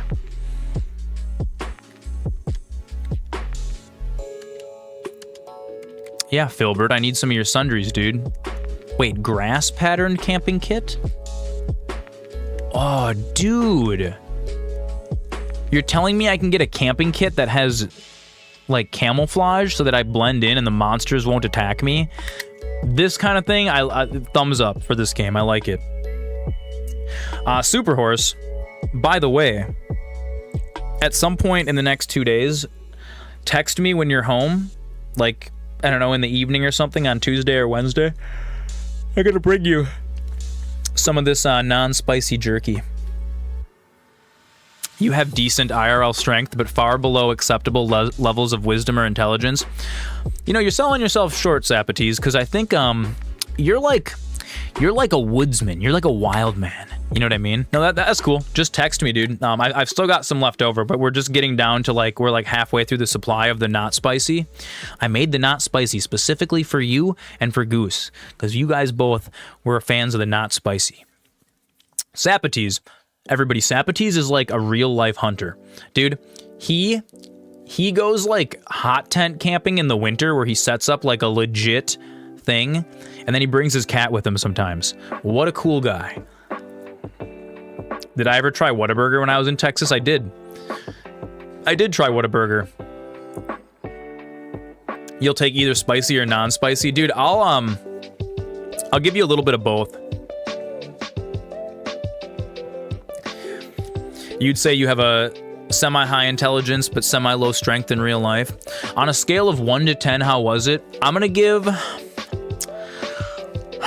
Whataburger. I'm gonna give them like a solid 8. A solid 8 out of 10. I mean, it was a Whataburger in Houston, but it wasn't bad. Ooh, is Whataburger better than Culver's? I don't know. I think I would say that Whataburger is probably tied with Culver's. For me personally, because I don't have Whataburger around here, and the novelty of going there, I would like. But dude, Culver's is really, really, really fantastic. I'm gonna tie him. I'm gonna tie him, and I'm gonna give it a solid 8 out of 10. And I think that's a fair rating. To be fair, I feel like fast food is it's hard for fast food to get an 8 out of 10. And you know what? I think I would give Culver's an 8 out of 10 also. I would give both of them. Culver's is top tier fast food. It tastes really, really good. Your Culver's experience was meh. I've had mediocre Culver's experiences. Absolutely. Absolutely. I've had Whataburger. Whataburger was God, Whataburger was so good. And you know what? They were one of the only places open when it snowed in Houston. When I was in Houston, the snow followed me there. And it was like the entire city shut down, and it wasn't their fault specifically, because in Texas, Snack Up didn't order the classic Butterburger. What did you order? What did you order at Culver's? Did you order like the fish or something, dude, or like a the Reubens are pretty decent at Culver's, but I will say that Culver's Reubens I've had better Reubens than the Culver's Reuben. A Culver's Reuben is like passable, but the sauerkraut has like a bitterness to it that's not like you were recommended a mushroom burger from a dude that worked there for 10 years. Mushroom burger's not terrible. I would eat a mushroom burger from Culver's. One thing about Culver's is just that, like, I don't know, dude, people that work at Culver's, it's almost like a cult, dude. They love their jobs so much. But yeah, Whataburger was fun. That was actually like the only place that we ate. That was the only place that we ate when we were in Texas. I tried to go to Sonic one time, and Sonic, they gave me chicken tenders that like must have had like soap on them or something. Like somebody must have spilled some soap from one of the soap dispensers onto the chicken tender. Sonic is ass, dude. I wasn't a fan of Sonic. I didn't like Sonic very much. I thought they were like, you know, I don't know. If you're gonna compare burger places, you got to go for a classic burger. Quick Trip is the Culver's of gas stations. I will agree with Boost Shack on this one. I will agree with Boost Shack. You know what else I think? I think we need one more. There has been a slight oversight here.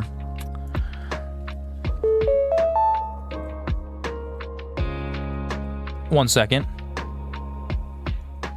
I will secure the wizard tent in just a moment.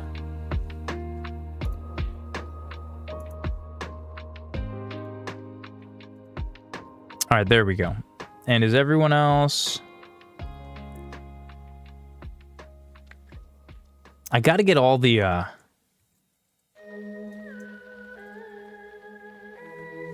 Gosh, does anybody know? I'm just gonna, you know what, I'm gonna have to wait for him to be on again. There we go. Boost Shack is now a VIP in chat.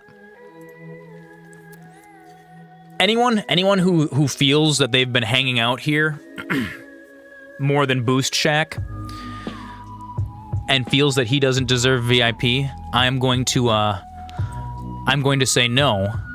And also, I know in Boost Shack like the majority of my life, so he gets the OG. He gets the OG. G-Tater, you're a VIP too. Everybody's a VIP. You know what? And I don't think there's anything wrong with that. You know what I mean? As long as I have VIP spots to hand out, we're gonna hand them. All right, now. Let's batten down the hatches, G-Tater.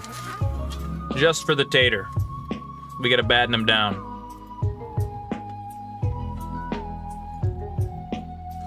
The other person that needs to be VIP is King. I don't remember exactly like whether he has like any underscores or anything in his name though. I gotta get all the cousins in. All the cousins gotta be VIP. Cause you guys are all VIP in my life, for sure. King's on vacation. That's okay. We'll see him. We'll get him VIP'd when he's back from vacation. Quick Trip breakfast sandwiches are underrated. Yeah, dude, Quick Trip food is generally pretty legit. What I will say that Quick Trip does not exceed at is chicken sandwiches. Okay, the patty chicken sandwiches and their burgers. I don't like Quick Trip's burgers. Are you guys familiar with... They're called, like, church burgers. Like, they're, like, the really, really cheap, those big, giant, thick hamburgers that taste really, really bad that they serve at, like, church picnics. Dude, that is what Quick Trip burgers are. They're church burgers. They're not... It's not 100% really real regular meat. But I will say that 99% of Quick Trip food, dude, I will eat the shit out of. Yeah. But you know what, though? Here's the thing. Even like, if you get a scuffed chicken sandwich from them, it's still pretty good. I don't know what I'm supposed to do to, like, figure out where this guy goes. Like, I don't know. Does time pass in this game if you just, like, stand here? Am I supposed to just stand here and listen to him tell the same story for, like, an hour until enough time passes? I'm not sure. You, sir, are you the ox cart man?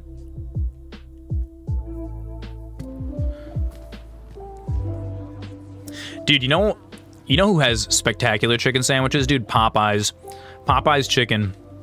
The spicy chicken sandwich, dude, from Popeyes is... Oh, it's so good. It's so tasty. Where's my ox cart? Here it is. If our destination is a distance... What did he say his name was? The lad's in Vermouth now. He's eager. I'll give him that. Where are you going, ox cart man? Expedition, sword drills. This ox cart's bound for Melv. I'll need to see some coin before I let you Melv on. isn't really where we want to go, but I do need to go to Melv, so I guess we can... I guess that'll work. So yeah, this game is just like, it's a slow play. You know what I mean, dude? I love how you can just see, like, clearly these pants, you know, they kind of squeeze the balls a little bit. Dude, can you see, like, his wiener a little bit through his undies? You can! Oh my goodness, dude. We're gonna keep the camera over here. We're gonna keep the camera over on this side for the ox cart journey. Oh, he's got the tip, dude. Oh my god. Oh, it's so funny. That's so funny.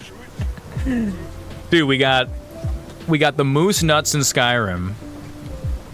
We got the outline of the Pepe tip in Dragon's Dogma.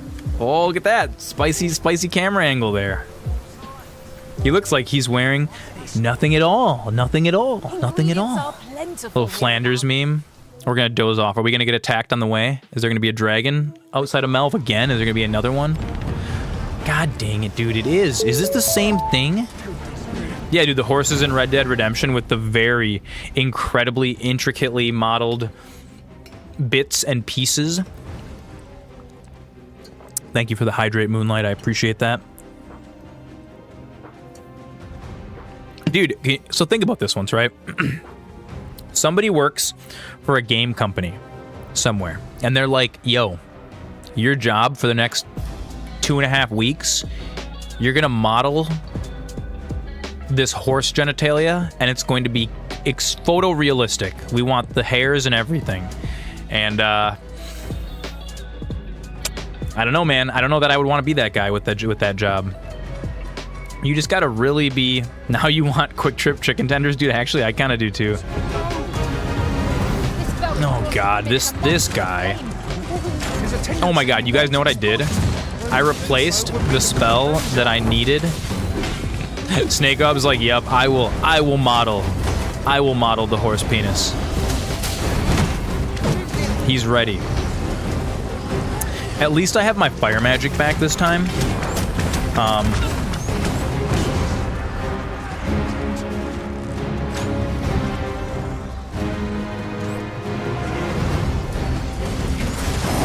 I really want fire magic and lightning magic though. They're the two ones that I like the most. Although, the ice magic looks like it just blocked an attack, so that's kind of cool. G-Tater doesn't know what to play.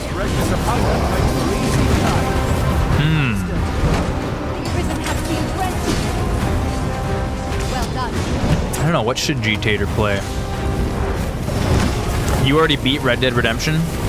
Dude, look at that, there's a griffin right over there. We're gonna have like a double monster fight. This isn't fair. Backpack Hero is pretty good.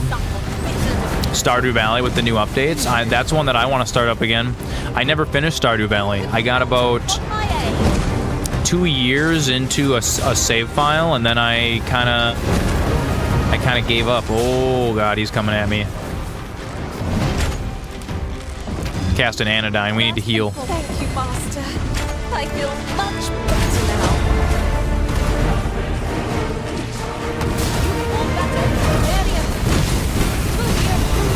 Stardew on stream would be cool, and it does have multiplayer. And I think everybody gets to have like I don't remember if everybody plays on one farm or something like that. Yeah, Stardew could be cool. Oh god, he just like smashed me, dude. He booty smashed me. Come on, heal. Heal. Heal. Stand inside the bubble. Stand inside the bubble. Oh, he just took me out. Oh no, he's coming for me. He's coming right at me. Ooh, boy. He's almost dead, dude.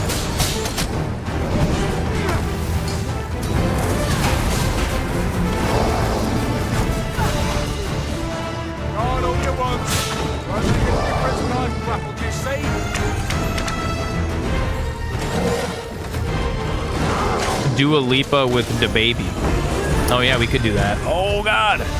Don't kill me! Don't kill me! Don't kill me! Don't kill me! There we go. So I'm actually not sure how the haste spell works. That red magic that I just cast. Oh, it was supposed to be haste. It was supposed to be haste. Run! Run! Run! Run! Run! Run! Run! Run! Run! He's coming for you. He's coming right for me. He's coming right for me. Oh my god, they beat it. You got like 2 hours into Stardew and haven't really got momentum in it yet? What does anybody know what the max number of people that can play Stardew together is? Is it 4 or is it like 8? Of course, the fight would have been lost without you, Arisen. I'm actually not sure. Yeah, I got momentum in it. Like I was able to play until I built up like a pretty decent farm. I did a bunch of the things. I don't think I ever like fully romanced anyone. Oh yeah, G-Tater can have a spot. That's for sure. I'll wager I could make that shot. That would be kind of fun. I'm certain you can manage it. It is an awfully long shot.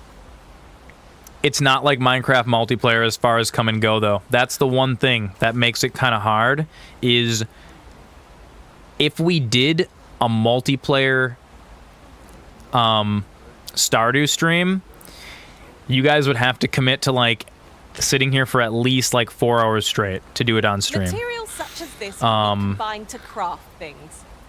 But I'm not sure. We might. I'll look into it more because it might. It might be something that we can like have people join and leave and just kind of work on the same farm. I'm not sure. We would all have to be on at the same time. Yeah, Stardew is it's like you're playing an RPG together because I think it's like everybody. I'm not sure if like what happens if you're playing co-op though and somebody leaves. Can you still keep playing on that world without them, or does it gimp the world somehow? I'll look into this. We'll find out.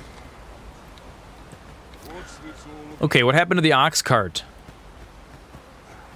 Did it run off? How far did we make it? Wow, we didn't even get like a 100th of the way there.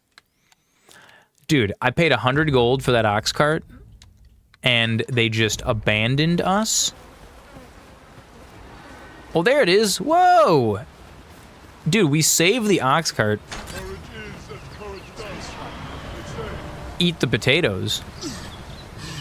Where are these potatoes? What is going on? Dude, oh my god, it's...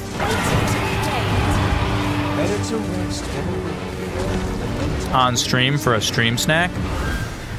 Did you post a recipe? We've never actually killed one of these guys yet. Oh my god, my NPC just fell off the cliff. Oh, dude.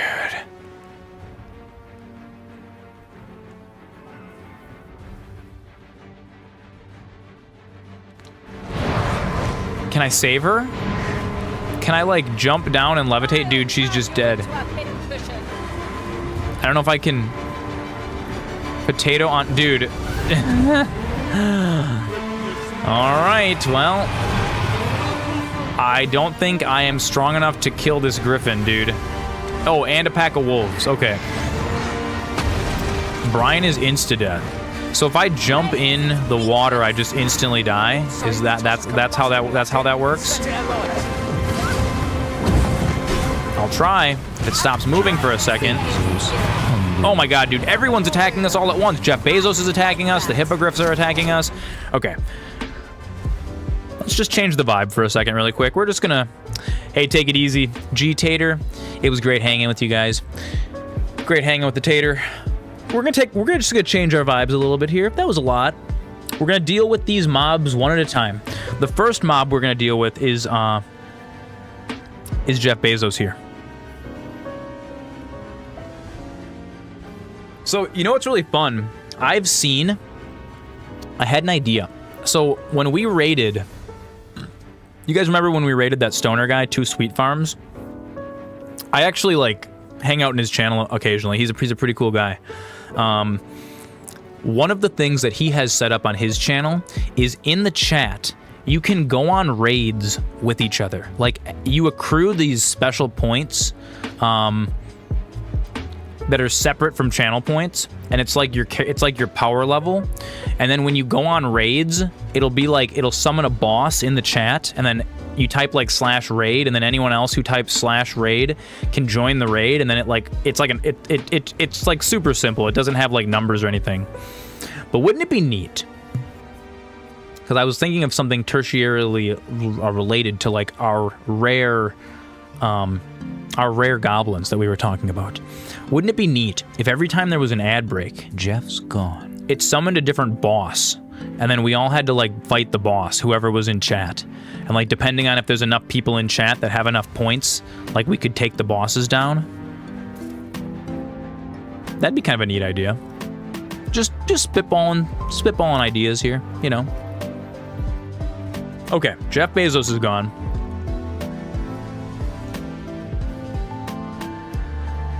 So what do you do? I mean, it wouldn't even need to specifically be for ad goblins. I saw something he had set up in his, and it was just like whenever the streamer typed /raid, it did a little like battle simulation in chat. It was kind of fun. I don't know. Yeah. Maybe we'll try it. Maybe we'll just try it one day. Maybe not. I have other priorities right now too. Well, I'm just not sure what to do here. We're being bootied to death. Ada's dead.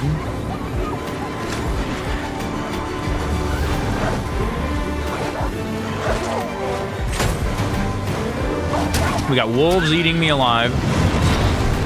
Hippogriffs. Twould seem our foe has lost their bait. I don't stand a chance against us now.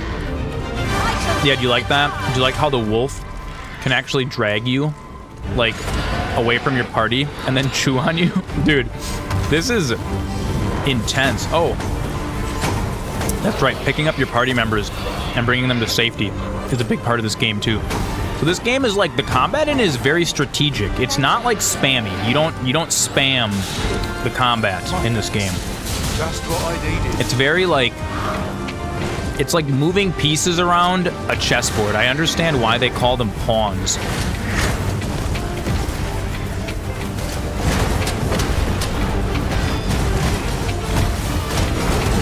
And I assumed, like in Final Fantasy, like haste was going to be one of the most important spells, but I don't know. I've been casting celerity on these guys, and it doesn't really seem like haste does that much. Or else, wait till its fury subsides.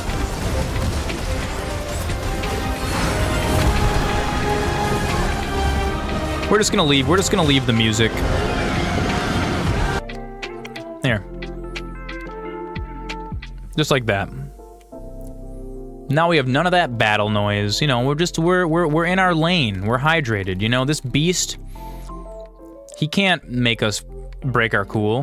No big deal.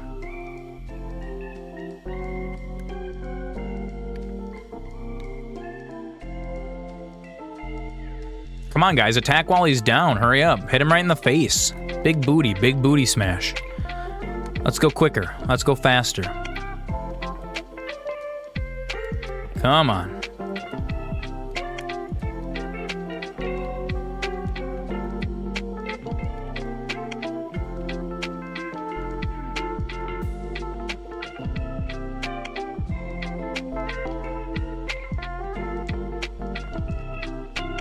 Also, like, being a wizard, I think it would be neat to try out a different vocation for a minute, because I feel like being a wizard, you don't really get to, like, you're sort of like a passive combatant. Like, you're trying to just, like, stay out of combat and, like, hit them from the sides with, like, some... It's like you're... Oh, wait, whoa. When a lightning attack is unleashed, the magical energy cannot be contained. Bolts of lightning will branch off and jump to targets in the vicinity. Oh... So I'm getting struck by the other wizard's lightning. Wow, thank you for picking up our comrade and then placing her back into combat.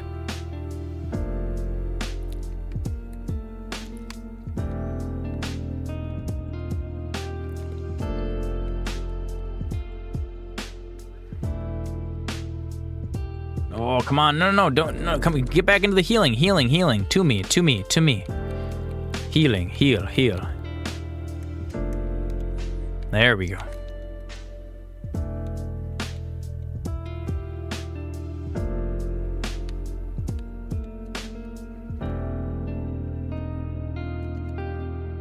Dude, this is gnarly. All right, I'm getting too disconnected from it. Let's turn the game sounds back on. Let's actually battle this ferocious beast. Let's do it. The enemy's movements have grown sluggish. Oh god, he's landed right by me.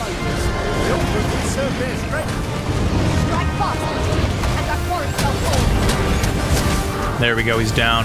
He's down, just hit him. Hit him, the soft underbelly.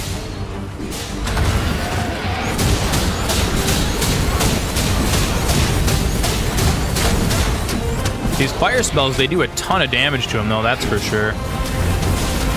There's one thing one thing I'm gonna miss if I go to, like, a melee class is just hitting them for the business, you know? Come on. I've actually been really scared of these monsters. He's down to 2 health bars. We may actually possibly be able to fight him. If we're really lucky. Dude, he's like on fire, dude. His wings are like burning.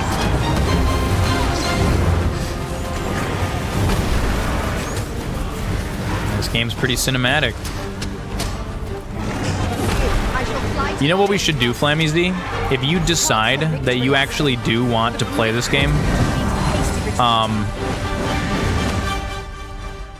dude, you guys aren't using any of your healing items, are you? I have to go use these for you in battle? I don't even have them. Can I transfer these?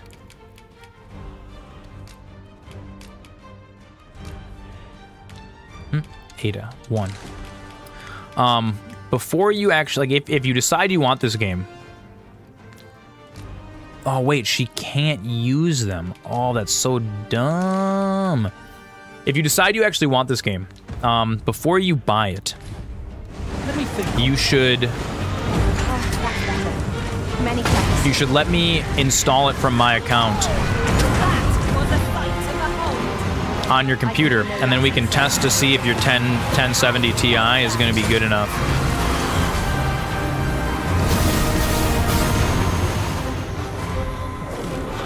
Because I'm not certain if your graphics card is going to be able to run this game. Like, dude, I don't know if you guys can tell right now, but I'm getting like maybe 35 frames a second in this battle. It's pretty crisp, and I've got, you know, a last generation top of the line gaming PC. Did he just take off? Where is he? Are you just gonna flee the battle? That's not fair. You can't just take off like that. No, no, no, no, no, no, no. Bro, we did all that work fighting the monster, and he just leaves. There are useful ingredients to be gathered here, I'll wager. We could pick some now and use them when the need arises. That's so funny.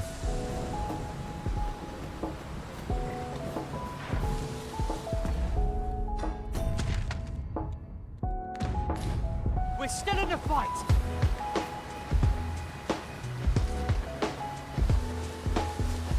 You'll like to grow overburdened if you keep picking up every little trinket you find. Whoa, why is Irenicus' shield, like, glowing? Assailants, Master. Dude, did that guy just shoot ice bolts out of his... Are we all in the same boat? Whoa, who are these guys? What's happening here? It will be a rude shock for our foe to find you then. Dude, is that our ox cart from before? Is this my ox cart? This ox cart.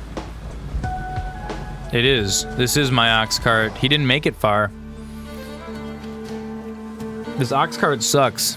This would be like, you know, this would be like if you hired a, this would be like if you hired a taxi, but then halfway through, like, Somali pirates, like, hijacked the taxi. Thank you, Moonlight. I will hydrate. Won't mind a chance to doze off as the hills roll by. Ooh, we gotta fill that in a second. Okay, we've arrived. Finally. We're in Melv. Oh, Mr. If you have a quarrel, take it up with me. Mr. Handsome still just standing by the entryway.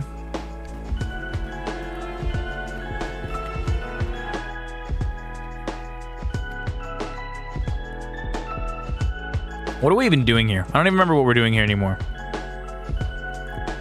I should return to the village to see how they're getting on. Well, it still looks like rubble. It doesn't look like you guys have done anything at all here.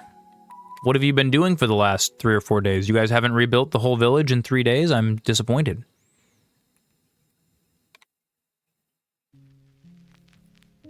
Oh, this is that guy looking for his brother. Well, here's Melv. Looks pretty good. Thays, the founder of Vermund. The village of Melv has played an indispensable role in the defense of our kingdom against the dragon. Yeah, I know, it's attacked you guys like 3 times. As the dragon set upon this village, inflicting numerous casualties before being allowed to flee. Dude, isn't the dragon basically like, it's like a god that like they can't kill? Like it's just too strong. You, Ser Ulrika. You have failed in your duty as acting chief. With all due respect, Sir Martin, our village has dispatched many of its young hands to the northern stronghold since its completion. Was it not the former consul who decreed that the stronghold should serve to defend the kingdom? Yet the stronghold has remained entirely silent to our plight. How can you say that the fault is ours to bear? I know of no such agreement. At the very least, Queen Regent Disa has mentioned naught of the kind. but I'm quite sure the consul. You would dare misrepresent the words of the dead? Dude, these people, like, so these NPCs' faces are not rigged to show emotion at all. There is no, like, they got nothing going on in the upper half, you know? There's none of that. It'd be like if I was telling you guys a story and I was just like, but there is a great tragedy. Suddenly, oh, look at it. Help us. Our village is being beset.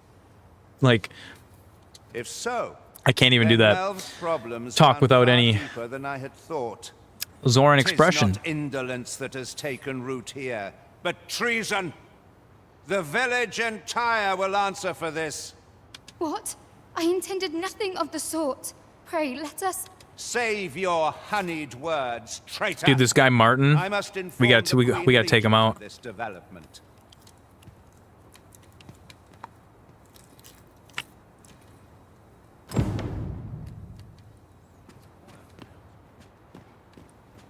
You came to see me.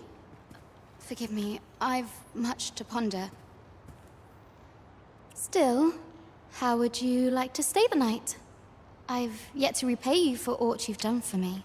Ulrika, are you coming on to me? Show of hospitality? That's what it sounds like to me. Whoa, I didn't even get a choice? By your godly efforts, Whoa, you're taking your clothes off? of the dragon's assault. Give me the option, Jesus. The people of this village are more precious to me than life itself.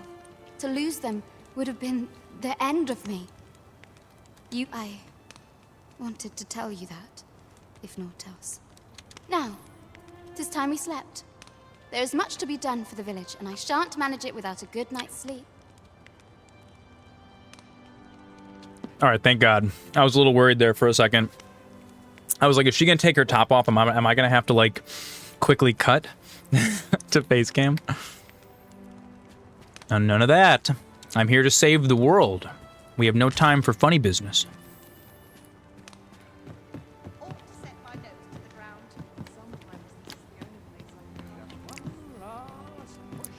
I always thought that was a silly turn of phrase, right? Funny business. I feel like it's something that like older men specifically. Oh, none of that. Got no funny business going on here, right?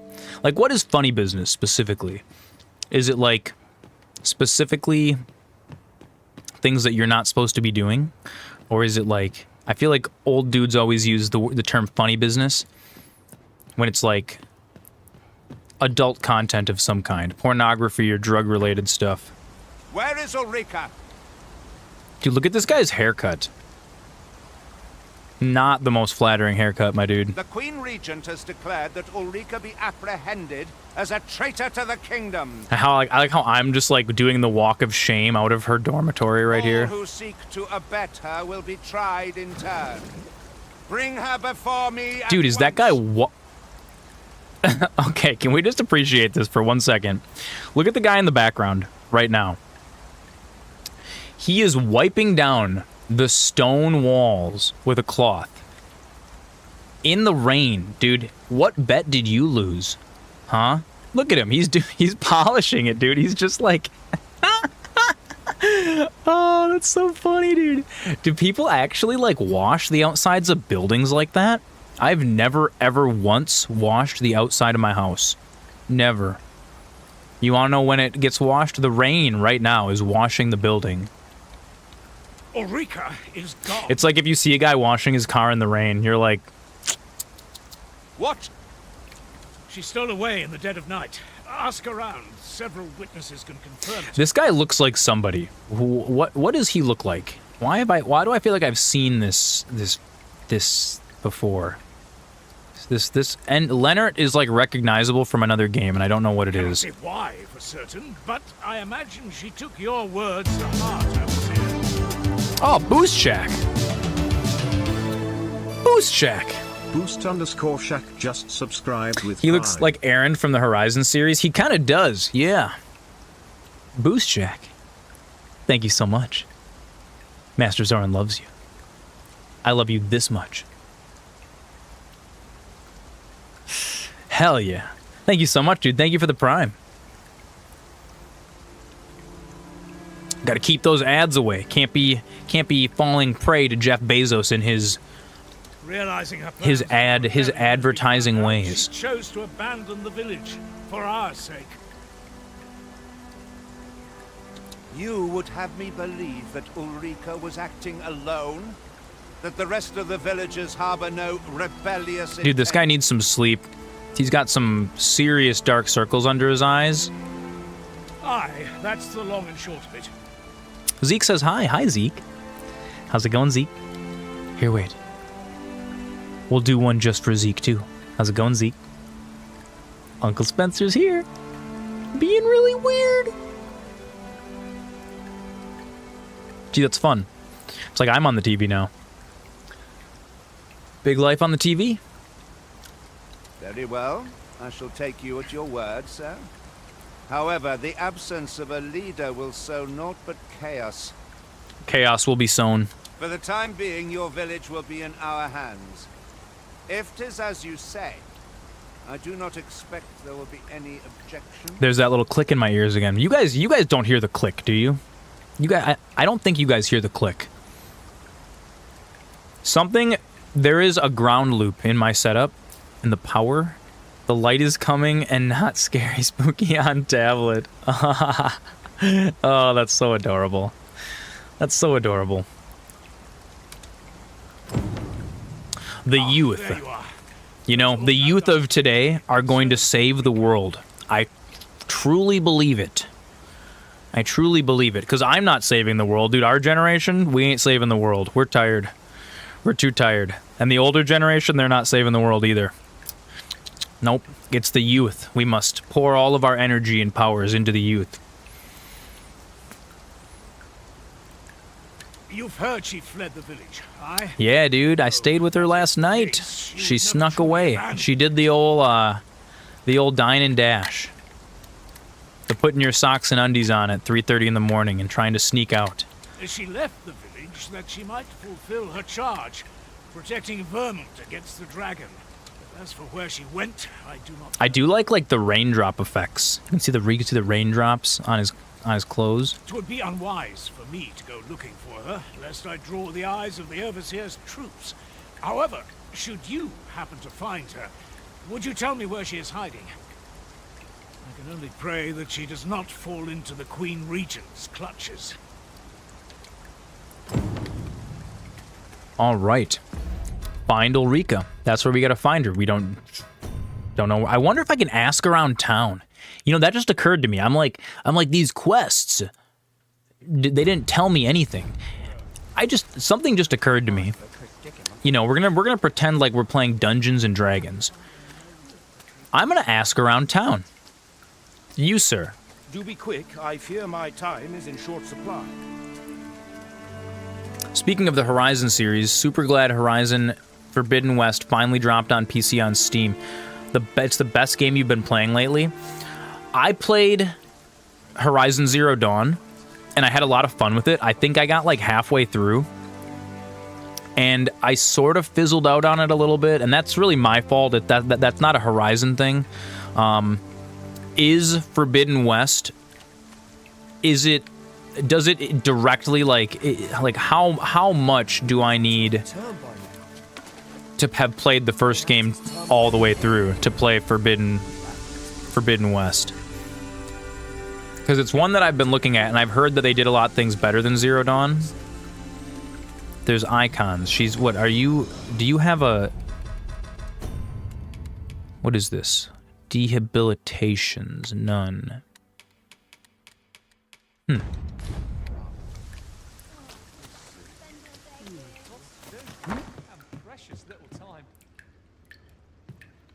at that giant sword he's just got hanging on the wall.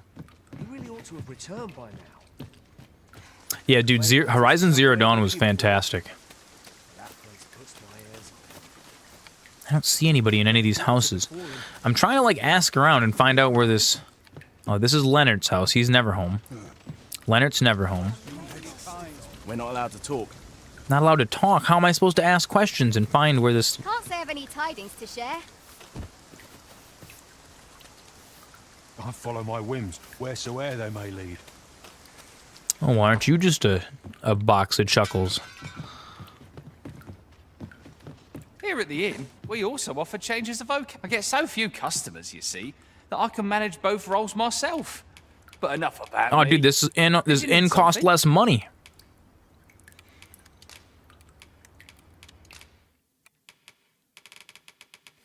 What do we have? 2,000 derps, DCP. You know, the fact that they call it DCP in this game, it makes me think of DKP, like from World of Warcraft, the dragon kill points. Oh God. There we go.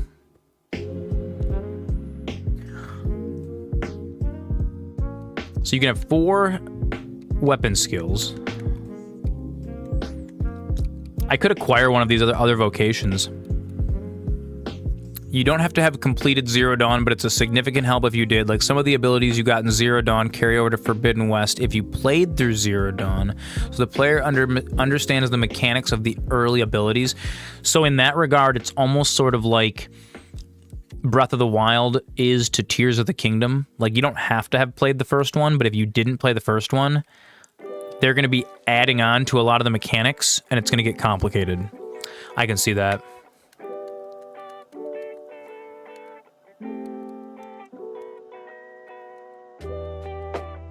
Empyrean conjures an orb of holy light that deals immediate damage to nearby targets in all directions.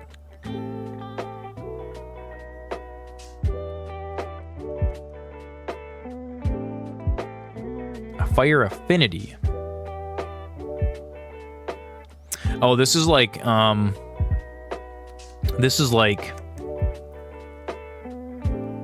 and their allies of debilitation. Oh, this one's cool. We need Halidom. We need this. And what is Argent Tonic? Health of the caster or a single ally does not recover the loss gauge. Is there some way to recover the loss gauge with items? I gotta find that out. You know what? We're just gonna go. We're gonna be Fire Mage only. We're gonna be Fire Mage, and then what is this tonic? Yeah, why not? I don't want to equip it though.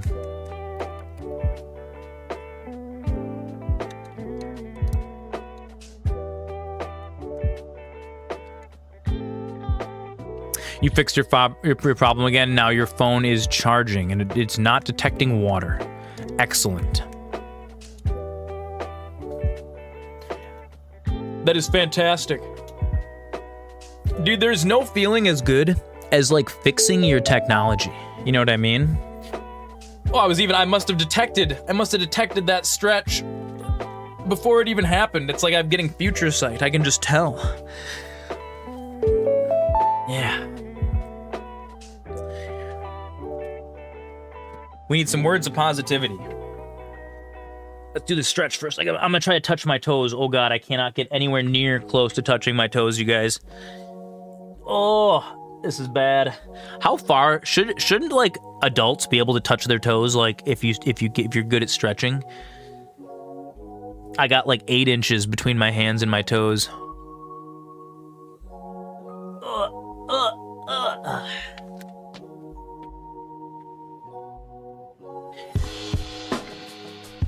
You could touch your toes. I cannot. I need to stretch more.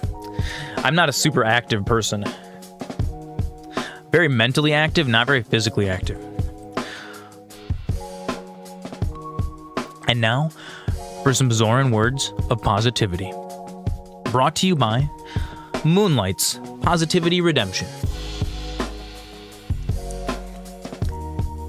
You can achieve anything in this life if you set your mind to it and if you never give up. Anything. And that includes fixing technology, your broken things. You know, sometimes when, you know, bad things happen, you set something up, it breaks, you know, the whole mess comes apart. You know, you got to switch this thing out and suddenly your whole living room is a mess, especially fixing broken technology. If you don't give up, like the moment you give up, you've lost, you know? If you problem-solving tech is about trying everything, and I am a big proponent of like, if you try hard enough, you can fix it. And a lot of times, dude, a lot of the technology stuff that I end up fixing, it's like the people that know me will see why does it keep popping up? Oh, the issue where it's detecting water in your phone port. Sometimes you just need a little bit of knowledge from your friends. So you can see on the bottom of my phone here, if I can get it to focus, there is my little charging port. And sometimes what happens is it'll get a little bit of dust in it. So if you take a toothpick and you kind of like gently try to just clear any dust out of that charging port. Also, sometimes what I do is to check if there's actually water in it. You can like blow into it like super hard. Don't like spit in it, but just try to like blast a little bit of like whatever is in there out of there. Usually when it's detecting water in the charging port, what's happening is there's either a piece of dust or a little bit of water that is like shorting out the inside of it. So it's detecting that like, it's detecting that it's got something in there that's gonna mess up your charging cable. Now sometimes, Moonlight, are you on iOS or Android? If you're on Android, sometimes you have to go in and like clear the settings of the detector thing. Oh, South Park Snow Day review. That's what I was watching before. It's not very good. Bezos, hungers. Oh, Jeff Bezos is coming here for some words of positivity. But basically the message, Moonlight, is don't ever give up. Don't give up. There's a solution. There's always a solution. I believe in you. He hungers. All right, during Jeff Bezos, let's have a little bit of Tears of the Kingdom Breath of the Wild side chatter. Hot take, Boost Check thinks Tears of the Kingdom was a better experience for people who didn't play Breath of the Wild than for people who did play Breath of the Wild. You think some of the Breath of the Wild players got burnout while playing Tears of the Kingdom? Dude, that is succinct. That is succinctly put. I 100% agree. Tears of the Kingdom has a ton of extra side quests and stuff that you can do. It can be really cumbersome if you try to do all of them. Some players get burned out. Yeah, 100%. Boost Track, you didn't like you didn't like Breath of the Wild, but you loved Tears of the Kingdom.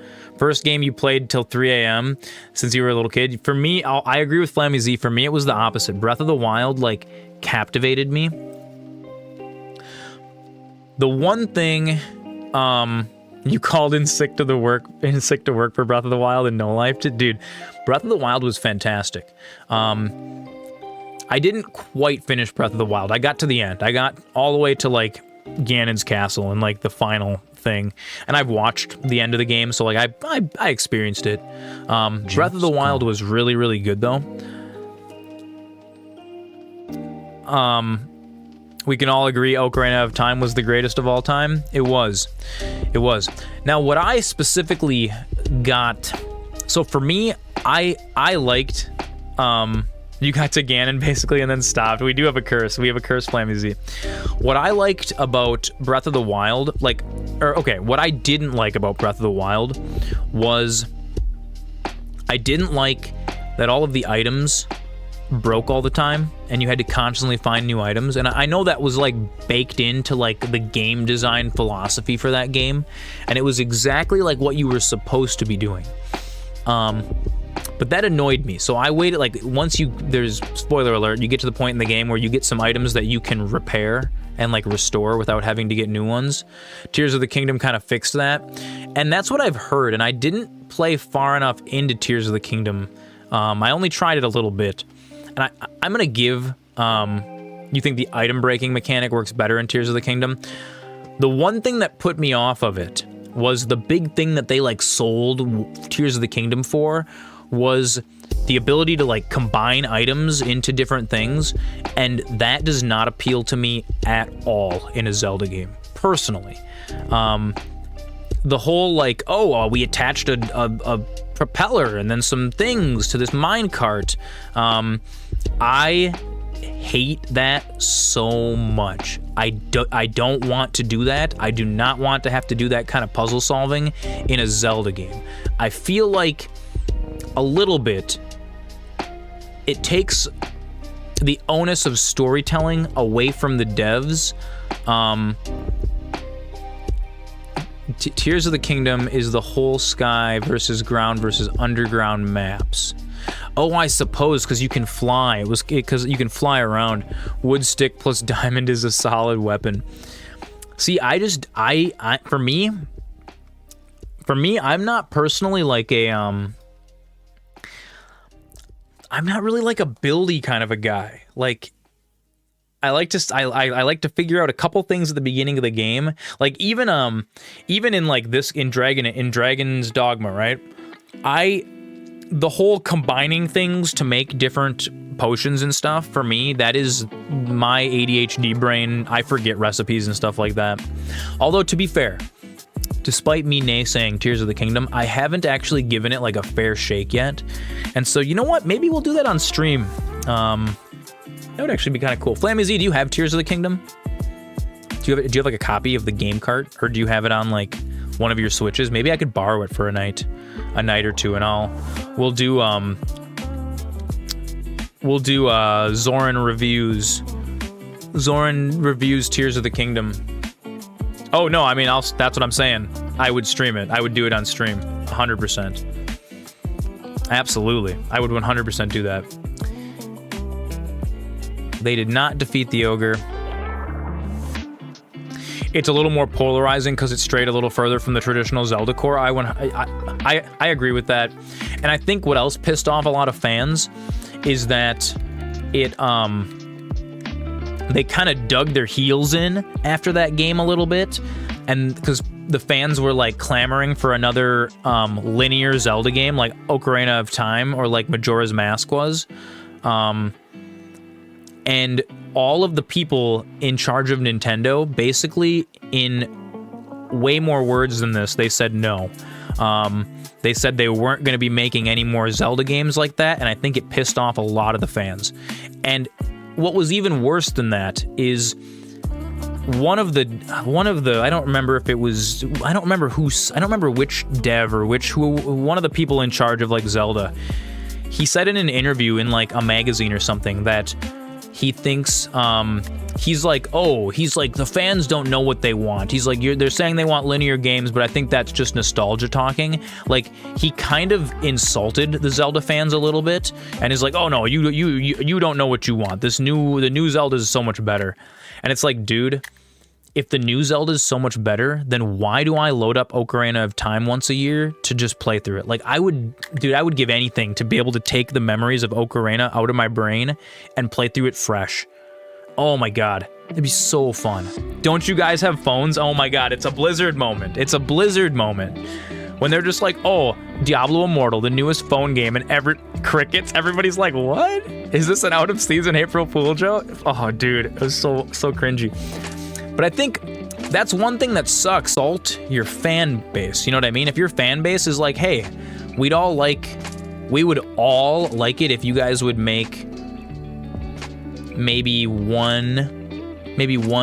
another linear Zelda game in the style of Ocarina of Time at some point.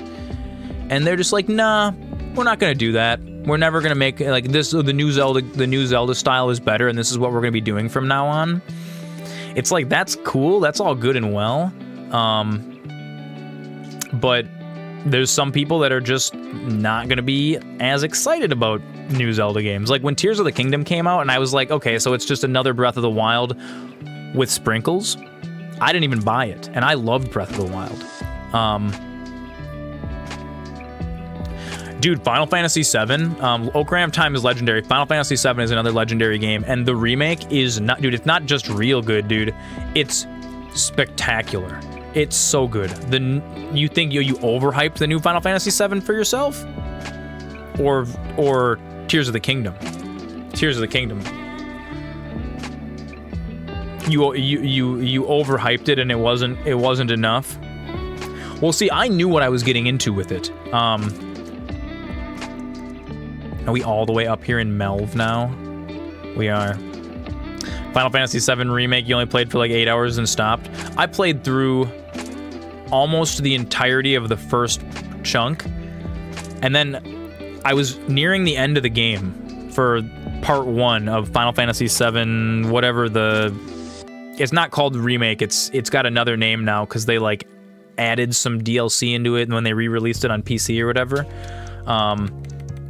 Here, we're just gonna use a fairy stone to take us back to Vernsworth. Rebirth, yeah. Yep, Rebirth.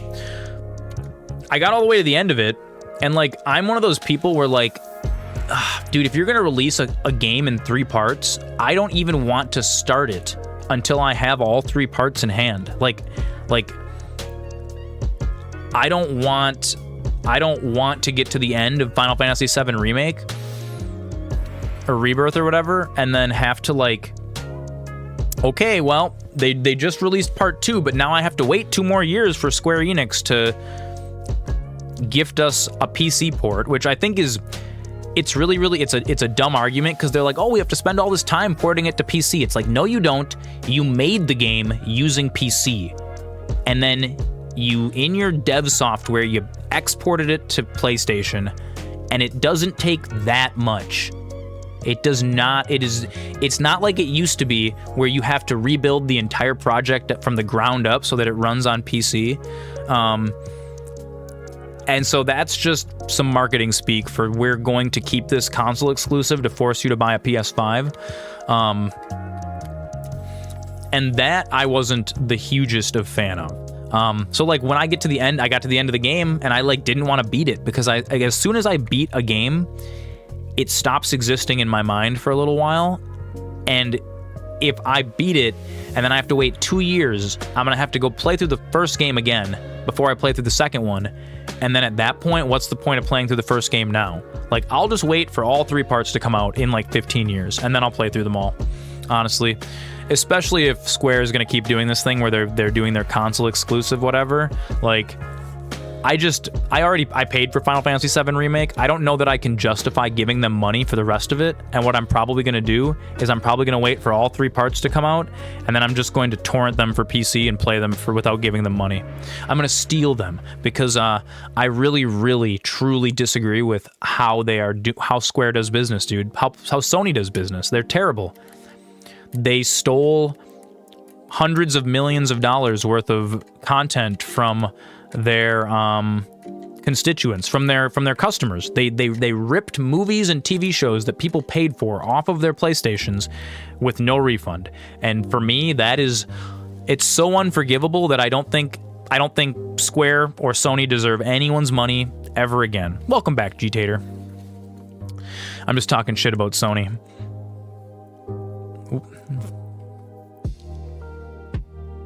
The only reason you bought a PS4 was for Kingdom Hearts 3 and Final Fantasy 7, and they took so long with Final Fantasy 7 that Part 2 didn't even come out for it. Exactly. That's irritating. And you know what? Part 3 definitely is not releasing on PS5. So like, oh, Final Fantasy 7 Part 1 on PS4, Final Fantasy 7 Part 2 on PS5, Final Fantasy 7 Part 3 on PS6? You want me to pay $400, $500 per game, Square and Sony? That's like the most egregious macro, dude. Those are it's not even microtransactions anymore, you guys. It's macro transactions. It's too much. Just wait an extra year.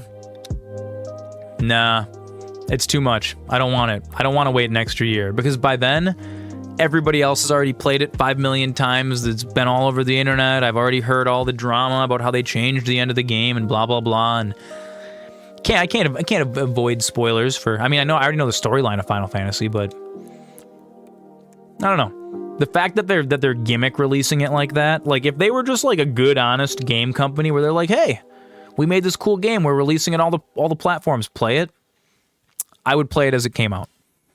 But now they're doing some Sony shadiness. All right, let's go talk to. Just go talk to this other woman and find out if we did a good job watching her house, even though we were gone the whole time. That's like this is like if you hire one of your friends, you're like, hey, can you watch my house while I go on vacation? And they're like, yeah, sure. And then you get back and it turns out your friend also went on vacation. So they're like, oh, I thought you meant like, you know, just like looking at it one time. I think we stayed there one night.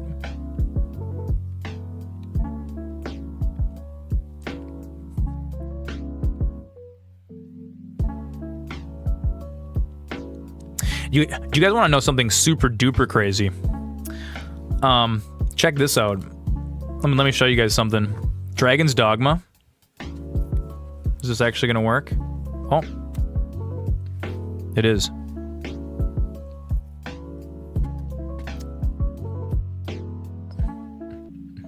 You're hoping the house is actually just burned down. What are we watching? What do we have pulled up here? Oh my god, dude, some of these honestly, it's impressive how some people do that stuff in the Red Dead engine, honestly.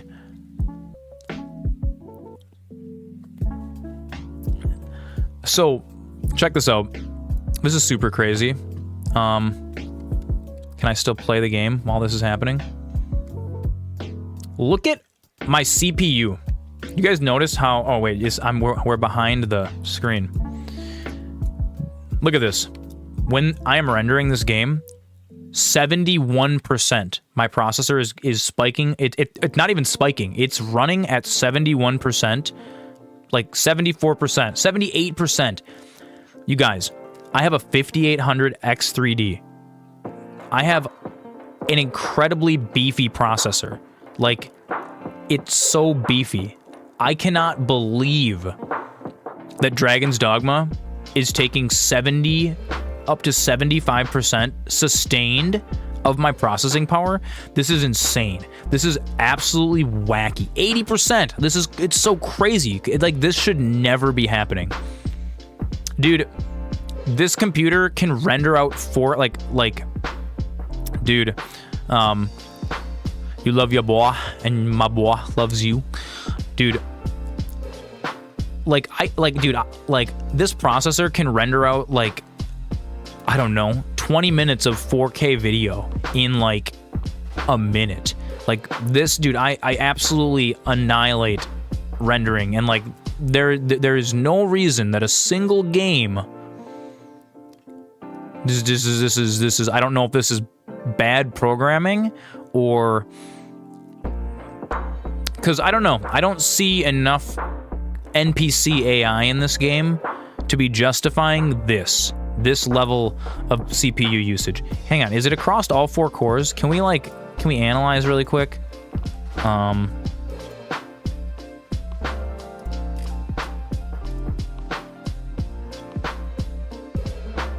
do I get the thing where it shows all 4 of the core, or it shows all my core? Oh wait, it's just over here.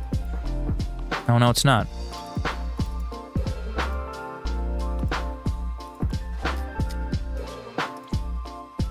Oh, I think it's in a different toolkit.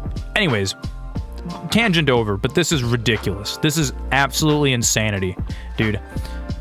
Ryzen 7 5800X3D running at 4.27 gigahertz. Dude, I don't know what, it's not even necessarily poor resource allocation. Like, it's just absolutely, and this isn't, dude, this is like everybody who's been playing this game has been getting just dog turds performance, dude.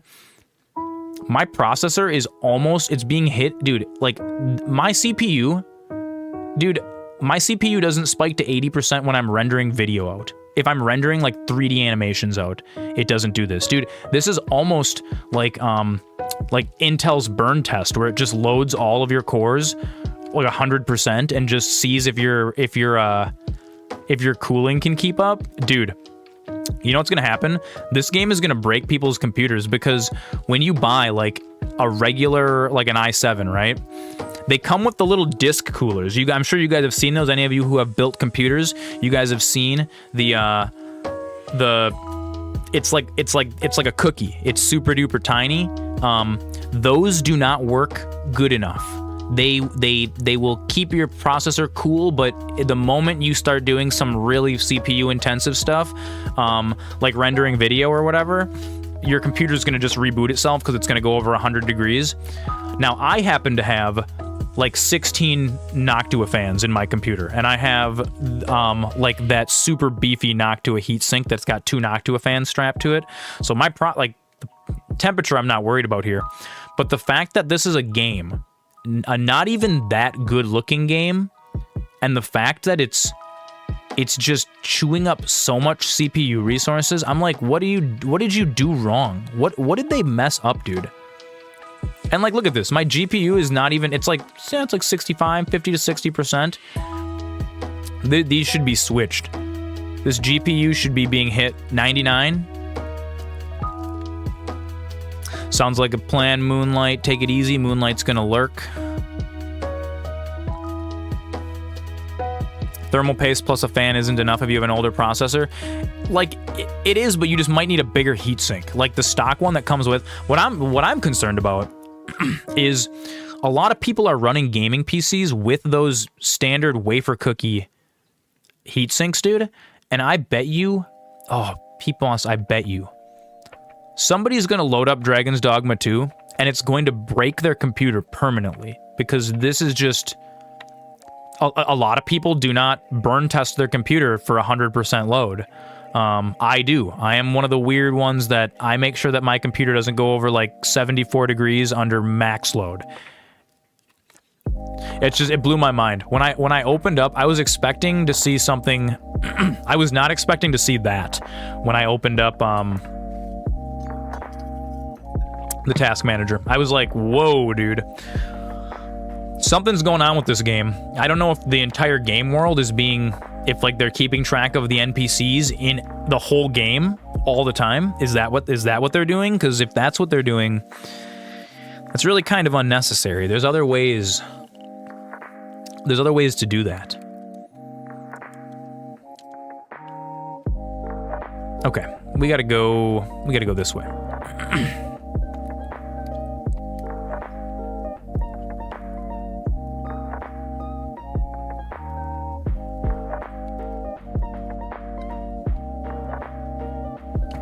Friend, how have you been keeping?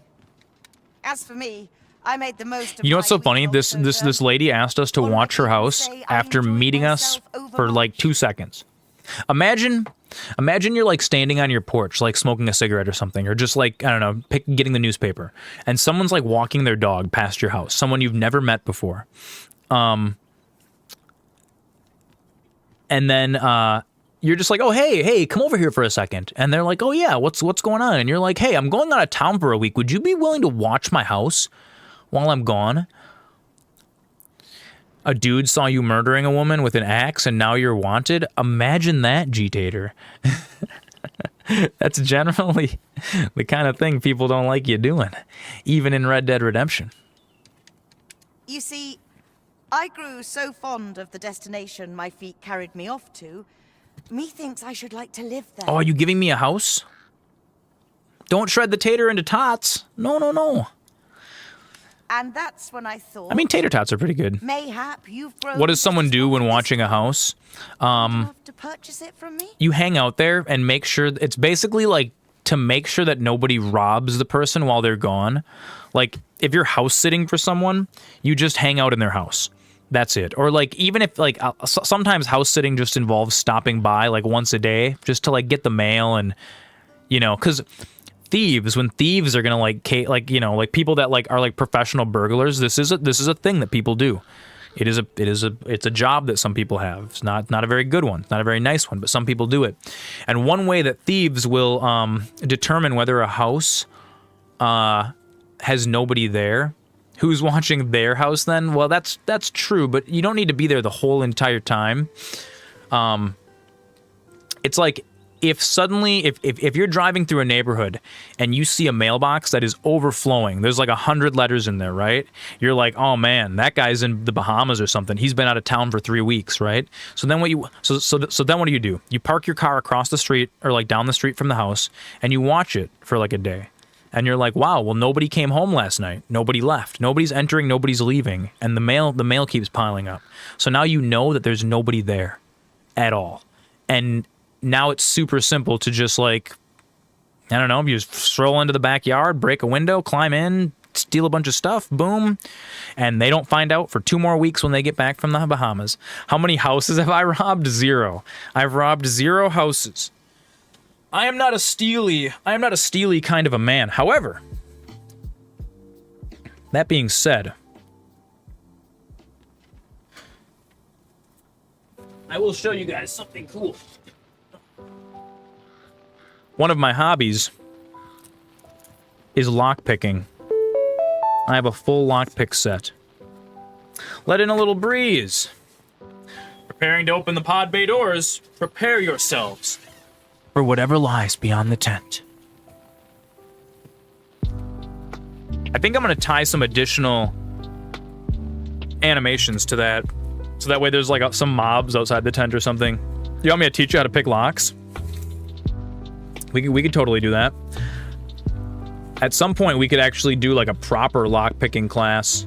Let's see, do I have a rake? Do I have a rake in here that we could demonstrate? Oh, the potion. Oh, Flammy Z is interrupting my lock-picking. Oh, there is a little breeze coming in here, dude. It actually warms up when the tent is closed. You guys will notice that I discounted the potion a bit. It was too expensive. But I just picked an arbitrary number, I don't know. I'm not sure what's appropriate. But no, I think the potion is something that you should be able to earn enough points watching, like, a stream. You know what I mean? And I think that's pretty good. Bipsy just contributed channel points to our community. That's the Pajama Sam stream. Thank you so much, dude. I appreciate you. Today's potion is brought to you by the letter B for Bipsy. It's actually brought to you by the letter F for Flammy Z. But I don't know, for some reason, being brought to you by the letter B, it just has alliteration. All right, let's see if we can chug this potion in one go.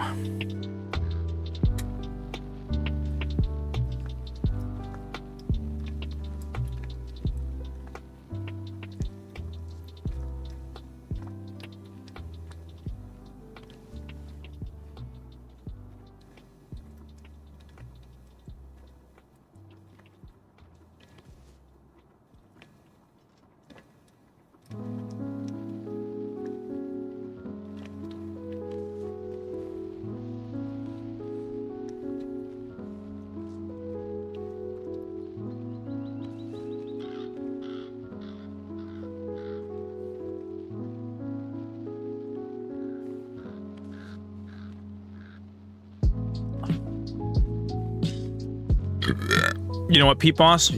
It was whiskey. Hashtag Master Chugs. He does. And you know what, Flammy Z? I think it is a fire resistance potion. Technically. But actually, it might be a secret invisibility potion. We've been through this once before, chat. Oh no. Oh no. Now I'm invisible. What are we gonna do for the rest of the stream, you guys?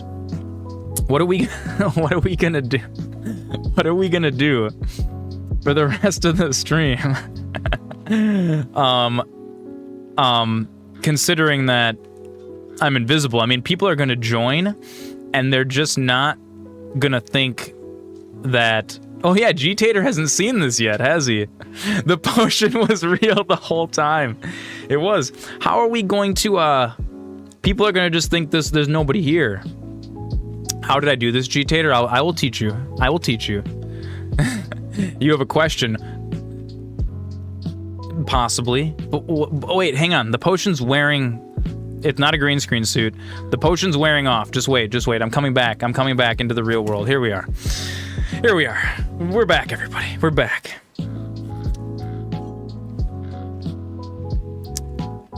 What, my favorite spoon has a question. That's pretty cool. It's definitely not a suit. A little bit of movie magic. Although I have to reset up the movie magic right now. What's my favorite color of soup? Oh man, that's a question I've never been asked before. My favorite color soup. Best potion you've ever seen? That's pretty sweet, isn't it? We're going to be doing a lot more cool potion effects like that in the future. And you know what, actually, you guys, my favorite color of soup. Dude, I like a good brown or a red soup, I think. Usually, generally, like a tomato. Yeah, orange. Orange is a good hearty color. Yeah. I'm gonna have to say like reddish brown. Reddish brown. Orange is a really good soup color. Oh, there's a best soup. King Tater approved. You guys, you know, I think the potion this time, it has given me the ability to just turn invisible whenever I want. I think we've just gained the ability to just snap our fingers a couple times and just fade out. I like that. It's the effect is not perfect, and part of the reason that the effect is not perfect is because I really like to move my microphone around, and I really that ad sign keeps falling over in the background, and if those things didn't happen, if every time I zipped up the tent the ad sign didn't fall over, it would be super perfect, because the first night that I did this, it actually looked so real. But the effect is still really cool, and it makes me very happy. And I like how the chair still moves around when I'm invisible too. That's a lot of fun. It's a lot of fun. I'm going to be bringing you guys lots more fun gags like that in the future. So many more fun gags. I can't wait. Oh yeah, you know what? If I didn't say anything, nobody would have noticed. That's okay. I like revealing my secrets. Scary cool potion. I know. I like to reveal my secrets sometimes. You want to know exactly how it's done? Oh man, you know what? Because I love you guys. Oh, Jeff Bezos. It is in real time. It is in real time. Flammy Z doesn't want me to reveal the magic. We're on am I French? I'm not French. No French. I don't think I'm French. I'm a wizard. G Tater, I will teach you exactly how to do that. Off stream. I will DM you and show you exactly how the effect is achieved. Eiffel for me. Don't reveal stream secrets on stream. You think our family is 6.25 French? Don't tell you? Okay, fine. I already told Chad. I already told stream how it was done on the last stream. You guys will have to go dig through the VODs to find that one. That is true though. You can't let them know how the sausage gets made.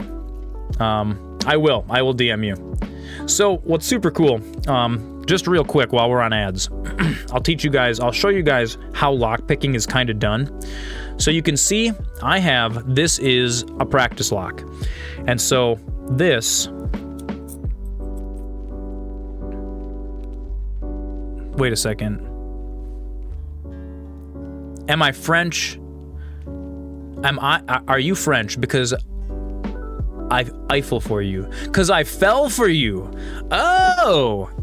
Adorable favorite spoon. Adorable. I did not. That went right over my head. That went whoop right over MasterZoran's head. But now I get it. That is very sweet. He's on ads. I don't know if it does ads if you because it turns off pre-roll. Maybe. I'll read it one more time. Are you French? Because I fell for you. I love that. No ads. She didn't get ads. My favorite spoon did not get ads. They did not get ads. You may. So I feel like Twitch's ads are so weird. What is my address? I'm not going to tell you my address on stream, G Tater.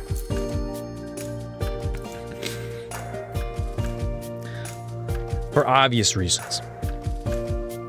So check this out.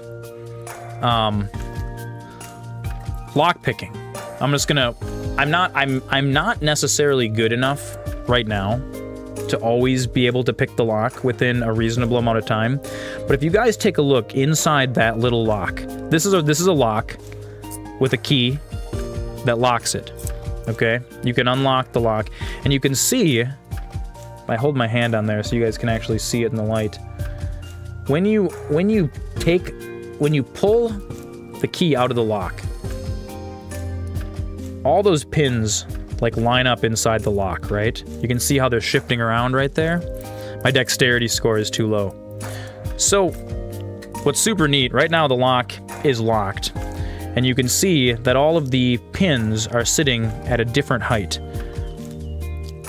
And when I put the key in, they all sit at the same height. And so what you do when you lockpick, just like in Skyrim, you've got a little bent thing. Sometimes people make these out of like old windshield wipers. And this sits in the lock at the bottom of the keyway. And this is called a tension bar. You use this to tension the lock. So basically the way that lockpicking works is you're exploiting. It's midnight for you, Tater. That's so late for you. It is midnight it is almost midnight for Taters. So when you lockpick, there's two ways you can do it. You can either, I have to do this backwards so that you guys can actually see it. What you can do is you're gonna hold the lock, or like in one hand. That is so kind of you. I'm so cool. You're so cool, favorite spoon. That is so kind of you to say. So you hold the lock in one hand, or if you're doing it on a door, what you would do is you would take like one hand and brace it against the door, and you would use your thumb to kind of tension the lock. And what lockpicking is all about is putting those pins into the right position using this little tool. Now this is a rake, and what you'll notice about this is this has all these little zigzagged. Hashtag never robbed a house. Hey, I am a security guy. I like to know how things work for security purposes. What's super cool about a rake is rather than having to pick each individual pin, which can sometimes be kind of easy, what you can do is you can kind of like, if you're lucky, you can rake back and forth like this really, really quickly. Oh man, if I could pick this on stream right now, that would be super duper cool. Somehow, I don't know if I'm gonna be able to do it, because usually I have to I gotta get in the zone, and I'm still learning. I'm still learning how to lockpick, but the thing with the rake pick, actually wait, I have a better rake. That's a zigzag. That's super cool. How did you color your text yellow like that? That's super neat. I've never seen that done. So this is a better rake. You guys can see it doesn't have the bottom zigzagged out of it, this rake. So actually, let's zoom in a little bit right here. You guys can take a peek at this. So what you do is you're just gonna tension this. Oh, it doesn't wanna focus. There we go. It's trying to focus on my face. I'm gonna do this right by my face. You tension this, and then when you're gonna take the rake and you're just gonna put it into the keyway as if it was a key, and you just kind of jiggle it. You sit and jiggle it around. And you have to put just the right amount of tension on with your pinky. Like if you guys ever watched Lockpicking Lawyer, you know, and you're going to try to get these pins. What you do is as you're putting pressure against it, there's tiny little discrepancies in the manufacturing. Like if any of you have ever been in a machine shop, or if you've ever manufactured metal before, it's really, really hard to get things perfect, and precision manufacturing costs a lot of money. And so what happens is there's tiny variance in the width of the pins, right? And so what you do is you have to, there we go, I just did it. I just unlocked it. Look it, this is now unlocked. You guys, I did it on the air. See that? We're turning the keyway. I just did it. That's amazing. Oh, thank you so much, favorite spoon. You are cool and beautiful as well.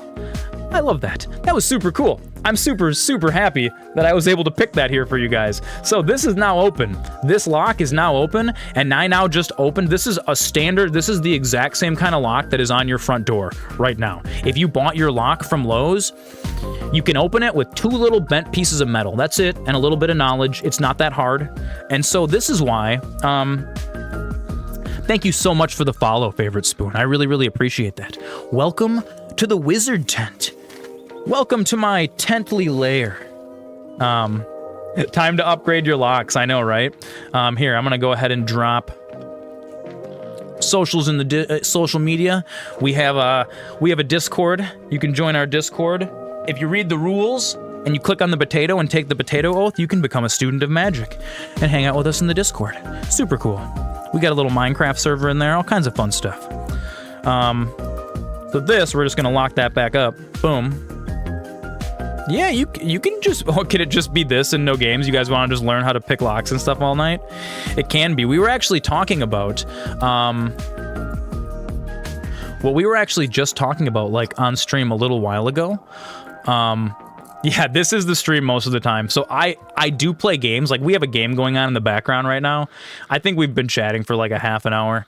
We probably, out of a 7-hour stream, we probably game for 2 hours of it, maybe? 2 solid hours. A hydrate from G-Tater.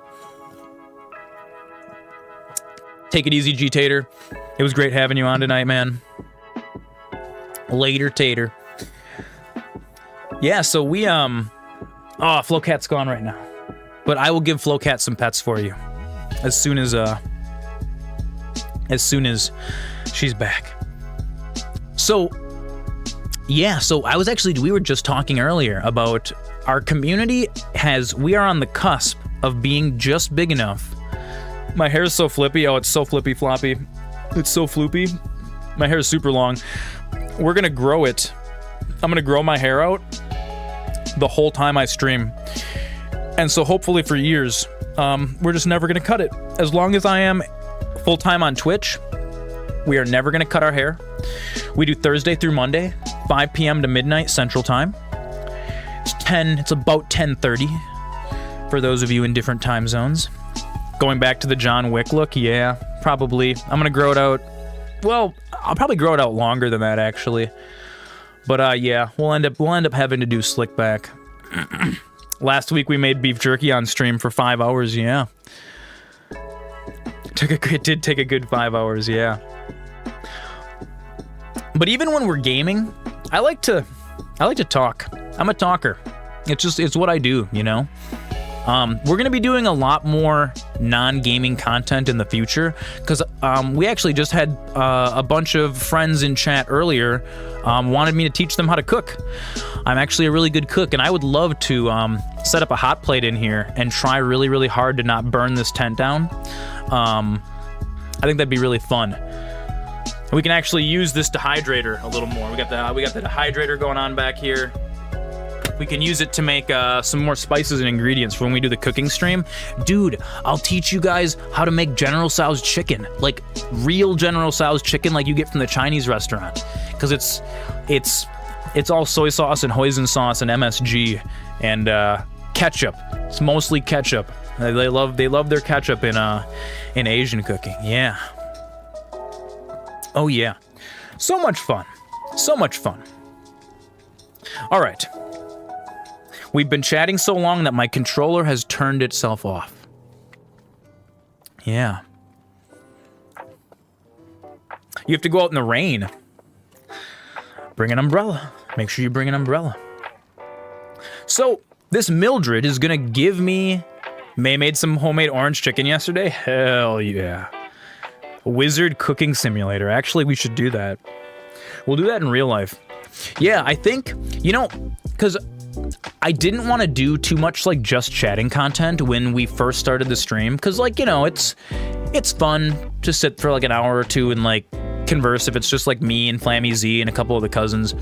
But now that our community is actually like growing a little bit bigger, we can totally do some like off meta streams, you know? We can do some making orange chicken in the tent.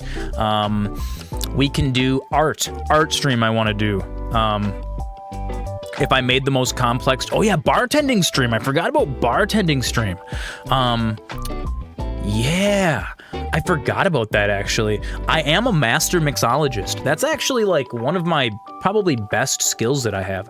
Dude, if you guys want to learn how to like make drinks, and not even necessarily alcoholic drinks, like we'll be making alcoholic drinks obviously, but I'll teach you guys how to make non-alcoholic cocktails as well for some of our younger viewers, because that's a skill that I gained when working at the bar. I learned how to make non-alcoholic cocktails because people would come in, they'd ask me for them all the time, and I would make them and they'd be like, wow, these are so good. Most of the time, people that make non-alcoholic cocktails, it's just like Sprite with some grenadine in it, or like a little bit of orange juice and Sprite mixed together. Like that's as far as most bars will go.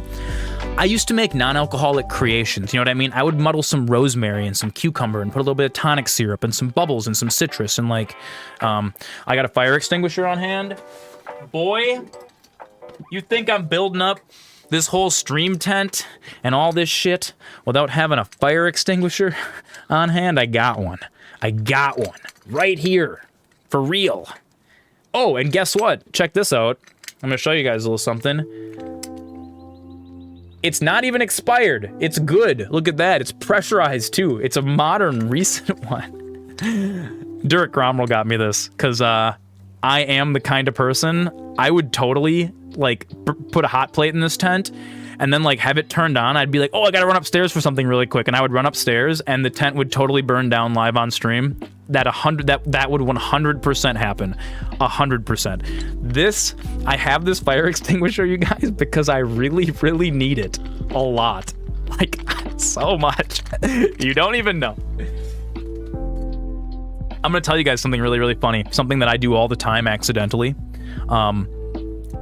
When cooking, because I am like the kind of person where I've worked in a professional kitchen, right? So in a professional kitchen, right, you're cooking. The plate is there. They've got the side on it already. Boom. You're plating the entree, right? You pull the pan off and you plate the entree, okay?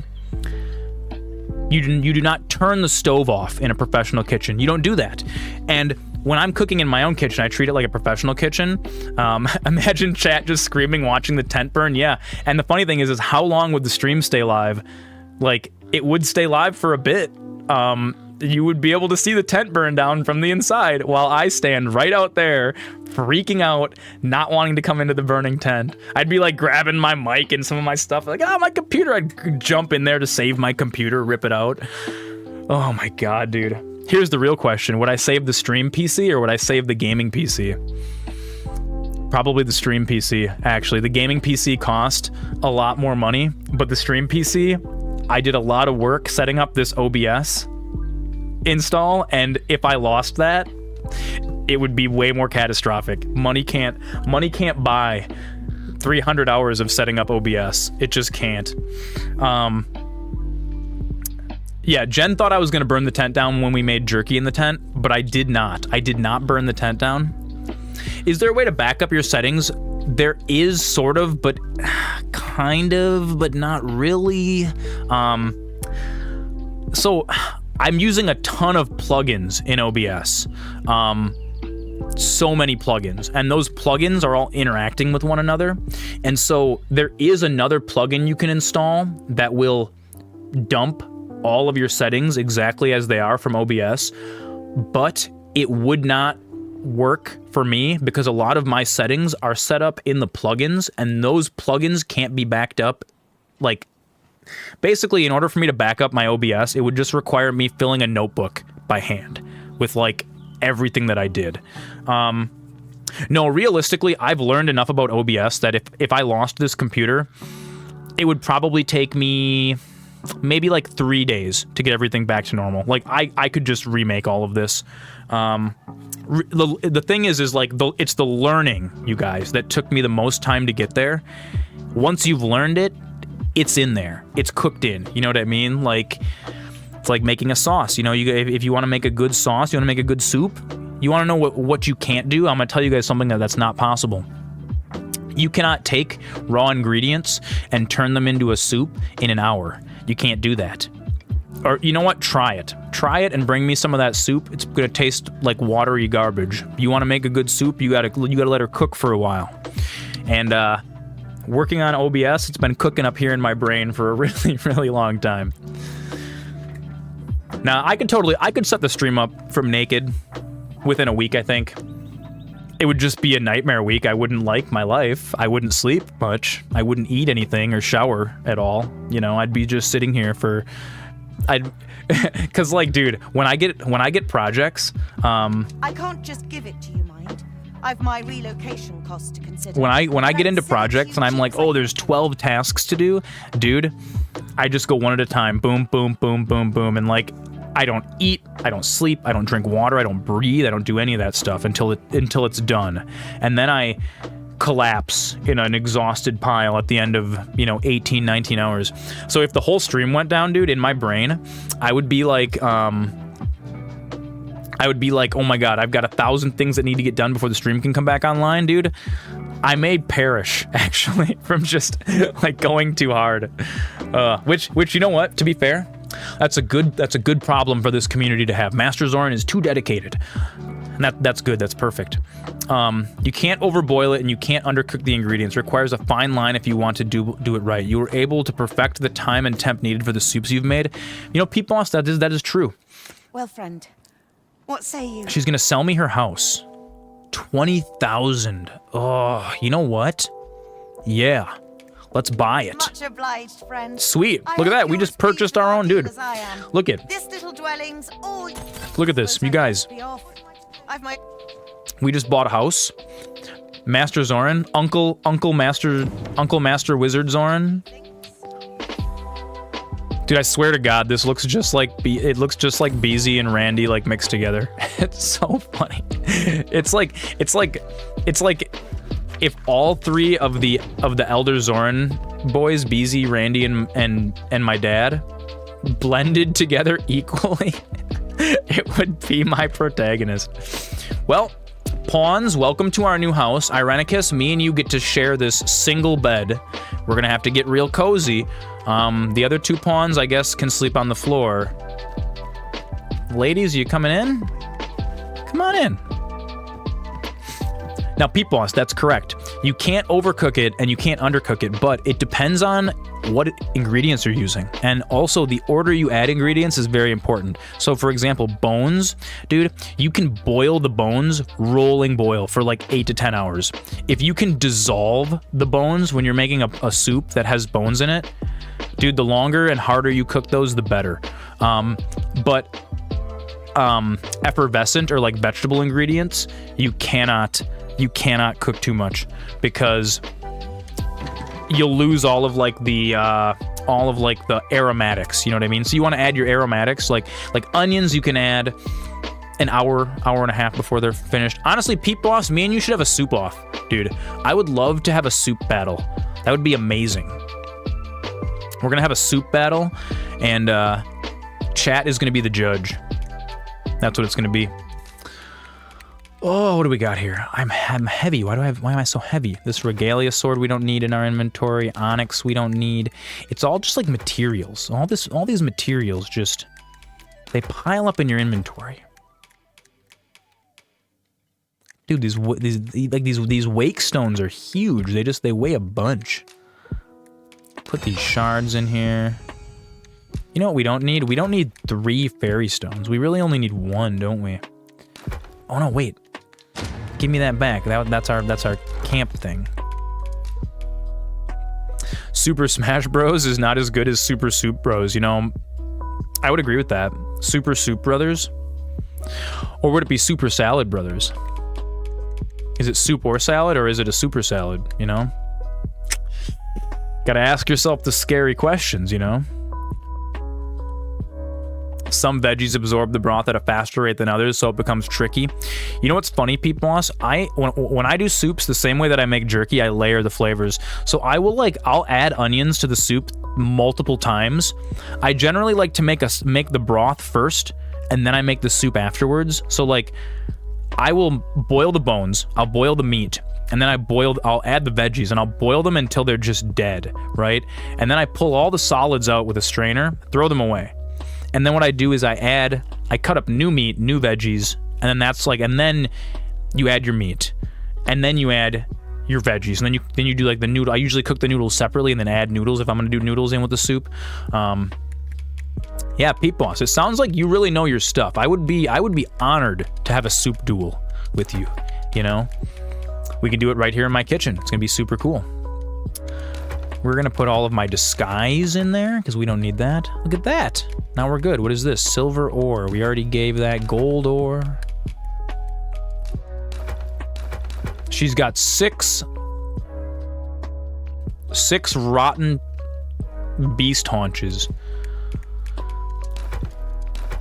It's okay. What's kind of cool about this game is actually the rotten stuff is useful. So like you use rotten meat to make lantern oil. Or lantern fuel. Isn't that kind of cool?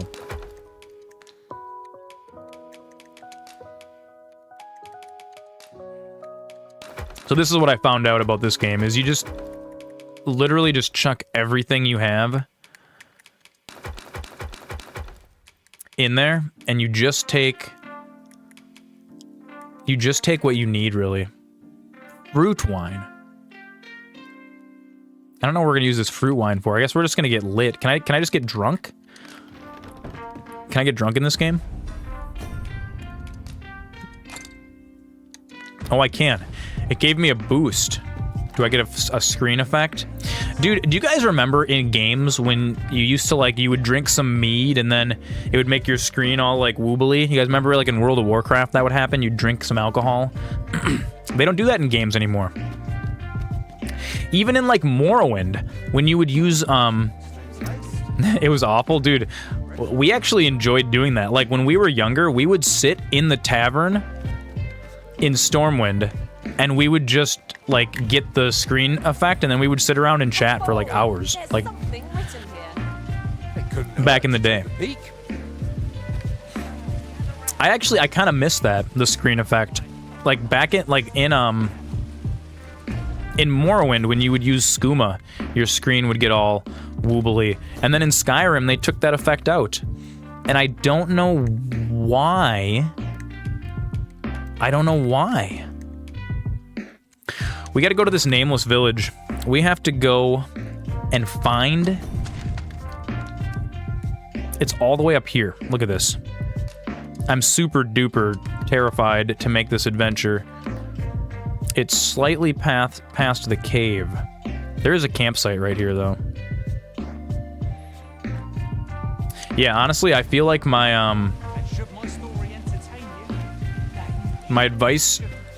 my bartender advice stands, that it's very fun while getting drunk, but being drunk is not fun. If only 't weren't so far away. For me personally, I don't know a lot of people that, like, enjoy being, like, super duper wasted drunk. Just, like, you can't do anything. Dude, you guys have no idea how many times I've come home from the bar, you know, didn't really want to drink, but you make more money when you drink with your customers. It's just like a psychological, it's like a thing, you know, you let people buy you shots and you do them with them and you all get drunk together, they give you a ton of money. It's just like a thing. Oh. Dude, you know what? So my mic just spiked super heavy. I don't know if you guys could hear that. It got super loud for a second. I'm sorry about that, anyone that was listening on headphones. I think I just figured something out. I've been complaining for like 3 or 4 days about, like, my mic keeps peaking. I wonder why that happens. I think it's the electricity demons that are in the tent. I really think it is, because my mic spiked at the exact same moment that my Stream Deck rebooted, and the flow camera light turned on and off.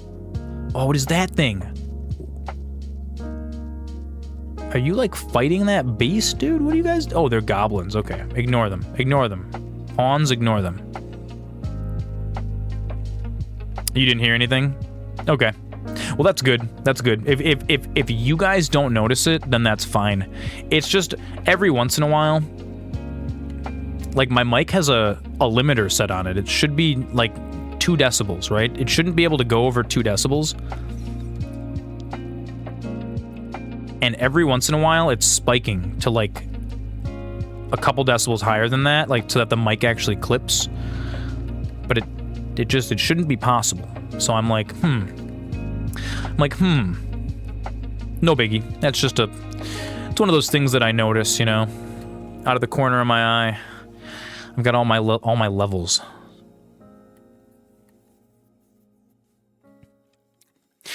So, okay. If I made, like, a long-form YouTube video,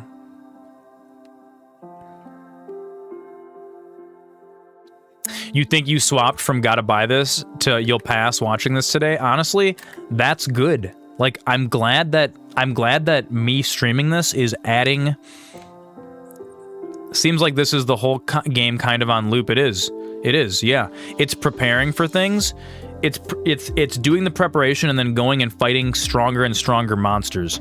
But it is a lot of preparing, and it is a lot of, like, slice of life, definitely. That's actually, I felt bad that I didn't stream it yesterday, because you were talking about buying it, and I was like, I should stream it another day or two. I'm really, really glad that we streamed this today instead of Skyrim, because one of the reasons why I want to play a lot of new games here on the channel, whether or not they're good, is so that, like, you know, you guys don't have to go spend $70 to play a game for 8 hours and then realize you hate it, you know? It's like, I'll spend the $70, we can all watch it, everybody gets value, it's perfect.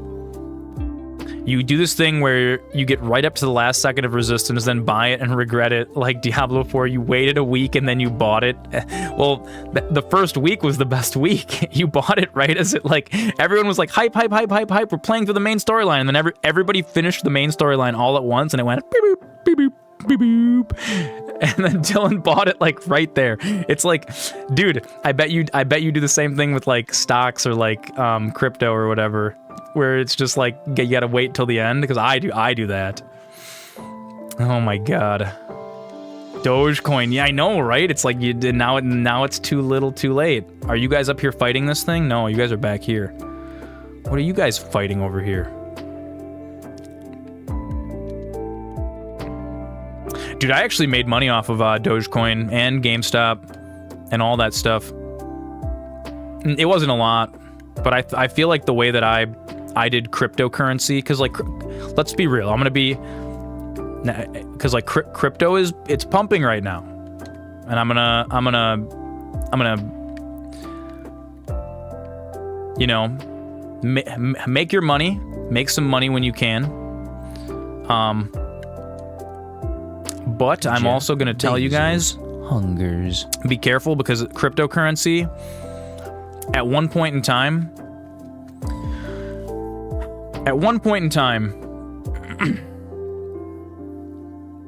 crypto was supposed to be the savior of the future.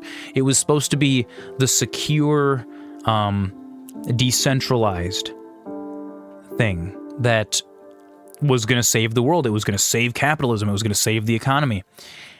That was a number of years ago. The meme stonks, they do give it and they do take it away, but I think it's like, if you're going to gamble on crypto, use it like that. Realize that it's a gamble, throw some money in, and just don't leave it in there very long. Or if you're going to, like, put some money in and leave it in for a really long time. Just like you would, like, the stock market, right? I think there were some people, though, at the beginning that were like, oh, I'm going to be using this as currency now so that people get used to, like, using it as value, and I don't think that's ever going to be a thing, because everyone's going to be too scared to spend their crypto, because it's like, oh, the joke about the guy that, like, spent, like, 6 bitcoins on a pizza in, like, 2011, and now that's worth hundreds of thousands of dollars that he spent on that pizza, you know? I think that is going to prevent crypto from ever taking off. And number 2, crypto is not as secure as it was when it was created, you know? You guys think, like, okay, the blockchain, right? The blockchain is this whole huge magical thing. And it was supposed to be that, like, wallet passwords were long enough and complicated enough that it would take the Earth's biggest supercomputer 1,000 years to crack this password, right? That is no longer the case, and machine learning and AI has taken that entire value proposition and thrown it right out of the tent. It's gone. It doesn't exist anymore. If somebody really, really, really, really wanted to today and invested a little bit of money, you know, build yourself like a render farm with, like, what are those? The RTX graphics cards. They're not like the 4090. They have, like, a professional grade one that's designed for making AI farms. They're like $10,000 a piece. If you buy a handful of those and stick them in a computer, and you have that thing calculate hard enough, dude, I promise you, you can crack that. You can crack crypto keys. You can crack wallet passwords. It's it's coming in like the next year. And so pretty soon all of those secure Bitcoin wallets are not going to be so secure anymore, because technology increases.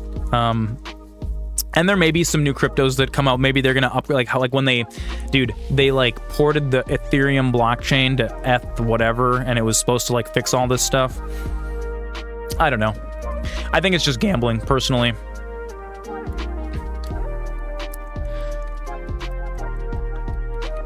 But I don't know. I saw too many people like just dump so much of their money into it, like expecting it to be this like Hail Mary play. And like for some people it was, dude. For some people that really committed, yeah, they made fortunes and they oh yeah, long form YouTube content.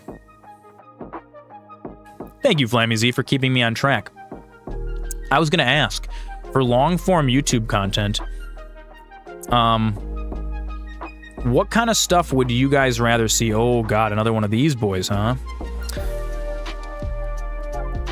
Blockchain has some real-world usefulness, but crypto and such is probably not in the long run. I think blockchain does have real-world usefulness. Sorry, Flammy, we're going to pause the YouTube thing for a second. I'm just going to finish up this blockchain rant. You know what I think is crazy? And actually, Thor has a short about this, about... There's so many, all these people tried to make like blockchain games, right? Games on the blockchain. Like, oh, we're going to use the blockchain to keep track of our items for our new MMO. And a really good point that not a lot of people thought about is if your MMO uses blockchain technology and somebody like hacks your account and steals your items, they cannot be given back to you. It's impossible. Even the people that run the game, they cannot undo that blockchain transaction. If somebody like hacks it, like steals your password and takes all the items from your account. In a normal game, it's a database, and the game devs can just go in and be like, hey, you stole all these items, we're going to take them away from you and give them to that player.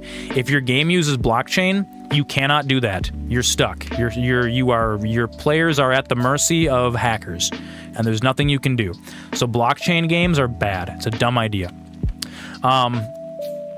Anyways, moving on to Flammy Z, long-form YouTube content. Yes, I was going to ask you guys, would you guys rather see gaming content? Take it easy, Peep Boss. Thank you for hanging here with us today. I really appreciate you, man. Would you guys rather see gaming content, or would you guys rather see like me cooking or like other goofy non-gaming content? I guess I guess that's kind of a very open-ended question to ask, isn't it? Because I've been wanting to make like a more produced YouTube video for a minute now. I think I've got all the skills that I need to do it and the know-how and stuff. Look at that, our vocation ranked up. We're growing stronger. We're almost dead. Whatever burns me out less and is sustainable. Well, I mean, I'm just talking about for like a video. Like, I'm gonna make my first video.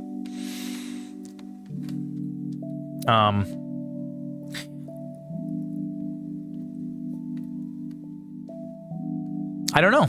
I feel like, you know, editing is pretty hard. I don't know if I'm gonna get burned out from editing. Honestly, dude, the way that I am, I feel like what would burn me out more than anything would be trying to stream every day. I do want to do that eventually, but like I was talking with you yesterday, I'm gonna hold off on the streaming every day thing until we have more of the stream technology like settled, you know. Because eventually, you know, it's like it's big projects to implement these, you know, bots and bash commands and all this stuff, and actually get them all working correctly and like in a way that I want them to. But eventually, we're going to get to a point where there's not going to be a lot of extra stuff to do. You know, we're going to have all the technology implemented into the stream tent, and that'll be a super cool place to be at, because then it becomes, what do we focus the rest of our attention on? However, if I do move the live stream to being an everyday live stream, I don't know that I would be able to make any YouTube content at all, which may be its own detriment to the channel. Because I like having some more produced YouTube content. If you're doing long-form content, it's a little bit less about editing and more about planning it out, unless you're explicitly doing it by editing streams. No, agreed 100%. And that's what I'm doing now, is editing streams, and I would love... Ooh, look at this little burned out building over here. Let's go check out what's in here. Oh, are you guys bandits? Oh, yep, they're bandits. They're bandits. You're correct. It is a little bit more about planning out, like, what shots you need and stuff.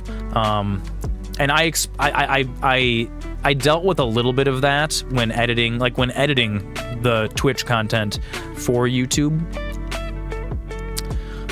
Getting, like, stock footage and all that kind of stuff. But yeah, at some point this summer, dude, Irenicus is just getting the levels. Jesus, level 17, dude, he's so strong. We still attacking? There's still more guys in here? Oh, you're just shooting barrels. Eventually, we're going to get to the point where the stream's just going to be chugging along, and there's not going to be a bunch of extra, like, oh, I had to do an 18-hour autism project in order to get this bot working. And then it's going to be like, okay, so what do we do with all this extra time on hands? And it's either going to be I stream every single day for like 5 hours and make this like the every single day show, or we focus a little bit heavier on YouTube content. And I haven't really decided yet which one it's going to be, but I don't know. If you guys have any thoughts or concerns or anything like that, feel free to shoot me a DM, or even, you know, I think I have a comment box on Twitch, actually, that you can just write me out comments and be like, yo, more flow on screen, all this stuff. Let's make camp with this grass patterned camping kit. I want to see whatever I'd be most passionate about for my first video. Honestly, I'm thinking about doing... and as much as this feels so weird, and you guys might hate this, I want to make a top 10 video. Because I know it's like a meme that, like, top 10 videos, like, oh, top 10 gaming glitches of, 2023 or whatever, right? It's a meme that's like trash YouTube content. That is the content on YouTube that I consume. When I'm just chilling out by myself, not hanging out with friends, Jen's at work, and I'm just sitting here, working on a project, watching YouTube in the background, I watch, like, GameRank's top 10 gaming bosses of all time. Yeah, that's what I make, honestly. And it's kind of a meme where it's like, oh, those are like trash videos. Honestly, I want those. I want that garbage YouTube content, dude. Oh, dude, look at this. We've upgraded the tent. Look at this tent. Oh, no, don't break camp. Whoa, no, get back into the camp. What did I do? Oh, there we go.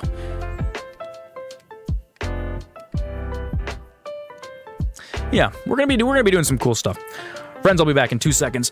I gotta use the bathroom real quick. Do a little break.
Oh, we're back in the gaming tent. Oh, yeah.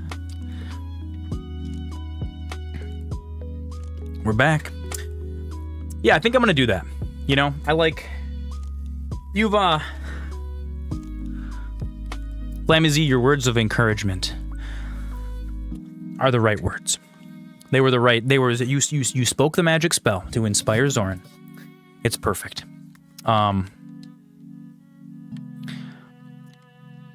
You know, and there's Boost Shack. There's a few ways you can approach long-form content. Some high-quality long-form content is excellent, but many slapped-together vlogs or how-tos perform just as well and can be just as engaging. You know, that is a really good point. I should do more how to do things videos. I think that'd be fun. But I might make that a second channel, the less edited content. I have a second MasterZoran channel. I don't really know what to do with it. I was gonna do live content and then shorts on my main channel and then like clips on the second channel.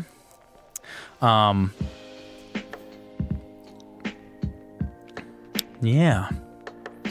I'm gonna have to check out some more of your vlogs, Boost Shack. Get some inspiration. There's a video that I've been thinking about doing for a really long time. Wait, do I not have any food to cook? Is that why it's telling me just to bask in the warmth? I think it is. I don't think we have any food.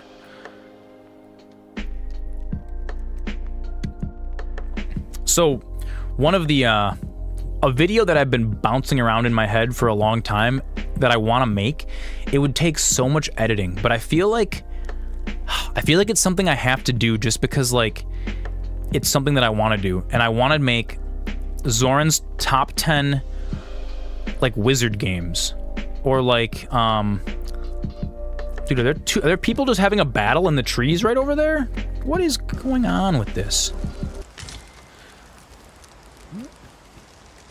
There was just who did you kill? I can't imagine we're in need of a campsite just now. Dude, they're just fighting each other. It is something I found. Okay, we're just gonna let them keep fighting. No worries. It doesn't involve us. Other travelers on the road. I want to make like a video of like my top 10 magic systems found in games, and just like dive into like what makes them compelling and like from all these different perspectives.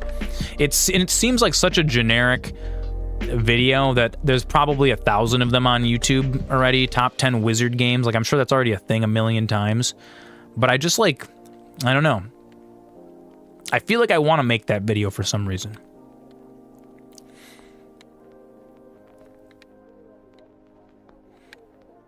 I really like making edited, like, well-produced content. For me, that's fun. That's a lot of fun. Dude, these bandits. It's like you guys got a whole cart full of apples here. You're trying to steal my stuff? I don't have anything.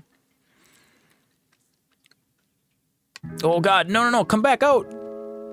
Oh, dude. Did one of my pawns just die? Oh, no. What was that? The demons.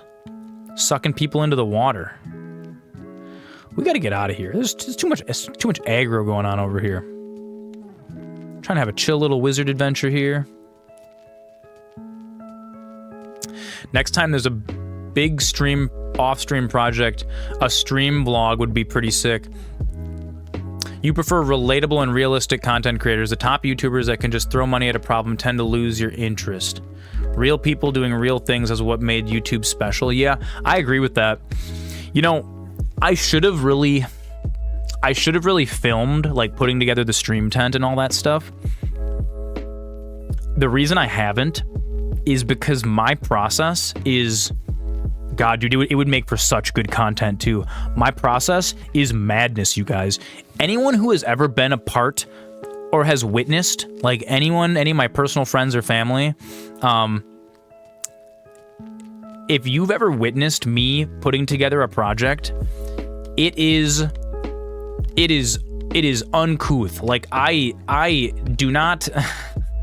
Let's just, to say the least, I do not take care of myself when I am doing a project, what I call the autism projects, this needs to be done. It is a Herculean task. What I tend to do, and I don't know why, it's what works for me. I will tell myself, we're going to get this whole entire project done in one day. And then I do it in one day, much to my own detriment. And I don't know I don't know whether it would be more interesting or more unfortunate and sad to watch that happen. Honestly, but you know, that's my real process. It really is. You know what? I like that. And actually, I think Jen mentioned something when we were putting the stream tent together. She's like, "Oh, we should have filmed this," and I already had it like 90% done. Imagine the hard cuts. Okay, so I'm setting up this tent. It'll take 15 minutes. I've been working on this for 4 hours. I don't know what's wrong, but I'm close. I know. Oh my god, it would be so good. It would be really, really good content. I should do that. And I mean, it's like the argument of like, oh, my phone is already like set up, or my camera's already set up in the studio and everything. I've got a phone. We've got other cameras, other methods of filming. What is this? Isn't this Halidom supposed to be like holy magic? But it doesn't seem like it's being very holy magic. Yeah, dude, phones take great video for like moving around and like beep bopping around and doing like active stuff like that. What does Halidom do? Why am I not dealing damage with this? How do I see what? I actually know how to see what like my spells do. I like that suggestion though. I think we should do for the next big stream project. We'll film it. I like that.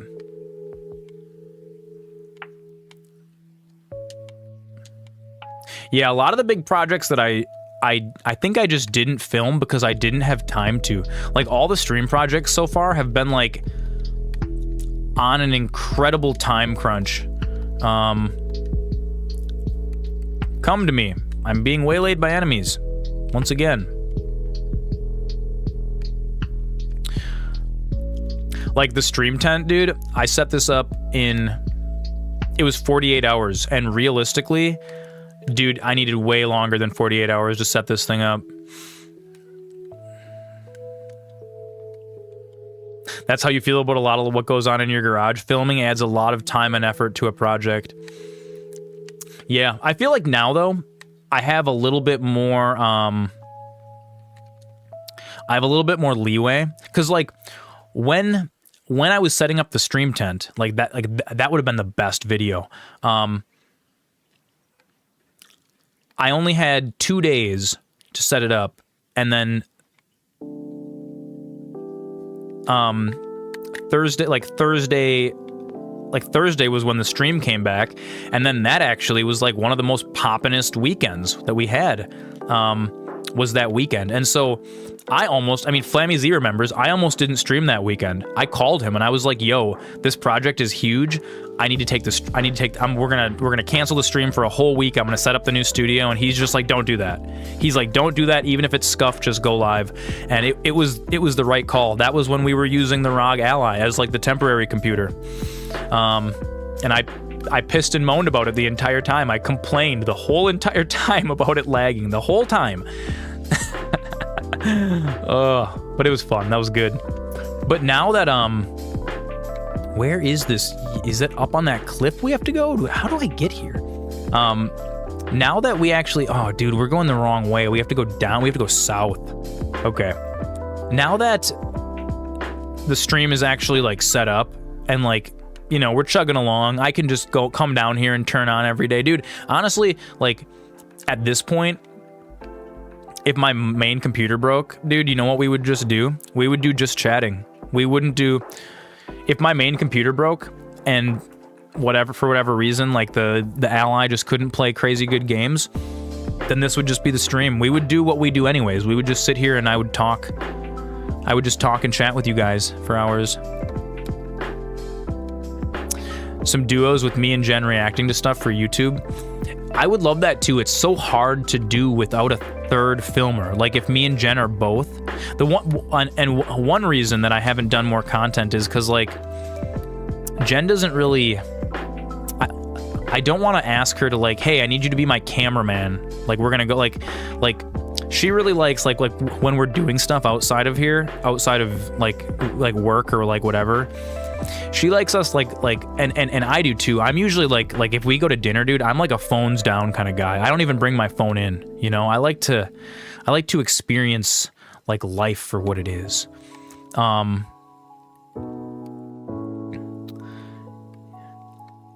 But ready, Flammy Z's on his way, ready to film dinner. Excellent. Yeah. But no, you know what though? I think the reason I haven't done it is just because like I haven't done a lot of like vlog content. It's something that I don't know, and one thing I've learned about myself throughout this whole stream journey is I tend to, if I know a way to do something and then there's a better way that I don't understand, I will just go the way that I know every time forever. I am. What's happening? Whoa, whoa, whoa! Someone's dying. What? What? I've never seen that red icon on my map. Did she teleport back to me? How did this happen? Arenicus, what did you get into? I think really it's just an apprehension about the unknown, you know? I don't know how to do it, and so I don't want to do it. But that's not a very good way to live life. It's really funny. This occurred to me like a day ago. I was thinking about when I used to drive delivery. Anyone who's ever been with me in a car knows that if there's the fastest way to get somewhere, but I know the way that I take, like here's how my brain works and here's how it doesn't work. I live in a city, right? And let's say that I know how to get from my house to the mall, okay? And then you live up here, okay? And I know how to get from my house to your house, but I've never driven from your house to the mall, and I'm coming to pick you up and then we're going to the mall. My brain cannot figure out how to get from your house to the mall. And then my friends used to make fun of me. They'd be like, well, you know where the mall is. And I'd be like, yeah, but I've never driven there from your house, and I don't know any of these streets. So then what I would do is I would just drive back to my house, and then we would drive from my house to the mall, because I've already done that. There's a magical thing called GPS. Well, you have to also remember that for a good chunk of my driving life, GPS was not a thing. When I was 16, nobody had GPSs. You had to like have a special Garmin device, and you had to pay every single year to get updated maps. Otherwise, your maps are outdated. So now I use GPS all the time, and it's broken the way that my brain works. I used to be able to navigate all these cities. Dude, I drove from Wisconsin to Texas with no GPS. You wanna know what we did?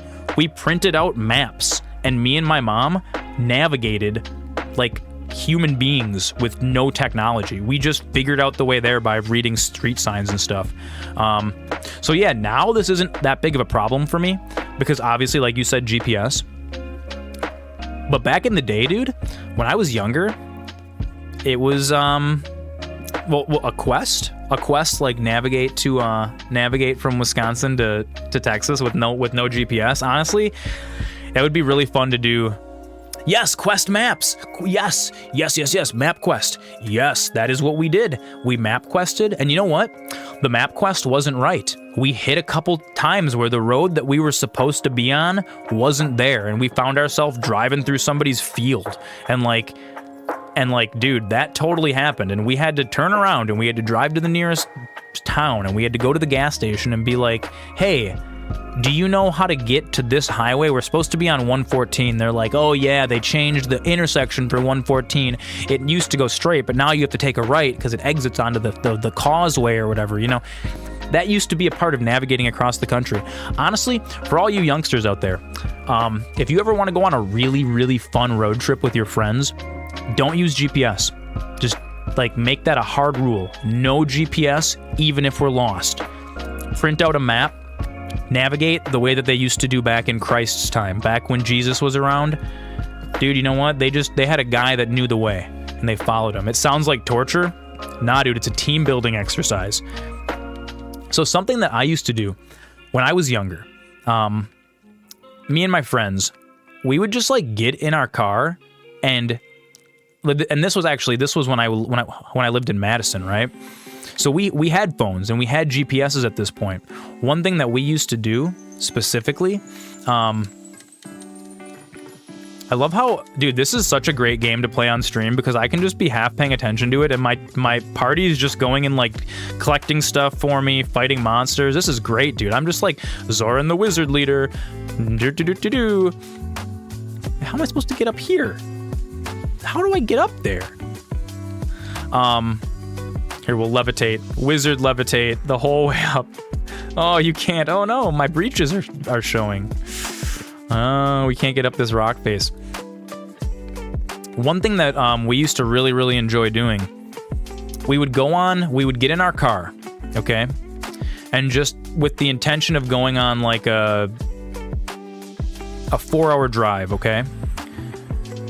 And like, I wouldn't bring my phone. My buddy would have his phone on him, but it would be in the trunk or something, right? And then what we would try to do is we would like get in the car and just drive.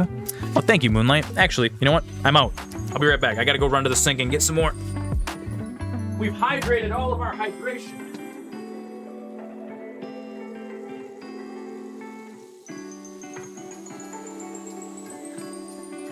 All right. After telling a long story, we need a little bit of hydration. Perfect. Thank you, Moonlight. Ooh. The basement water tastes like plastic. I don't like that. To be fair, the spigot that I just filled that from is the one that feeds my washing machine, and it's probably about 60 years old, so considering all things considered, it's not bad. Just a little bit of cancer. Just a little bit of cancer, Stan. No big deal. So, hey, you know what? That's what your kidneys are for. Flush. It just cleans all that out. No big deal. No big deal. What we used to do is we would get in our car.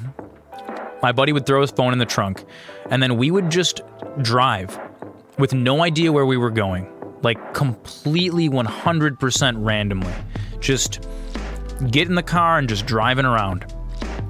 And then we would, after like 2 or 3 hours of just driving, just aimlessly, we would then try to navigate back to Madison. It was so fun.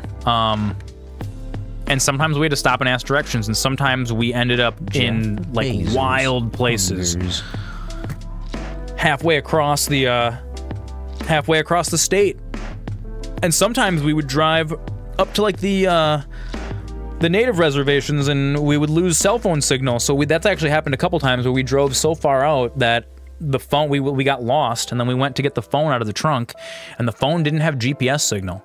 And we were like, well, shoot, what do we do now? And we're running out of gas in the middle of the woods, you know? But it builds character. It's fun. It's like, you know, you gotta solve your way. It's sometimes it's good to intentionally put yourself into difficult situations and then learn how to get out of them.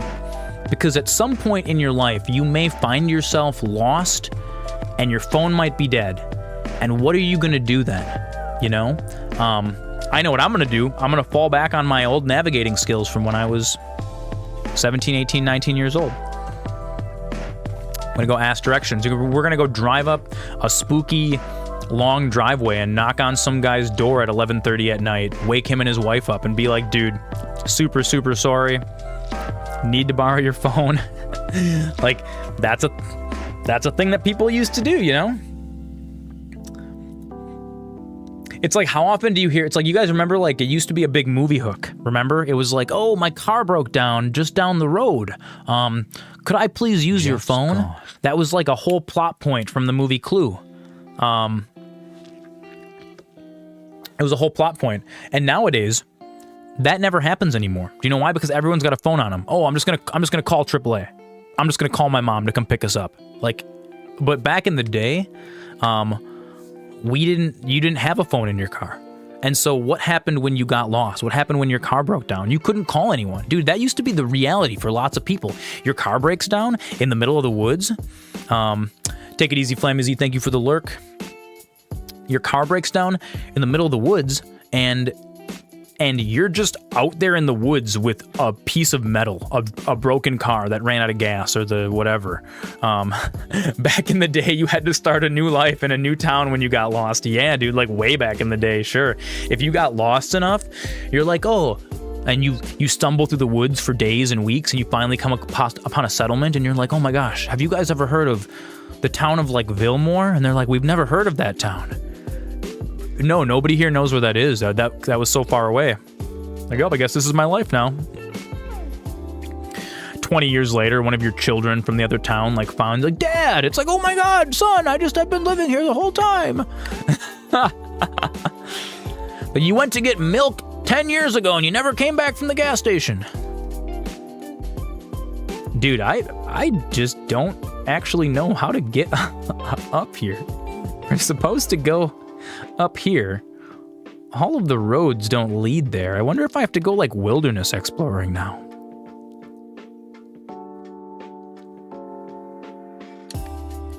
I can't levitate up this mountain face, which is making me really a little bit sad. Like, you're telling me, okay, you guys are telling me, look at this. Let's say that we were stuck down here, right? I could totally climb that, right? I think with all these branches and stuff, I think we could totally climb this. Can you not climb in this game? You can grapple with beasts. I can climb up on the back of a dragon, but I can't grab on some branches. I can't grab on some roots to pull myself up. Dude, this is so realistic. I understand that they wanted this to be like an invisible wall or something.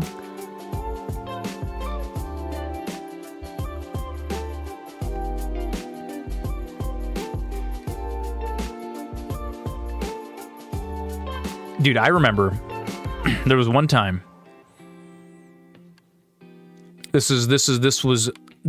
was reminded of this by Moonlight's comment that her sister drove you guys through the woods. I was driving back from my parents up north, which in the Midwest, up north doesn't necessarily have to be north. It's just that a lot of people live in the bottom part of the state, and then you buy a cottage, and the cottage is like 2 hours, 3 hours north of you, and so then no, levitate. Oh, he just launched himself. Oh God. Oh, come to me, I'm being attacked by goblins. Oh, no. Oh, no, don't kill me. I am just a squishy wizard, please. Heal. Heal, please. No, don't hurt me. I'm just a wizard. I'm just a kindly old man wearing a dress with a thong on underneath and no leggings. It's like, what? You don't want me to answer my door in a bathrobe with wearing naught but a leather bikini? I know, right? Isn't that funny? Oh God. So back in the day, I was up north. Do you know what's so funny? I think this is supposed to be an item for like a woman character. Like I think it's designed to be like a sexy outfit, you know, with like the knee-high boots and like the thong or whatever. Not a thong. It's just like they're like briefs. Savant's boots. They're the strongest pants that I can wear right now, and it makes me look like some dude that just answered the door. A cod piece. There you go. A cod piece. That's the word I was looking for. Thank you, Neilon. So the tighty whities. Yes, exactly, Moonlight. So I'm coming back from my parents' house up north, and it was like Memorial Day weekend or something, or Labor Day maybe. I don't remember exactly what, but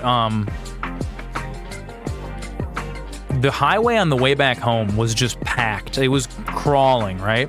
So we decided to take a shortcut. I'm gonna tell you guys a little piece of advice. The shortcut is actually never the shortcut. The shortcut is how you get lost, and then you end up taking like an entire day, dude. This was supposed to be a 3-hour drive back home. It was maybe gonna be 4.5 hours with the traffic. So I take a right off the highway, and I say, you know what? We're going to drive a couple highways over and we're going to find an alternative way back into town. And we got lost on a native reservation. Long shot. We got lost on a native reservation. And there was no cell phone signal at all. And we were just driving on this winding road through the trees. Like, there's no houses, there's no gas stations, there's no people. And I'm starting to kind of run low on gas. Because I'm used to driving along main highways, and normally you can just stop and get gas, right? I think I had like 3/4 of a tank when we left. I was expecting to use about half of the tank. I'm like, we'll get back to town with a 1/4 tank left. That's plenty, right? But we got lost in the woods.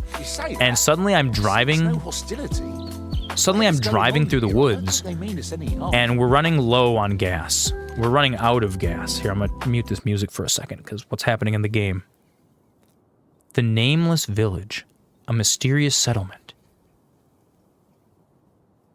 This guy's subtracting fractions. Yeah, exactly, right? That was weird. That cutscene didn't have any audio associated with it whatsoever. Well, anyways... So, my math was very unfortunate because that 1/4 tank that we had extra, we ended up... Dude, I was down to like... We were on E.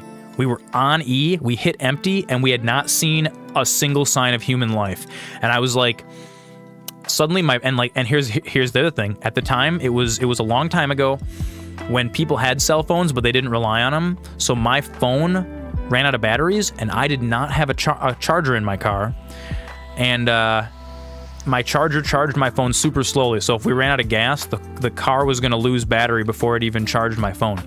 So this was like bad. My phone is out of battery. I'm running out of gas. We're actually on E, so we probably have maybe 10 miles left in the car, maybe 15 if we're lucky. Okay. And we're driving on E for a while, to the point where I'm starting to feel the car kind of like do the little weird, like, hey, I have a really dangerously low amount of gas in the car, and the fuel pump's gonna go out if you don't put gas in me, like, right now. And we get to a fork in the road, and I'm like, dude, this is the fuel lurch. And you can feel it too, like when you're driving to a gas station and you're like so close to being out of gas, but you're like, you can just make it. You feel the car lurches, but then it gets a little bit in there, and it's like, okay, we can sputter on for another 1/4 mile. Dude, we were doing that. And we got to a fork in the road, and the girl I was dating at the time was like freaking out, dude. And I'm freaking out because I'm like, well, dude, we're lost in the woods. We don't have any food on us. There's no, like, I have money, but I can't give money to a bear in exchange for some berries. Like, that's not how it works up here, dude. And we were in like straight up bear country. It was super scary. I thought we might have to like survive in the woods for a night. Like, I was getting ready to start walking along the side of the road, like, and we come to a fork in the road, and I'm like left or right. I'm like, left or right, sweetheart, which way do we go? And I said, I think we should go right. She said, go left. And I was like, I just didn't know what to do. I'm like, one of these is going to lead us to a gas station, and one of these is going to be like another 20 miles in the woods, and we're fucked. We ended up going left, because, you know, ladies first, right? We ended up going left, and right around the bend to the left was a gas station. And I was like, dude, seeing that gas station around the corner when I just thought that all was done, that the whole thing was over, was the most miraculous feeling in the world. We stopped. We get gas. We get directions, okay? And here's the craziest part. The way back home was actually to go back to the intersection and go right. So that would have been like, if I was navigating based on we're trying to get back to town, right was the correct way to go. But it was about 30 minutes through the forest with no other houses or gas stations. So making that left turn there, it was like divine intervention almost. It was so crazy. And if you guys hang out on the channel long enough, you're gonna hear so many stories that I'm gonna tell you that are exactly like that. Moments when like just all hope was lost, and I just gave up. Best go elsewhere, friend. What's wrong about and at a certain point, you have to just be like, you know what? Universe, take me where you're gonna take me. let's go on this adventure together, whatever happens. You know what I mean? And it's always at that point that something sneaks in at the last second and saves me. And excellent. You're gonna. Oh, you just deleted your whole mod list and you're starting all fresh. Oh, that's awesome. That is a fun feeling. That's a really refreshing thing. You're not planning on leaving? Well, that's good, Moonlight. You're a VIP now. You can't go anywhere. We need you. They keep adding new mods. I know, dude. They're always gonna add new mods. And the fun thing too is that your new mods are gonna break your old mods too. I don't know about you, Master. I was warned about this village, and well, you know what? This isn't where my quest is anyways, so I guess maybe we should go to the other place? Oh no, the Nameless Village is where we have to go. Well. Sucks to suck. I guess we're gonna go into this spooky place. And here I was. Dude, honestly, it's super cool how people keep working on and modifying games. It's like when I was younger and playing Minecraft, they told us that Bedrock and Java would never play together. It was impossible. Oh, it's Wolfang. Welcome back, Wolfang. How's it going, dude? How was your class, man? Did you learn a lot? Shall we see if there's Get a lot of cool stuff done? That's excellent. That's so fun. I kind of miss school a little bit. Like I hated school when I was in it, but now that I'm not in it,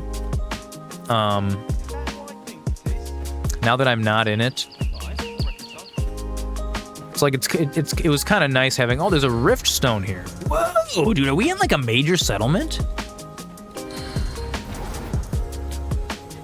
That's kind of cool, dude. We're just chugging along.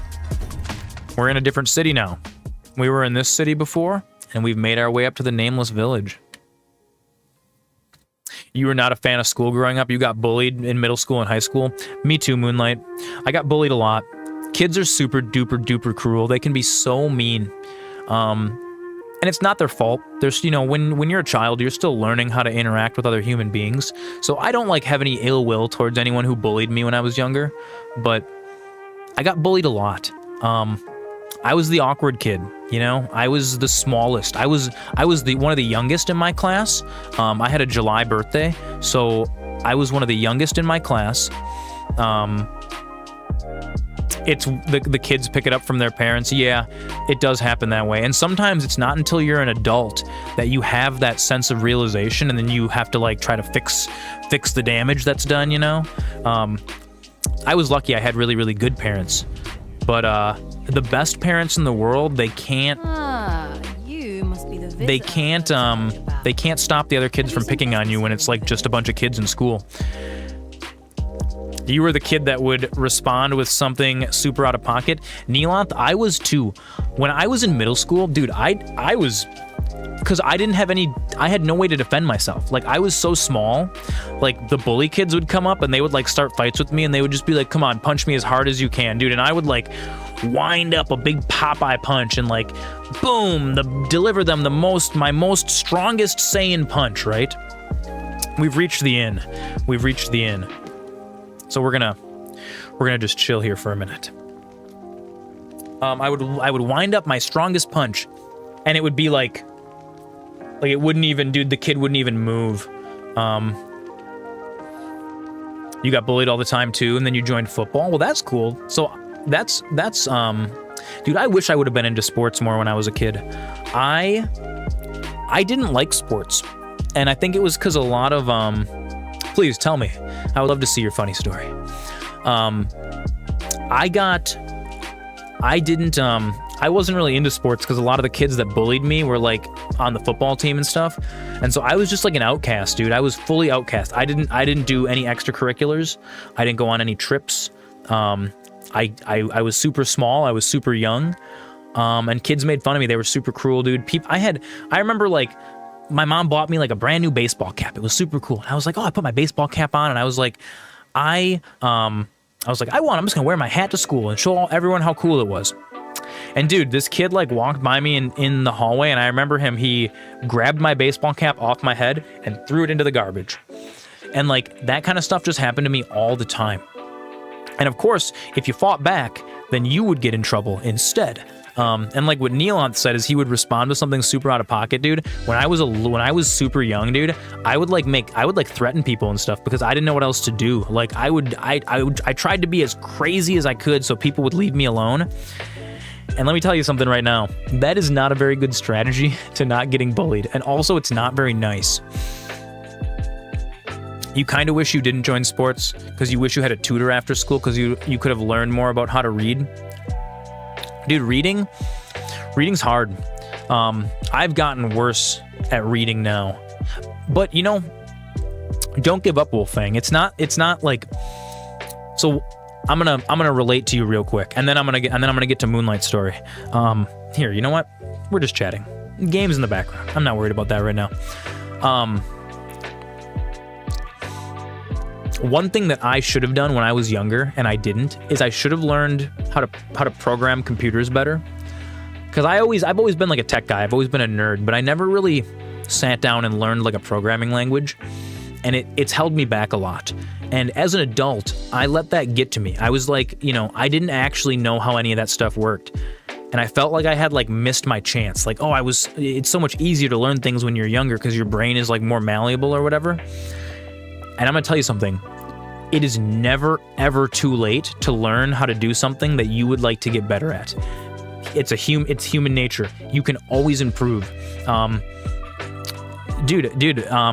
It's one of those things that you just get better the more you do it. And it's like, dude, I always have tried to you were never about Neilonth was never about acting crazy. It was a promise that if you kept it up, I would make bad things happen to you. Oh, dude. Yeah, I would, dude. I remember when I was in school, one of my friends was telling another girl about, she's like, oh, who are you friends with? And I think it was like Danielle, and she's like, oh, I'm friends with like Kenny and Marcus and Spencer. And then the person was like, oh my God, you're friends with Spencer? Like, don't you think he's gonna like kill you in the middle of the night or something? And she's like, no, Spencer's a sweetheart. And like, it was a self-defense mechanism. You know, I would say crazy things all the time just to like get people to leave me alone. And it worked, but it also, it alienated me. Moonlight. 17, it was like 17 years ago. You kicked a kid in the balls because he didn't leave you alone. That's a good way to stick it to your bullies, dude. He kept bugging me and he kept pulling your hair. That's awful. I got really pissed off for him pulling your hair, and I chose to kick him between the legs. You remember your mom came to the principal's office? Dude, honestly, I wish I would have stood up for myself a little more like that. I'm not like a violent person. I'm not a fighter, you know? Like, when someone, like, even if someone's mean to me, if I like were to cause them to hurt, that makes me feel bad. Like, I'm a healer. I was the kid that, like, if another kid was getting bullied, I would go over to them and be like, hey, you know what? That's okay. We don't need them. We're gonna go over here and do something else fun. And I would always try to cheer people up. You should be careful not to kick someone in the balls. That's a true thing. It can be very damaging. Yeah, dude, the thing is, dude, human beings are so fragile. When I was younger, I had someone pick me up and throw me onto concrete, and I like got a concussion, and I could have died from that. That's totally a thing that could have happened. I got lucky. I am still here. But I feel like that's another thing that like little kids learn when they're like roughhousing, you know. It's like, dude, getting violent with people, it's never the answer, because you never know when like something just could go wrong. And I'm a huge pacifist. I always have been. Your manager told you she knew of an 80-year-old woman that went back to college. Dude, that's the spirit. You know what I mean? Always be learning. Always be learning. I think that's a big part of that's a big part about what makes life compelling, is that you can always learn. You know, even like let's look at like on Twitch, right? Streaming on Twitch. Like you can see like when I go from scene to scene, I've got these cool animations that play, and I've got like this cool little gag that I set up. Ooh, that's the wrong one. The cool little gag that I set up where like I can turn invisible, like the magic poof whatever. This kind of thing used to really scare me because I didn't understand how it worked. And so when I started doing Twitch, I used to always, I would always use people's like built-in plugins, like, oh, this one just someone else did the hard work for me, so I'm just gonna download this and use their hard work. And then the plugins would break, and since I didn't actually know how they worked, I was powerless to fix them. And it was a really crushing feeling, being like, oh man, this is too complicated. I'm just not smart enough to be a live streamer. And then I gave up. There's a reason why I've been trying to come back to Twitch for like over 10 years. And there were a bunch of times when I just felt like, you know what? I'm just not cut out to be a live streamer. And there was a little voice in the back of my head that just like never shut up. Every time I would like be like, yo, I'm no good at this, whatever. And it's just been pestering me in the back of my mind for like the last decade. And finally, and you know, when like this most recent time when I'm taking this year-long hiatus here, I said, you know what?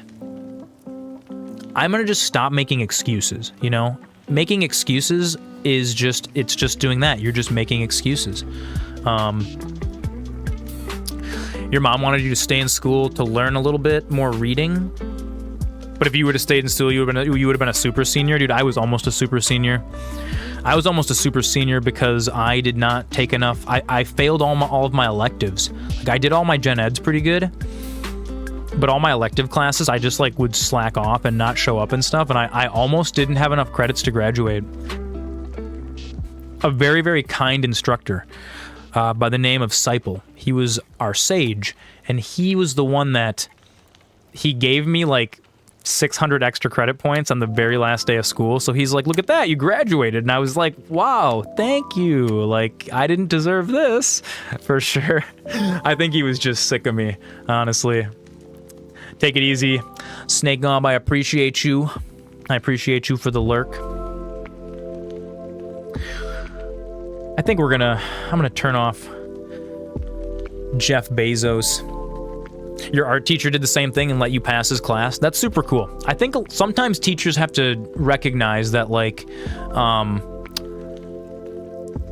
it's like, you know, this kid is really smart, but he just doesn't apply himself very good, and hopefully he learns how to do that as an adult. And I had some instructors that did the same thing, and it was super duper good. You think he had cancer, he let you pass. He always talks about bad things with his wife and him didn't get along. Oh, that's unfortunate. He was a sweetheart, though, it seems, if he passed you. That's cool. You know of a grandpa that plays Battlefield? He's like the greatest sniper on Twitch. Oh, that's super cool. I would be super interested to learn of his channel. All right, friends. The stream is winding down. I think that's all for the gaming content for tonight. It's a little early, but we're gonna... I don't want Jeff Bezos to raid up on here again, and... How do I pause my ads? How do I pause my ads? I don't want Jeff Bezos to surprise us in the last 15 minutes of the stream. Make some people sit through another ad break just for me to go offline. That's never fun. So we're gonna go ahead and pause that. We're gonna snooze the ads. I appreciate you guys. You know, I really do. I appreciate all of my new friends that I've made here. And I hope you guys consider me a friend too. You guys are fantastic. It's really, really been extremely rewarding hanging out here with you guys and playing games and, you know, working on fun things, playing Minecraft together, just chatting about life, telling our stories. I think this is what it's all about. I think this is really good. I'm like your family on Twitch. You know what, Moonlight? I consider you family too, and you too, Wolf. Everybody here. A lot of the people that you guys have met in chat are, like, I know in real life. But I want to make a lot more friends, and I hope that our community keeps growing. But just, you know, I like it right now. It's like we're small, but it's like it's a tight-knit community, and it's like, I don't know. You guys are awesome. You guys You guys bring me joy every single day. You know that? And when I work on stream stuff, when I spend time making fun little gags, Grandpa Gaming. I'm gonna check that out. We're like the church, always come in here and talk about crazy stuff. I love that. That's my favorite thing in the world. I really, really appreciate you guys. I really value each and every one of you. Thanks for hanging out here with me all the time. And you know what? We're gonna keep doing this. We're gonna keep doing this. This is never gonna go away. So honestly, if the whole tent burns down and I have to build it back up, so be it. You feel like you could brush your teeth? Oh, you could be on stream. Oh, you feel like you can express yourself here. On some people's streams, they get mad if you express yourself. You know what? That's the thing is, I feel like that's too. Some streamers are kind of self-centered, and I can be a self-centered guy too sometimes. But like, it's like if you think about it, right? Like I'm putting my time in here, but like you guys are also like spending your time here with us, and that is we're all like, you know, time is the one resource we can't get back. So yeah, I love that you guys share your stories and share your thoughts with me. Honestly, that is like, it's a treasure. It's a treasure that I can't get anywhere else in the world, and I really, really, truly appreciate that. We're gonna keep doing this. Yeah, being like that makes it so that streamers, they don't have family. It's just them. It's just like the, you know, you start to realize you can't get back time too late. Yeah, I agree with that. And that's one thing that I really want to like, that's part of the reason why I like talking about life, and just one of the things that has been my mentality, you know, it's like when you start streaming, you're like, okay, I gotta have this stream persona, you know, and who am I gonna be on stream? And I realized that like, that's not the right way to go about it. This is going to be an uncensored look into who I am as a person. And yeah, I appreciate you guys sharing all of your life and your stuff with me too here. It's fantastic. It's super cool. Super cool to be building this community out together with you guys. All right, friends. It is the end of the night. I gotta pee. Oh, Pidgey. Welcome back, Pidgey. We're just wrapping up. We're just wrapping up. Yeah, it is good to get to know each other a bit more. It's nice to actually like have faces in chat that, you know, are fun to hang out with, and like it's like everybody's got their own personality, and each and every person, everyone is valuable. Everyone is so valuable, and that's one thing. If you guys take one thing away from the streams that we do here, and from tonight's stream, and just in general, is I want each and every one of you to feel like you are as important than everyone as everyone else. I'm sorry, that came out really stupid. You are just as important as everyone else's, and every single person's thoughts and feelings are valuable. And I appreciate all of you. Pidgey, I appreciate you coming back here. Sorry to just be wrapping the stream up just as you join. Wolfang, I hope you have a good night too. That's really, really kind of you to say. Let's roll the credits, guys. Let's thank the homies. Let's not forget where we came from. We are going to be thanking tonight the world's sexiest people. That's all of you guys out there in TV land. Another 5-hour stream. Yeah, that was the jerky stream. We streamed for 12 hours. We got some new followers. Your Favorite Spoon and Cray Pidgey. Thank you for following. Welcome. We got some new subs. I gotta go to my Streamlabs to get that one. Snakeob, thank you for all of the gift subs. Welcome all new homies that were gifted subs by Snakeob. Cray Pidgey, thank you for your Prime. I appreciate you, my friend. Did anyone else subscribe with Prime today? Boost Shack, I thank you for your Prime. That was so very kind of you. So very kind of you. We do occasionally do long form streams here, Pidgey. There's a VOD up on YouTube. It's under the live tab on the MasterZoran channel. It's the full unedited 12 hours. We are getting a lot of followers in the last week or two. Yeah, it's been a lot of fun. We've been getting a lot of new friends have been coming onto the stream, and you know, it's cool because as we grow just a little bit, we're unlocking the ability to do more fun things on Twitch. Like, pretty soon we're gonna have enough people to be able to just raid into any Twitch category and just like be in the Kingmaker slot, and that'll be fun. It'll be really fun to be able to play some like really off-meta games. And I would like to start exploring the just chatting section a little more and doing more stuff like cooking stream, teaching you guys how to cook like the way that I know how to. We're gonna do painting. I used to be an abstract artist for a while, and I've got some fun, cool painting techniques I can teach you guys. There's all kinds of fun stuff. It'll be really fun. I like hanging out here with you guys all the time.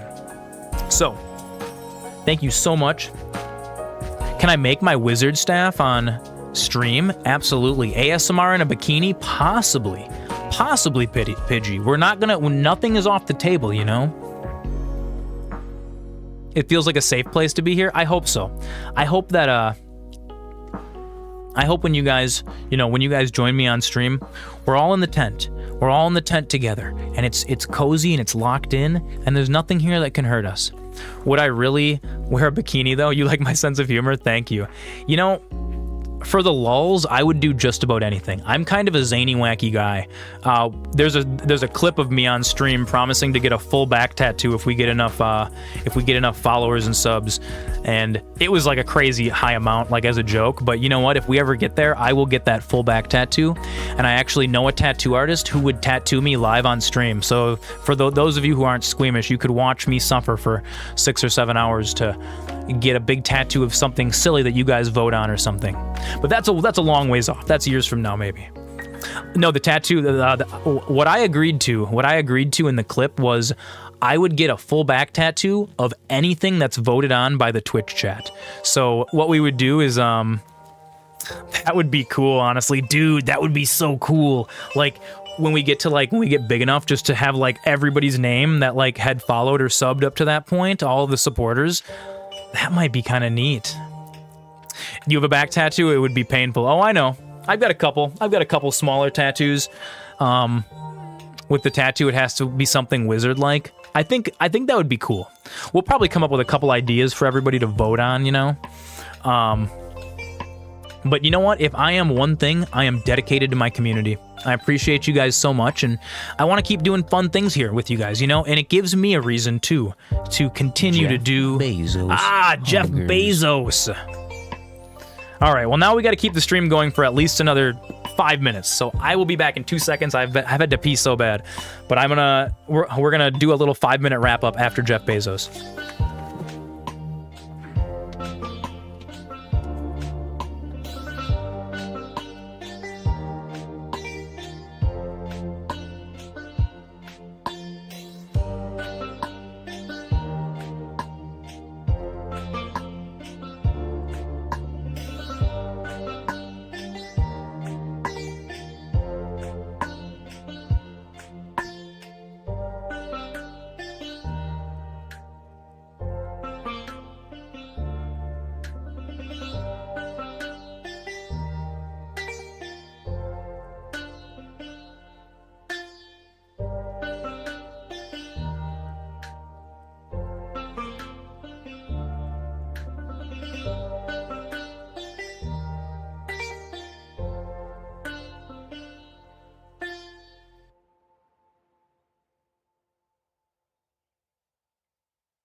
Oh my goodness. Oh, Jeff Bezos showing up at the worst of times. I should put everybody's name as a wizard name. That's actually not a bad idea. All right. Jeff Bezos is gone. Jeff's gone. But you know what, though? I feel like we're going to hang out for another couple minutes here. You figured out what you're going to do with Minecraft? You're going to build a wizard tower too? That's awesome, dude. Yeah. I should take everybody's name and find a good name for a wizard name for each person here. What makes a wizard name? Specifically, wizardy, you know? I mean, honestly, Dude, I wouldn't be opposed to like just getting all your usernames tattooed on me. Honestly, real tiny, a whole back, or something fun like that. Like, I don't know. Maybe it'll be something silly.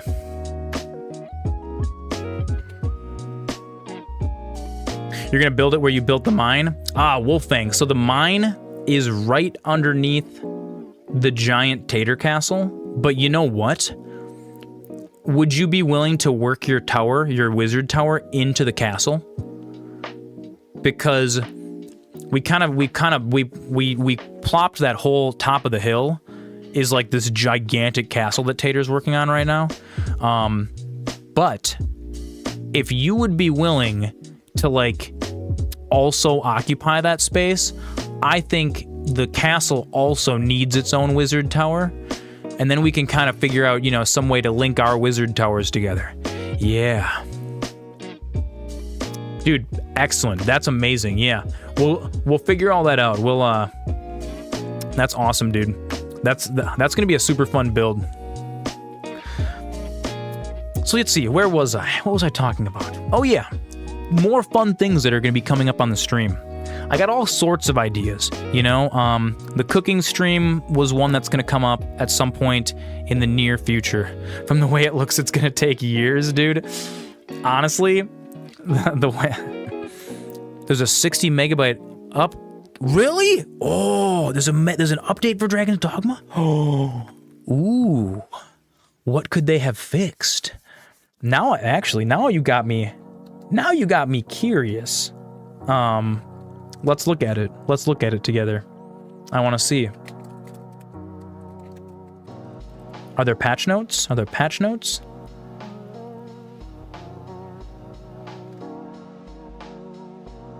Plans include a new game option. Okay, so this isn't the patch that they're talking about in these videos. There's a... Is this it? 16 hours ago? Your Steam updated something.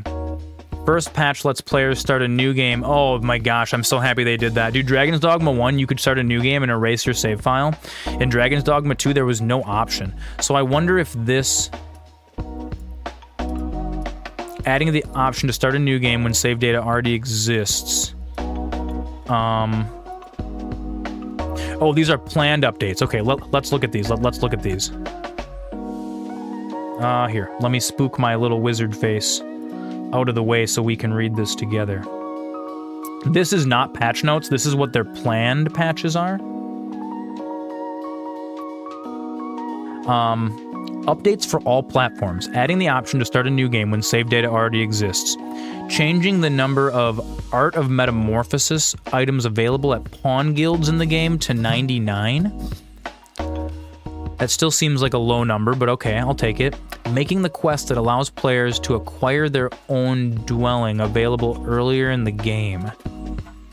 Wait, is that the quest that we just did where that woman gave us her house? Like, that's pretty early in the game, I'm pretty sure. Miscellaneous text fixes. Adding an option switch for motion blur. Adding an option switch for ray tracing. Adding a 30 FPS cap, which I think is a little ridiculous that's the PS5's cap. Improving quality when DLSS is enabled. Fixing an issue where models appeared low quality. You know what? That's a good start. I'll take it. I'll take it, Dragon's Dogma. I'll take it. It's a place where you can keep all the... So, right now in Dragon's Dogma, you can keep all of your items in a chest at the inn, but they transfer from anywhere you sleep. So the house just has the same chest in it that you can still access from any inn, which is kind of nice. But it's less putting the things in your house, and it's more dumping everything into like a bag of holding. You know, it's like an endless bag. So that's cool. I'm happy that they're already releasing patches. It's an endless, well, it's not technically endless, but the item limit is like super crazy. It's super crazy. Where's my kitty? Does she want to come up and say goodbye to the stream? You want to say goodnight to everybody? Come up here. Will you come up? No, is she just gonna be too confused for that? Thank you, thank you, Moonlight. I will hydrate. Oh yes.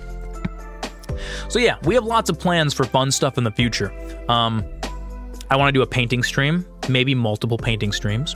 I would like to do cooking stream. We're gonna do all of this right here in the tent too. Like I'm gonna drag a canvas in here and a couple more cameras. We'll do a cooking stream in the tent. I'm gonna try really hard to not burn the tent down and also my house. That would be really cool. But we are gonna do it. We are gonna try. We're gonna do a cooking stream. No open flames, but we'll put hot plates in here. At least I'm not like Asmongold where he drinks a ton of soda, dude. I used to love Soda Wolf. I used to Pepsi. Full strength sugar Pepsi it's the life nectar. It's my favorite thing in the world. I stopped drinking soda about a year ago. And well, for the most part. I do enjoy a Fresca from now and again, but you know, Fresca's a lot. It's like Fresca's like it's like switching from cigarettes to a vape. You know what I mean? It's occasionally I'll treat myself to a Fresca. Another thing I wanted to do here on stream is I wanted to do a computer repair or computer building. Oh, you want to come up? Come up here, my dear. Come here, yeah. Come right on up, my baby. Oh, is that you're gonna bring the whole kit and caboodle with us, huh? Come here, say hi to everybody. Say hi, Flo. There's our kitty, our little kitty of mercy. Yeah, she's so confused. She's like, why am I up here? Am I being punished? No, you're not being punished. You're being snuggled. Yeah, our little snuggle kitty. Yes. Oh, she's so sweet. She's like, is this our snuggle tonight? Yes. Yes, it is. There we go. You guys have had your moment of zen. All right, you can go be free now. She does not like to be picked up. She is the best cat. She doesn't like to be picked up in the air. She's grounded. She likes to be on stable ground. You almost forgot to feed your cats. Asmon tells his viewers to not drink a lot of soda. Yeah. Dude, you know what? It's like a lot of people, Asmongold gets a lot of shit, but I have a lot of respect for Asmongold as like a dude. He just like, he turns the camera on and he's unfiltered. You know what I mean? He gives you an unfiltered look into his existence. And that's one thing that I like to do here. But one thing that Asmongold doesn't do is I think a lot of his content is kind of negative. And I don't like that. I don't like negativity. There's enough negativity in the world already. There's enough people get sad, the day-to-day grind sucks, and it's like he doesn't care whether you hate him or not. And I can't say that same thing, I like people being my friend, and another thing too is that like I don't want someone to tune into the stream, and I don't want someone to feel like, oh, this isn't the place for me, or like I don't want anyone to feel like, I don't want something that I say to make someone feel bad. Like, I'm a sensitive person, a lot of times people say things that make me feel bad, and I know how that feels. It sucks. It sucks when you go home and you think like, oh wow, like, well, that person said that I was, lame, so maybe I'm lame. Like, it's a bad feeling, and that's not something that I think that doesn't add. It doesn't add up, and it doesn't add to the human equation here, Oh, my kitty, she wants me to play with her. She wants some brushes. I think I got to go give the Flo kitty a little bit of attention for the day. It's getting to be that time. Well, friends, it's been another week of MasterZoran stream. I appreciate you guys for joining to me. Everyone should be treated equal. Doesn't matter if you're a girl, guy, friend, family member, stranger. I agree. Anybody. Yeah. I think everyone deserves a fair shot to be heard. And I think all human beings, here's something to think about. A little something for you guys to contemplate over the next couple days. There is no other person who has ever lived or who will ever live. Yeah, freedom of speech, 100%. There's no person who has ever lived or will ever live that is going to live through your exact life. Nobody. You're the only one. And it's kind of an inspiring thing. Sometimes when, like, you know, my life's going really bad or a bunch of things are going wrong, I kind of like to think of it like a movie or something. Like there's always got to be there's always got to be complications before, like, you get the story resolution, right? And so sometimes when I'm going through bad things, I like to think, you know what, maybe this is just my conflict, and then there's going to be conflict resolutions. No one should take that away from you for your voice to be heard. I 100% agree with that. I think everyone deserves to have their voice heard, even the people that have opinions that I disagree with. You know what I mean? I disagree with a lot of people, and a lot of people disagree with me, and that's totally okay. I don't think no one should control your life or your body or anything. I agree with that too. I think each and every person should be able to make choices for themselves and should be able to set out on their own adventure, you know? And even if some people think what you want to do is silly, you know, dude, there's a ton of people in my life that think that they're like, wow, you were gonna buy that bar. Like, actually, it was even crazier. You guys, the bar that I used to work for, the owner was like basically gonna give it to me. He was gonna land contract me the bar. It wouldn't have cost me any of my own money. He was gonna give me that bar, and me and my family, we would have been set for life. I would have been making hundreds of thousands of dollars. I would have been set, like financially. But you know, I didn't really want to run a bar. Like, it wasn't my dream. You know what I mean? And being down here in the gaming tent with you guys, this is my dream. It feels right. It feels real good. It's so much fun. I have so much fun every single day hanging out with you guys.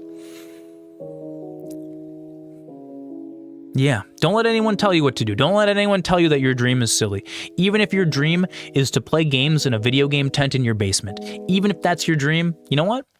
That dream is MasterZoran approved. Absolutely. All right, friends. It's going to be that time. I got to go make myself some dinner.